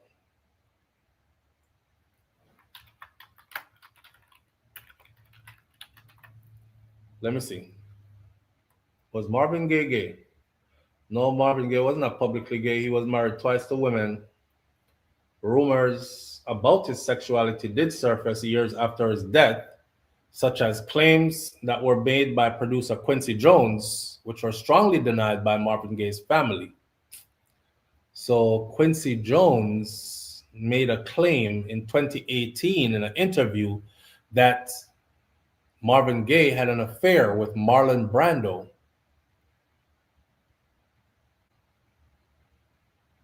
Quincy Jones later apologized for making that comment. Was Teddy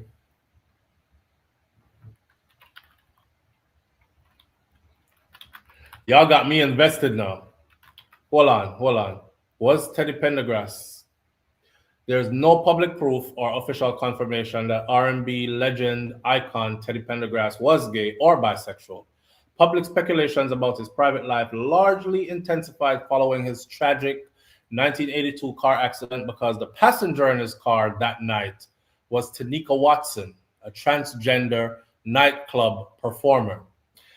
It was the Teddy Pendergrass one where they said Teddy was getting some heady and he was not ready, and him crashed the car as he was, and them did say like, jisms was all over the place when them find him because the car run off of the road and car mash up, and there was a transgender individual that was in the car with him, and them catch Teddy with him wing wang out, and he was paralyzed from then. Yeah. In a let me see what it was. Car accident. 1982. Car crash. Yeah. And the passenger in that car was Tanika Watson, who is a transgender nightclub performer. He was a quintessential ladies' man and a sex symbol. And many women loved him, wanted him. Crashed his Rolls Royce because he was heavily focused on his passenger. They both maintained that they were just casual acquaintances who had crossed paths earlier that evening, and he was simply giving her a ride home. Live on the air with SouFLo. Good morning. Good morning, SouFLo. How you still online, yet? Boy, I'm soon come off still. I shoot for 1 o'clock, which is 6 minutes away. Yeah. You better hear a song, man. Eh? We hear a song. Oh. Be careful what you are doing here. Yeah. One more about the song. A long thing you write it? Why? What year I write it? What? What year you write it? What year? Yeah. It no matter. Why? Just tell me. Me no remember. Why? It's a good while ago. I don't remember. Oh. Because if you have one of them, what's the name, man? You have a kind of old sentiment to it with sound. Yeah, that. But a good music still. Me a big man, man. Me a big man. Me a big man. My grandparents and parents raised me, so my auntie and uncle them. So my musical influence when it comes to reggae music is clean. So you know, message music. Yeah. Anybody can listen. But watch this now. If you watch the interview, the 10 questions with SouFLo interview, you will hear me talk about that. Come see some people have said SouFLo turned musician or SouFLo start the music. If you listen to that, you will know that I was doing music a long time ago, before all of this, before going to the military, before anything. Me tell a story about growing up with Singy, which so Singy, she's royal. So royal, me and them man they grew up. So he used to be in the same, we used to all perform in the same talent showcase called Janet's Talent Showcase, which was down on the beach in Miami. Back in the day from where I grew up from, where they are junior high school and high school. So at them time there, Singy used to always they win. And that was when about the third year or fourth year I performed there. So me realized that there was this tall Rastaman, tall dark-skinned Rastaman with long dreadlocks, and me say, Singy, go around him after. That time Singy name was Junior Taros, and he never used to sing no conscious song. He used to sing gun song. The same Taros Riley there. See? I don't know if I want to talk about all that, but that will show you how long me I do music. So I know nothing new. We just never want to be no starving musician. Because once we start breed people girl picnic, we decide say, we have to go do something with ourselves other than music. I didn't want to be a starving musician. Yeah, I never make it, but I'm picking them hungry, but the music thing me a features. So we, went on to other things in life, but that's how that go. And again, let's see with some comments. The comment name you're seeing that. I'm gonna say, why someone, what that fact? If you feel a certain way about yourself, I'm not gonna tell you say, no negative things to your thing, but do your thing and your thing. You know what I mean? Yeah, I'm not business about them. I'm not clean music. People picture your music for the same people. I want to go on and skate and I put them and go and bounce. Just to free my mind and think positive. You know what I mean? A good music. It's just that kind of exactly how it's meant to sound. Exactly how it's meant to sound. Yeah. I'm listen to a wide variety of music, bro. The same music I'm do right now, I'll be having them mixed down in jungle and the UK dub. So now I hear different variations to the music. You can go check out the jungle music in the UK and you'll see how deep it runs alongside our culture and how influential Jamaican music is to the UK jungle music culture. And dub or raga jungle was like the thing when I was there. So it's like all thing people can say. I say it's on like all this music.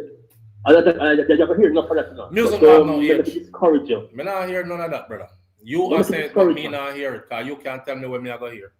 Me not hear none of it. And you are hear it. But you are here. Me I make my music for my audience that will gravitate towards my music. It's the same way how me I do my YouTube channel for those who gravitate towards the topics I discuss. And the same way we make my music for the people who adapt the music, they gravitate towards it. So me don't want nobody tell me nothing about it. Me don't want to hear no criticism. I don't care. My music come from a place where we don't care what nobody wants to say. We have message in the music, and that's where I push. So nobody you don't worry about it. No, me no want. See me I keep on cut you off, man. Me no want to hear where you think say me I go here. You heard? It's easier. Yeah, me no want to hear what you think say me I go here. What kind of? Yeah, I agree. Yeah, loose argument. I agree, guys. Because you know what you want. I'm going to tell you my opinion. If it's a bad criticism. Yeah, me not even want to hear your opinion. Me not even want to hear your opinion. But you don't want to hear your opinion. No, I don't. I want you to go listen to the music. I don't care about your opinion. I think they put it out and I to listen to it and I'm thinking, maybe wrong. No, when Bob Marley they put out music, he never asked nobody's opinion. He put out music, a message in music that needed to reach the world. John Noah said, be careful of the message where you send when you sing. Yeah. Which may I talk to musicians, because all of them did a sing at one point about beer dung in a throat and You bear gal and all these things and gun song and bust gun in a boy face and marrow splash on wall. You know, you hear me song? It says, John know me say be careful of the message that you send when you sing. Burn out all bad vibes and negative feelings. And I don't care what color of the skin that you're in. No love to one another than a sin that you're in. Me no business about what nobody wants about it. Me not care about your opinion. No, let me know. No, let me know. All right, big up yourself, my partner. Manners and respect, bro. All right, good. All right. Maverick up on a roll this morning. Him there try to tell me about where him think me I go hear. Me hear me music, brother. That's it. Who don't like it, don't like it. They will gravitate towards what they like and stay over there, so. And who like it will like it and be over here, so. Just that. Right? Anyway, we've reached the hour, which is what I was shooting for, is 1 o'clock. And believe me, we did not go through all of our topics this morning, so we will definitely pick up where we left off tomorrow morning because we have more things to discuss. All right? So stay tuned for tomorrow. Manners and respect to each and every one of you tuning in. I appreciate you greatly. Thank you for being here. May have more things to talk about, you know, but we'll pick up again tomorrow. All right? One love. Walk good. Like my granny Miss Ruby said, be good. If you can't be good, be careful, but it's best to be good. And like my grandfather Mas Cleavy said, I will see you tomorrow if God spare life. Be good. I'm out. Peace.